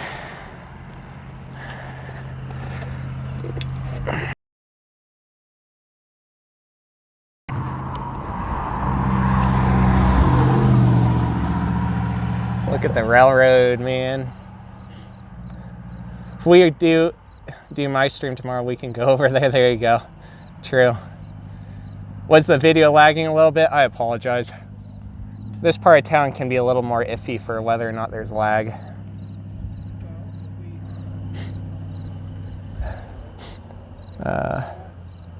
Favorite animal? I don't know what my favorite animal is.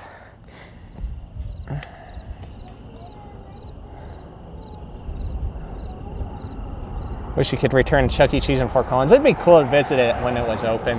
I know it's probably not the best location ever, but it's also clearly not the worst one that there was. That's all right. I understand standby. Let me back up. It's also a double wall stainless steel, BPA approved, and it keeps wet liquid at the same temperature, but I mostly used to drink water differently if I'm working at Menards, Garden Center, and all over the store. Okay, fair enough. All right, this is kind of a cool spot to end. And then you can see the railroad continue out this way.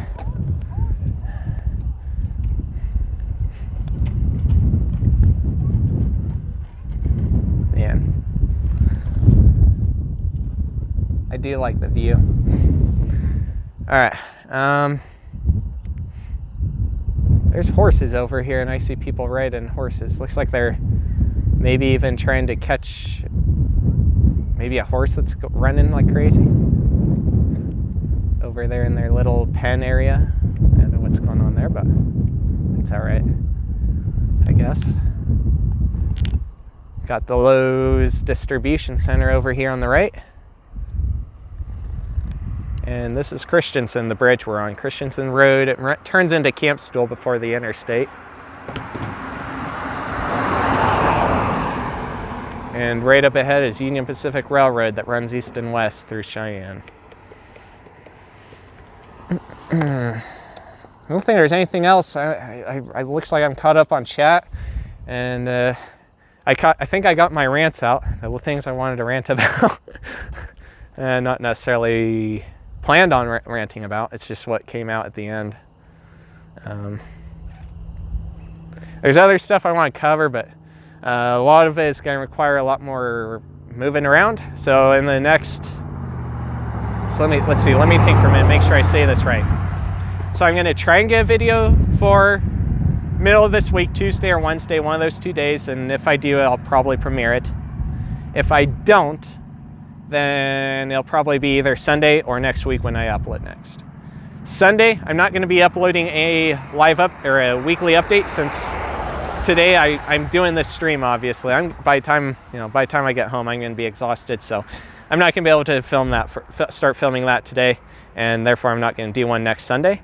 I won't publish one next Sunday. I mean, next Sunday I'll start recording a new one, see about it, and try to catch some of the stuff that's a little bit harder to do on bike.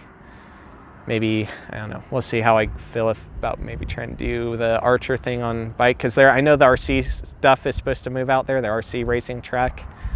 So maybe I'll try and do an update out there, see what it looks like now. I'm sure by now it's getting close to ready, if it's not already ready. I haven't been keeping up on their social media, admittedly, lately. I need to look at it again. But no update video next Sunday, but I might do a normal video. And if I do a normal video, I'll probably premiere it later in the day again, just like I would any other abandoned or open store video. We'll see how we do for getting spirits and stuff like that filmed this season. I don't want to promise a whole bunch of stores and then end up not doing any. So I'm not going to promise any spirit videos yet, but like I am looking at the possibility of doing that right at this point in time. Let's see. I don't know if there'll be a video the following week on the Tuesday or Wednesday, but again, next Sunday I'll start filming another update, and that'll release a week from this Sunday. So 2 weeks from today, I'll see about releasing another weekly update, and we'll go from there. For the most part, I'm trying to stay weekly, but sometimes I do skip a week, either because I'm tired or because I need time, or because there's just not a lot happening, which there kind of isn't a lot happening right now. Cheyenne, there's a little bit, obviously. Stream again proves it, but Not as much this week as there over the last 7 days that I've seen. But that's okay. You don't need to be constantly going crazy on new stuff. Yeah, I can't think of anything else. Is there anything else I'm missing, chat? I don't think so. Yeah, it was a good stream. That was a pretty good bike ride. It's a good day for it, 60s. Wind was a little bit, could have done without the wind, but I'm not gonna complain. It kept me cool. Sun came out at the end, so it warmed me up and made me feel happy again. Phone will need charged up a little more, but the battery pack worked again, as it always does. Does a good job. I'm very happy with it. Yeah, I don't think there's too much more I can say right now. We'll see if we'll see if maybe some I don't know if I want to say it. I'll just say this: maybe it's possible that at some point soon I'll eventually be able to do some Colorado videos again. I'll say that. I'll leave it at that. I'm not going to go any deeper than that. But maybe it's possible I could finally do some Colorado content again. We'll see. I don't know. I'll keep you guys posted for sure on that, though. Yeah.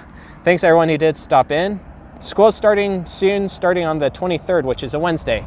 And I believe the last slow roll ride is on that day. It occurs on the first day of school this year. So that sounds correct. And there's a train going over right now. Y'all are going to see it here in 1 second. And there it is. A big long cargo train. I don't know, it's not that long, but it's a little long. Probably stretches a good half a mile at least. That's a heck of an outro. Yeah, really perfect timing. Yeah, it looks like probably goes about halfway towards Whitney, roughly. But yeah, I can see the end. I do see the end through the fencing over here. And my phone might be about to die, so I do want to end this. So, see you guys soon. Until next time, peace out, everyone.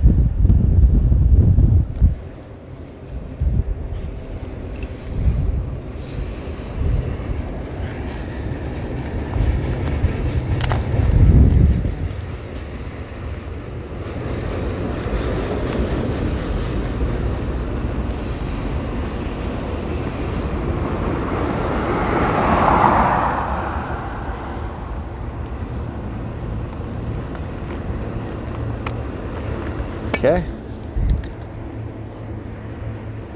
And get this thing plugged in before it dies, hopefully. Oh, come on, go in there. There we go. And there we go. See you guys. Let's try and plug my phone in there.